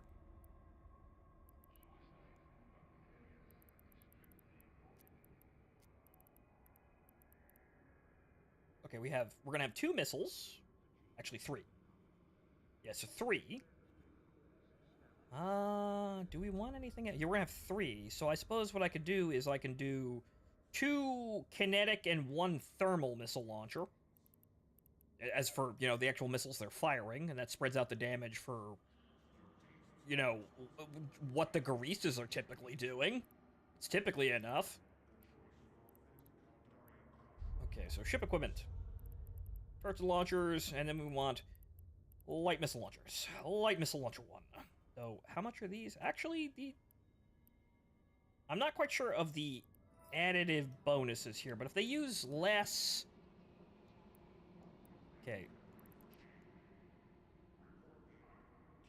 21, 16...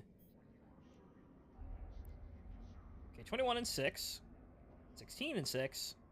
21 and 6. I think the Ample has better stats, but we're going to take the Air Blast.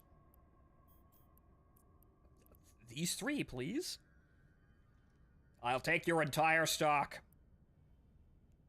No. This is 400% above the regional average. What do you mean 400% above the regional average? It's the lowest fucking price they're offering!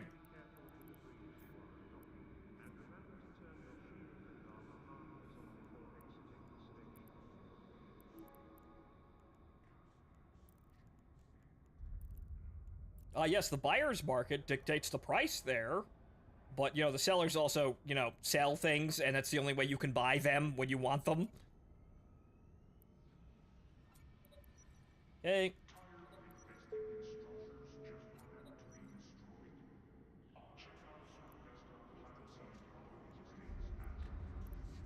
Okay, we're also going to need ourselves an afterburner. Which, I think we have the skills for a 1-min afterburner. Yes, we did. Okay. Location!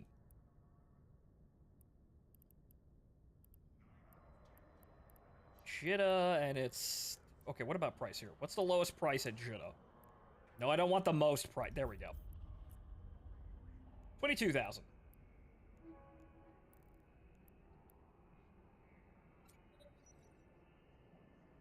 Good! Like I said, our tank is a little weaker, but we could probably spare a rig to give us a little bit more breathing room. Okay, so now we want the kinetic missiles and thermal missiles. Okay, light missiles. Standard. We want Scourges and Infernos. Okay, we'll buy 500? Actually, 1,000. Because we're going to be feeding 2 launchers with that. And we want Inferno missiles. Also 1,000. I'm not sure exactly how much cargo space we have, but I know that the Kestrel has an okay cargo capacity. That's respectable.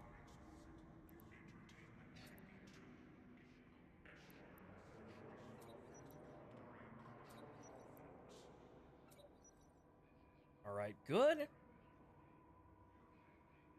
Looking fine. Okay, so now we want the rigs. Which, again, they're going to be pricey, but we've got the money to do it, and the ship could use the hand. Alright, so ship equipment, or is it ship module? Rigs, right, okay. Okay, we want shield rigs.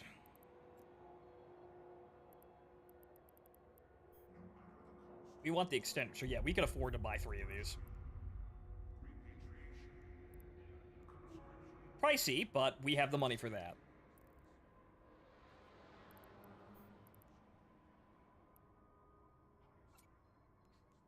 Okay, this will give us a moderate boost to the amount of shield we have, which brings us actually comparable to the Merlin.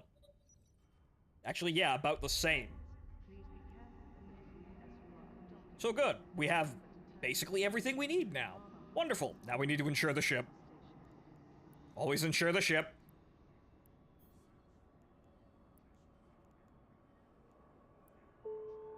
That's not as much as the ship fucking costs, but that's at least half the price. The Merlin price has crashed. Missile launchers or rocket launchers, boss? Missile launchers. Rockets, I know, can be, in some cases, better, but I prefer missile launchers. But okay, so, we've got a missile boat. Now, what's our maximum flight range? 23-kilometer range, and we could just sit out there and do whatever the fuck we want. We've got a salvager, we've got an afterburner, we've got everything that we had on the Merlin, but slightly better overall in terms of balance. Now, could we get a... I don't think we can get a medium on this. But hang on here, let me simulate something.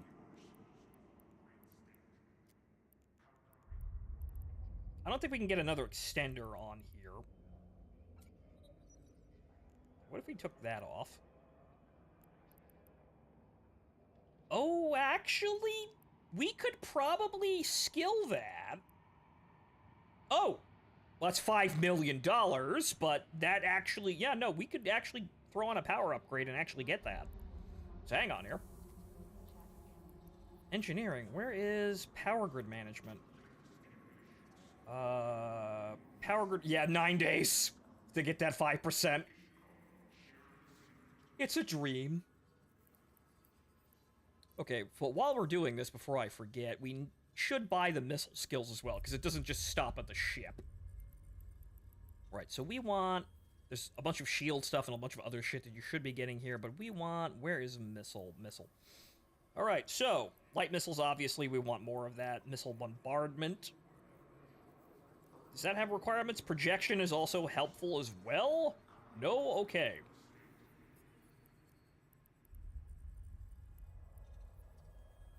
Hey, that's really pricey, but we've got money for it.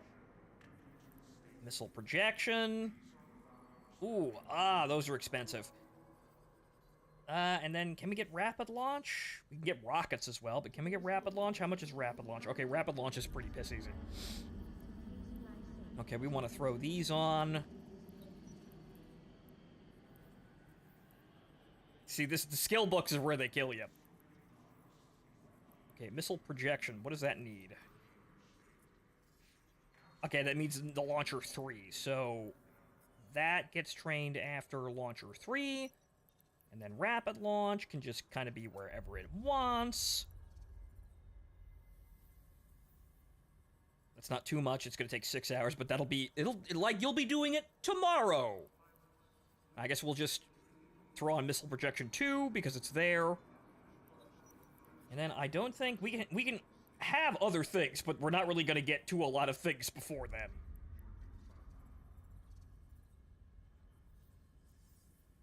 Okay, how much for rockets? Oh, rockets are fine. Throw on rockets in there, too.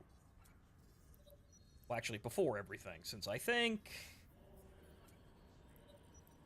I'll give that a whirl.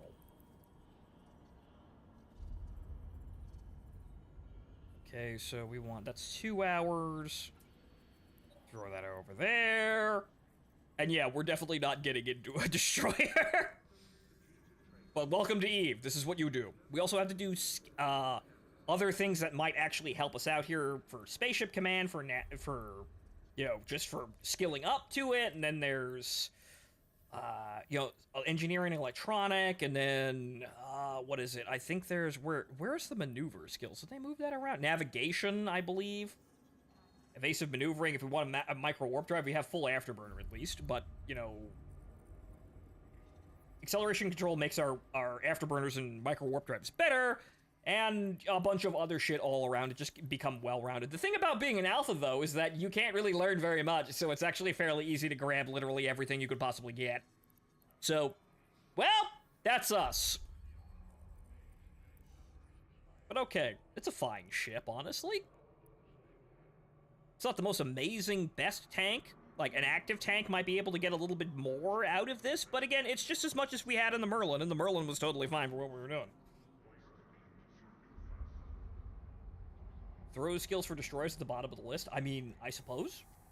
We could just throw there. I'm not actually up there yet, but okay, so it would be Spaceship Command and Caldari Destroyer. Do I have enough money to actually buy that? I should. Caldari Frigate, Caldari Destroyer. Yep, I have just enough. And that's our core axe if we decide to come back to the game. Need avatar. Ah, thank you, Gala. Deku worked his magic, and I think this is perfectly fine for just starting. We'll see about anything else more extravagant. But welcome, welcome. Alright, so now we're going to go back to Poinin and do ourselves another mission.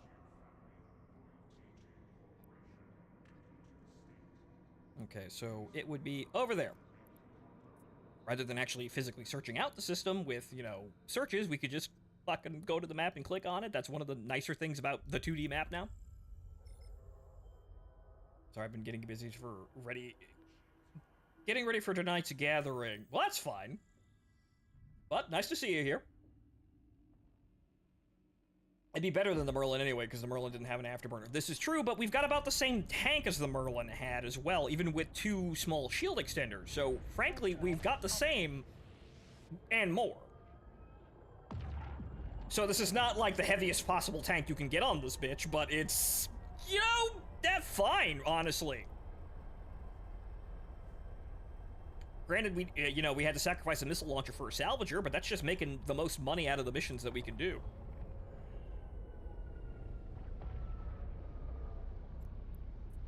But so, our range is attributes. Well, it tells it in the fitting window. Actually, it doesn't tell us the fitting range there.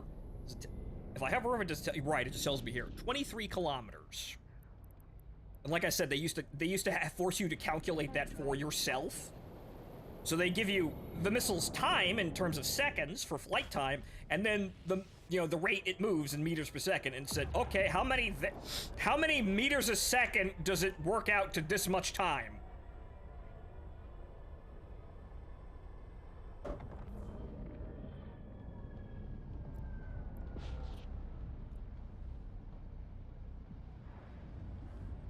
But so the game is old and slightly newer in some places, but still kind of old.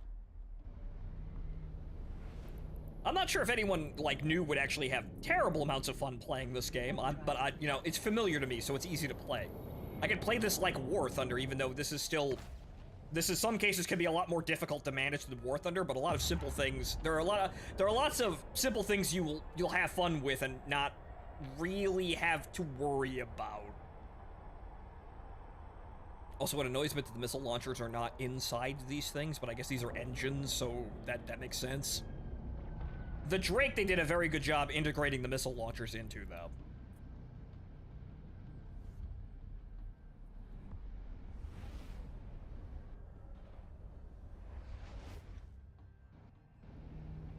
Alright, so, internal security... Which station was it?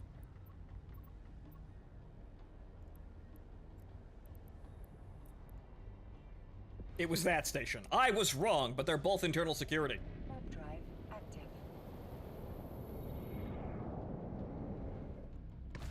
We completed another challenge. What was the challenge? Ah. More money!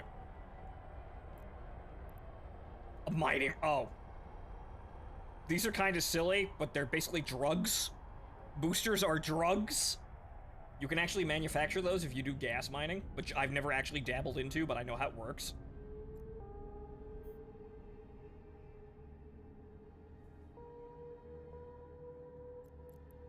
Docking permission requested.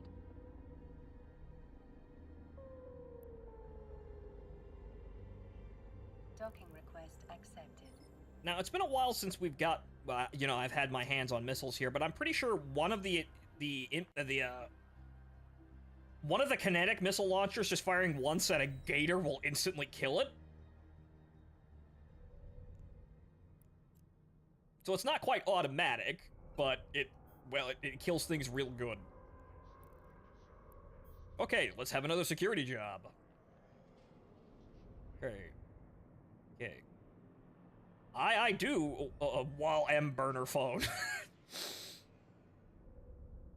Okay, you've got an accent now suddenly. We've got reports of Garista patrols in their sector. Our surveillance patrol reports that they are scouts providing intel back to their leaders for a much larger raiding party. We cannot have them discover our weak points or gather any intel on our convoy travel routes. Teach them a lesson for us, Wall M burner phone. Yes. Walmart burner phone. Go kill. Go forth and kill. Can do, sir.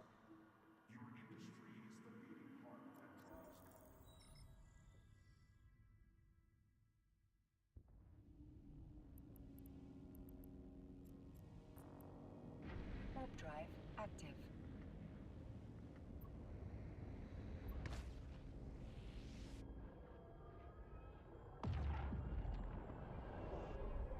Did you accept? No, I didn't. Fucked it up, award. This is what happens when I start getting tired. I start making that up, but I've been doing that shit for years. God damn it. Which station was it? It was this one. It's Moon 26. Warp drive active. I catch myself doing that shit still. It would have appeared if it had showed up. I just minimized the window, didn't I? I didn't actually commit to memory what I did to close the window, but I think I just closed the window like a moron. Ah!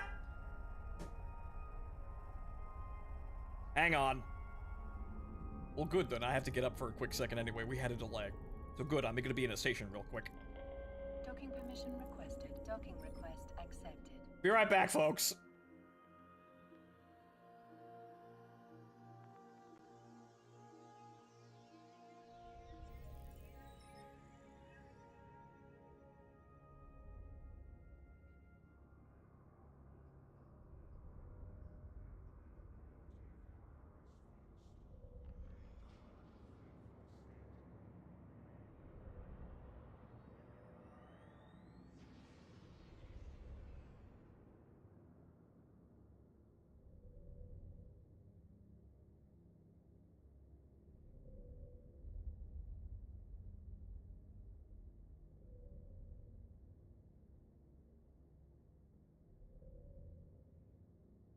All right. Oops. Right. Brother came by. He needed to grab a package. Right. Okay. So, what did I do? Did I just minimize this? Did I hit delay? Decline? What the fuck did I even do? Fool that I am. As we were.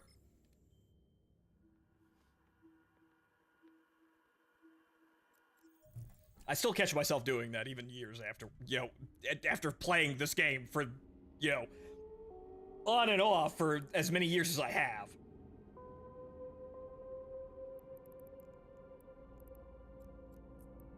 Warp drive active. Random shit like that'll happen to you, no matter how fucking familiar or skilled you are. And I'm not terribly skilled, I just know a lot of the basic shit. And mostly centered around mining and then maybe using the economy a little bit, because that's basically mostly what I do. I just dabble in very low-level PVE combat.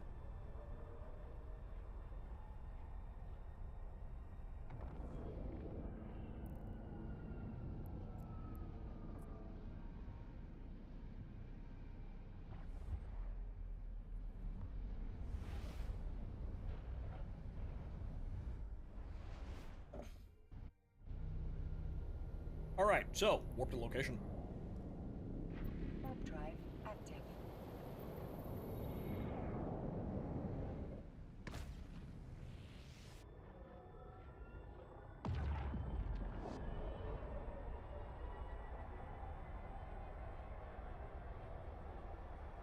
Wonder what would happen if you got rid of the skill tree and just put a price tag on everything.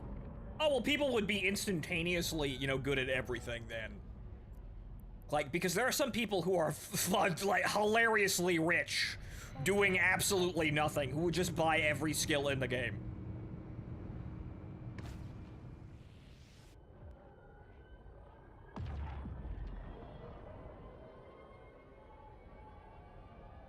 Alright, so... large site? Okay, so it's those guys are closest. Okay, right, so we're gonna lock them up. I don't think we're gonna grab the attention of those guys, but we'll watch them. Burner on. And I guess we're just gonna hit all three of them at once with each launcher once we're in range. So our magic number is 23.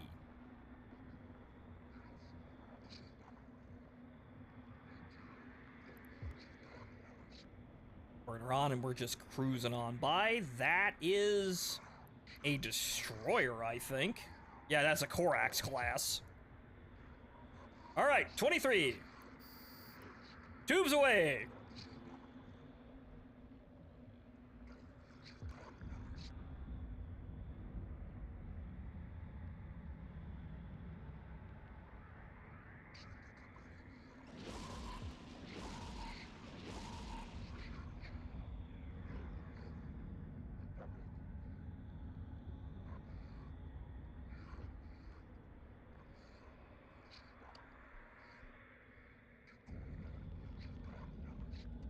Their tanks are kind of healing it. All right, here's what we're gonna do. We're gonna refocus on one target since their shield tanks are actually tanking that. Fuck it, have all three tubes at once.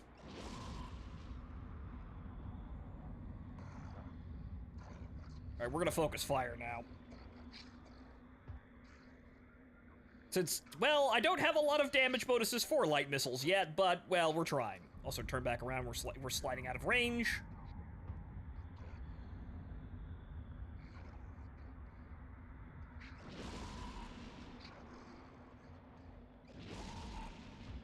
Okay, that's one down.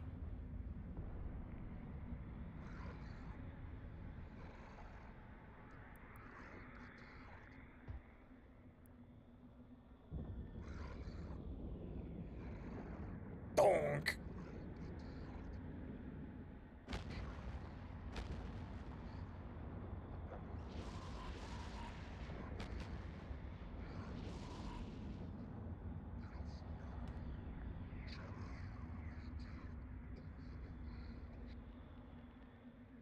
I'm outside the range of their rockets, too. So this is what effective kiting looks like! Unfortunately, the cycle times, they have to complete the cycle in order to retarget, so the cycle times of the launchers are a bit slow.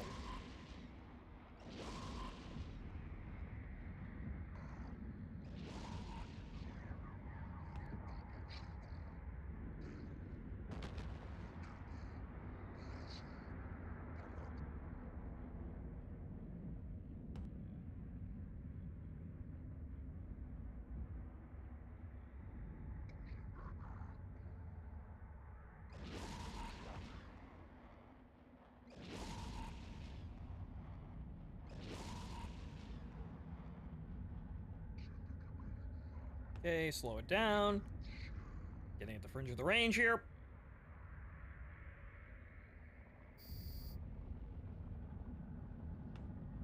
Excellent jousting.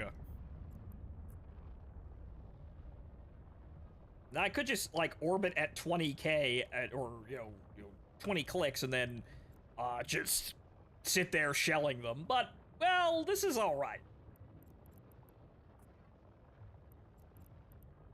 You see, now we've got the afterburner, we can dictate range, we can outrun most of the enemies that we're seeing, and now everything's nice and happy.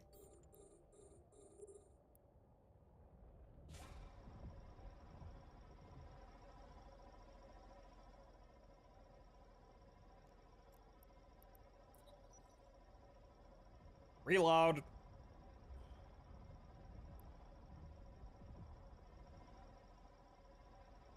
Now, I forgot to check. Does this have a drone hold? No. A lot of Caldari ships used to have one, but they removed that in, in terms of balance, because it's more the Galente thing rather than the Caldari thing.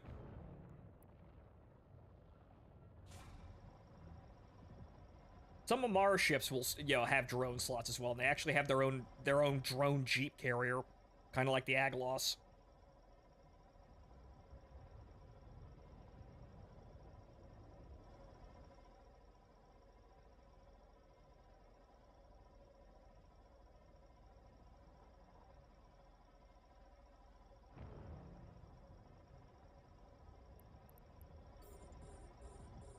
Also, though, actually, now that I'm thinking about it, Hikari, you're right, because there is a price tag on skills.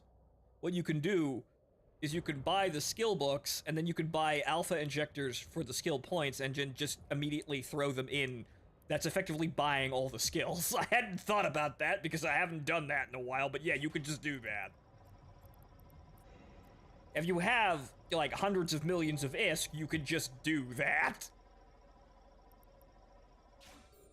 Alright, these guys are basically in range. Okay, we're gonna take out the Korax class first.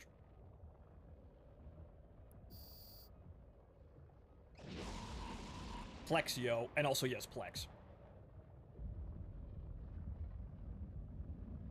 Okay, he's not terribly durable. He's also a shield tanker, so once the shield goes down, that's basically it.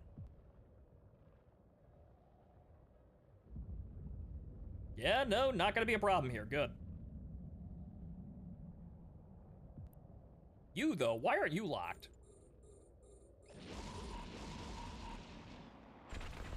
Okay, flip it around so we don't piss off the other wave. Actually, no, we've pissed off the other wave, too. Okay. That's only a little suboptimal, though.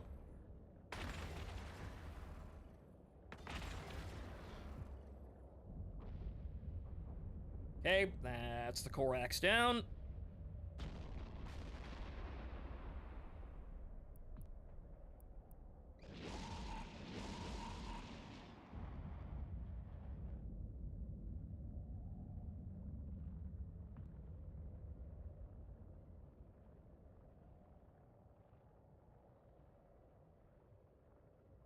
Whee!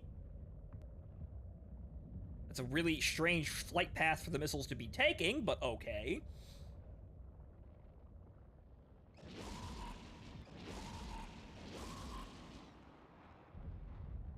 Okay, splash.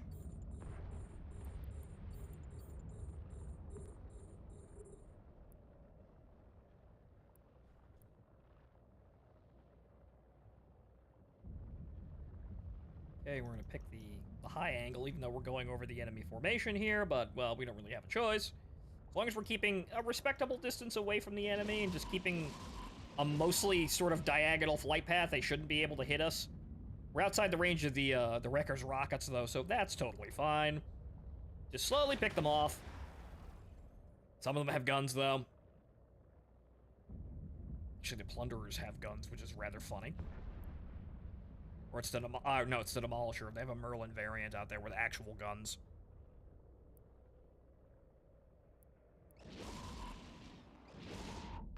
Okay, we're gonna do the space thing and go up. We're gonna go up. We're gonna move in 3 dimensions! Okay, so far we're not taking any damage either.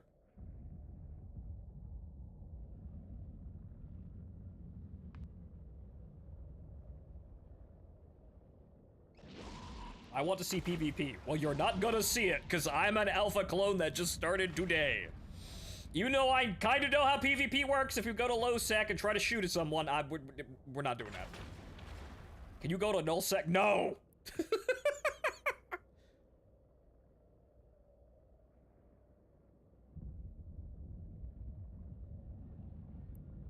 Why don't I just destroy my ship right now?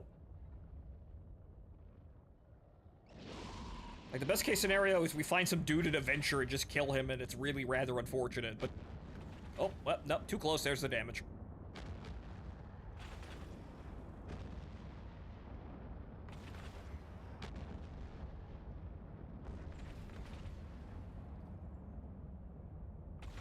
You're the new bro, we need some support. Uh-huh, yeah, well, yeah, okay.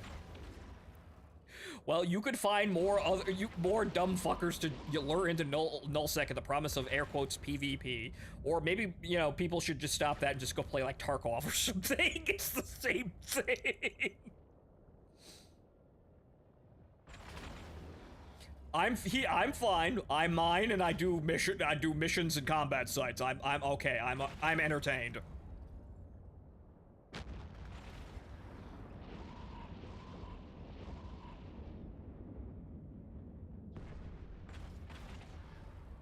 Yeah, the Demolisher is getting some hits on me, but not too much.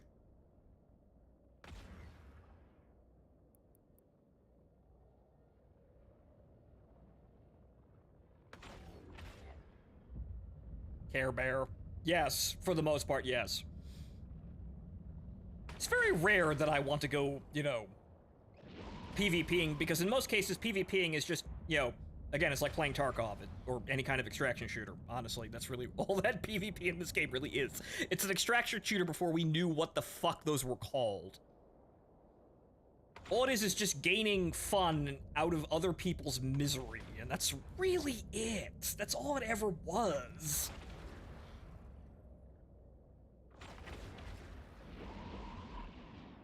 That should kill him. No, not quite. But okay. Hopefully that's the last guy. Although there is a wreck over here.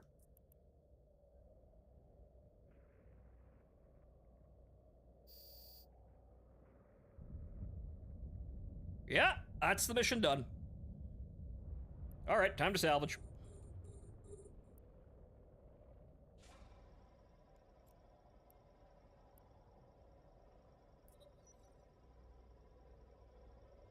Okay, so we still took some damage there, but it's because we got close. But for the most part, we were actually keeping distance pretty well.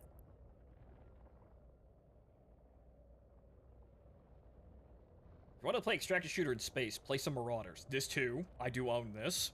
So that's a very typical kind of experience, and basically, unfortunately, you have to go in there expecting to die instantly, and then just kind of accidentally have fun when it happens. And frankly, it's, I don't even want, dude, if I wanted to bet my entire mood on one round of video games, I'd just play War Thunder. That's a lot easier and simpler and faster. It's the same level of disappointment.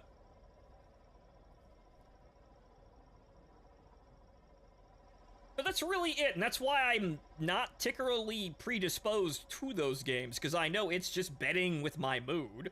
And of course, being a streamer, I have to be super good at the game or no one gives a shit. No one wants to watch me fail over and over and over and over again.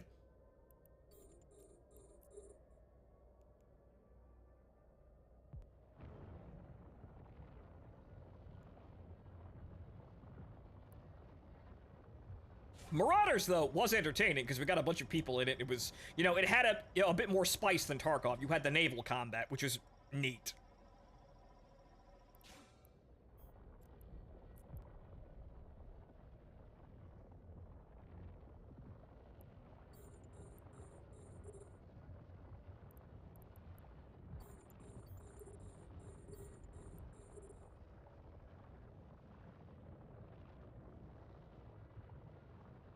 Did I try Arc Raiders yet? No, I have not tried Arc Raiders yet. I've heard it's good. I might try it, but, that's another game that I want to play with friends.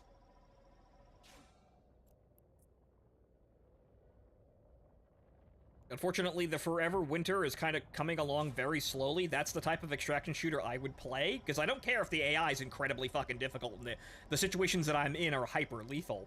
The PvP stuff just gets really asinine very quickly. So, sure, give me a nails-hard PvE experience. Great. Amazing world building. 10 out of 10.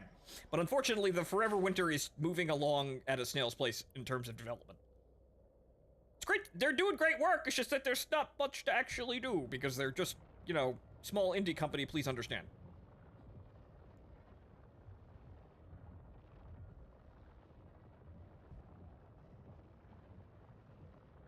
Yes, but the thing is with PvEVP is it typically just devolves into PvP, and then you do the E?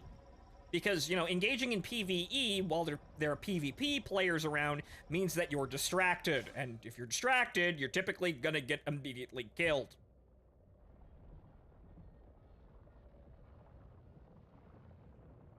So basically, in most cases, the smartest way to play a PvEVP is to just do the P first and then just make sure you've slaughtered everyone in the instance and then go about the PvE. Which again, this is just reaming fun out of the misery of other people. It's kind of like just how multiplayer games, after a while, you realize you're just, you know, you're beating other people in the street, and the context of how you're doing that doesn't really matter.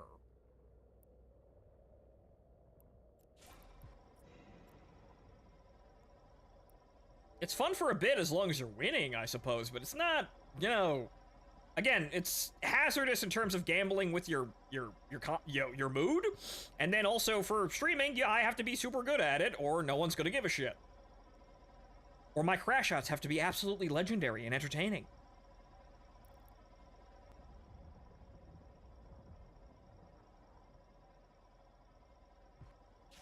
So I never really liked those games being the thing, and I know a lot of other people didn't, but, well, you know, there's a lot of people that still play Tarkov.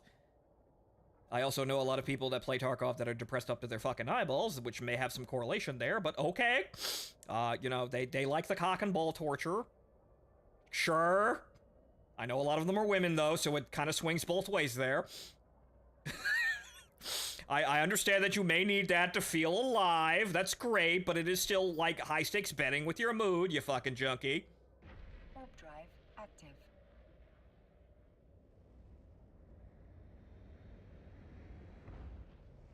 Would you play a co-op PvE mode for Marauders? Of course, especially if it had like a larger naval component. But like, you know, flying a ship in and then doing boarding parties to NPC ships, like how they have the Red Baron, but it's like the entire instance is just like NPC ships, like we're engaging in combat. Yes, I would do both. I would do the naval commanding and gunnery, and then also the breaching parties. Because in a way, players can be frustrating because they always pick the most annoying ways to fight, which are typically the hardest ways to, you know, fight people, which is why they're so annoying.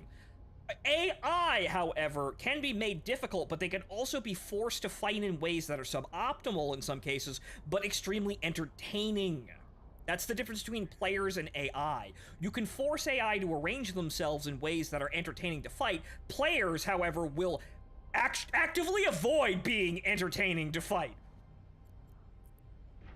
Players will just simply be metagaming assholes as much, as much as they possibly can, because it increases their odds of winning. That's not entertaining to play against, though. It's cathartic to beat the fucker into the ground anyway, but again, that's kind of the problem there. Players make fighting them annoying as a rule.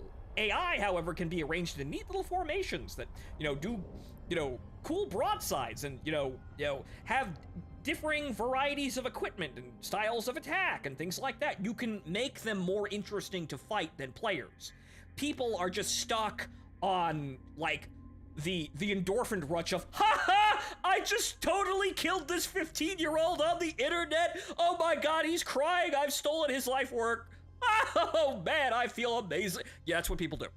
That's what people are stuck on. It's that drug. It's like having PvP flags in real life, but, without repercussions in most cases. Docking permission requested. That's what people are all stuck on. That's all it is.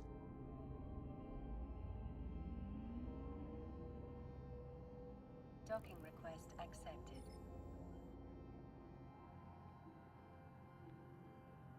But can you kick the AI so hard that you can feed the walls of the ceiling? Well, Trepang was a fear shooter, so yes, that's AI.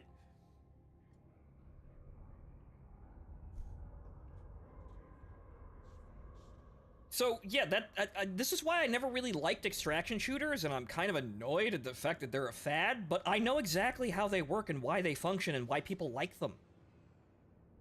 People are really depressed and kind of violent internally, and so they want to, like, work it out on other people, in a safe and contained environment. So, i.e. playing a video game. But it is really, ha ha, I beat you! Like,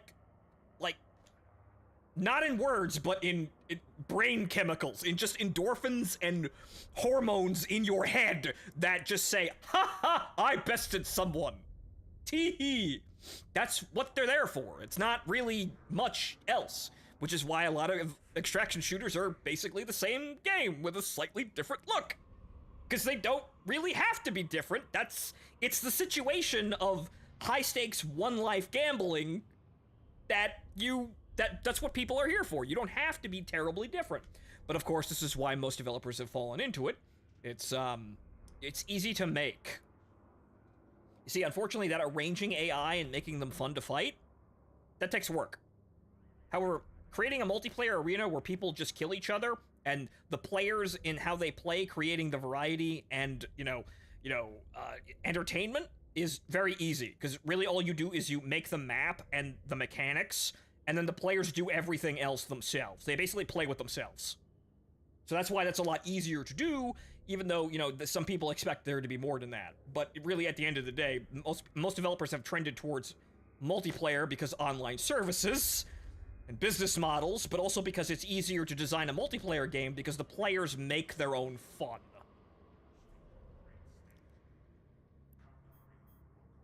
However, really, I know some people enjoy this and can't get enough of it, but I look at it and go, yeah, can I just, have some actual fun and doing stuff that isn't betting tremendously with my mood today? It'd be nice if I felt, just better playing a game.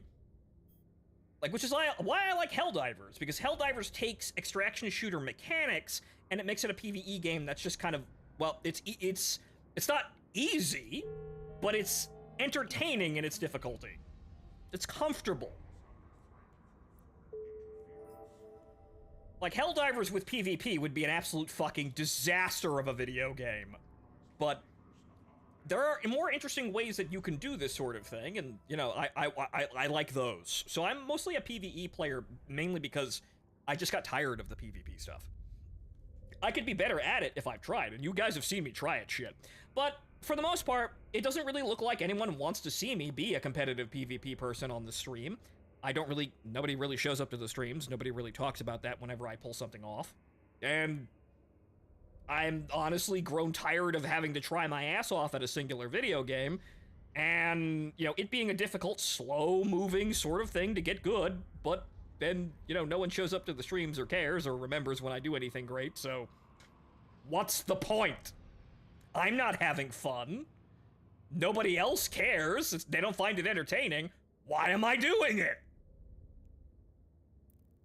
Unfortunately, some of my fellow streamers, they haven't had this epiphany, and they're neck deep in the cock and ball torture, the bondage, or however you're gonna, work that out for women, because a lot of women play Tarkov. However the fuck you spin that for women. They're still neck deep in it. That's great, but Jesus Christ, they're also depressed out of their eyeballs, and maybe you should play something else. But what do I know? I've just been streaming for 9 years. 9 years? Okay, Enforcer Frigate skill. Well, what the hell is in here? I'd like to open it. Would you like to fly the melted plastic ships? I mean, maybe. Inject the skill, why the fuck not? Small enduring armor repair, I guess I picked that up. And I didn't really... Salvage take wasn't all that amazing. But, in all things comfortable, really, honestly, for the most part. Actually, I'm gonna leave one of these scrap metal here. This is gonna be our marker for pointing. And also, that's a skill. What am I doing?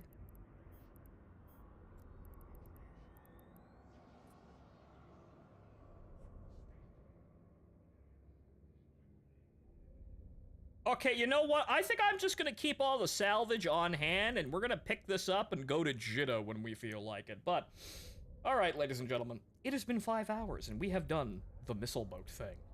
So, I think we're good to take a break tonight. Will I play EVE Online again? If I Dare tempt it. Will this be a series of things? I don't know, but, well, maybe we'll come back in and we'll work up to getting a destroyer. It's not going to be terribly long, but, well, that's EVE Online on a very basic level for, like, missioning and just gaining money. But, so, right, I'm going to clean up and see what needs to be done around the house. Thank you for showing up to my debut stream. I have been your host, Horace Widdison, and I will see you next time. Good night, folks!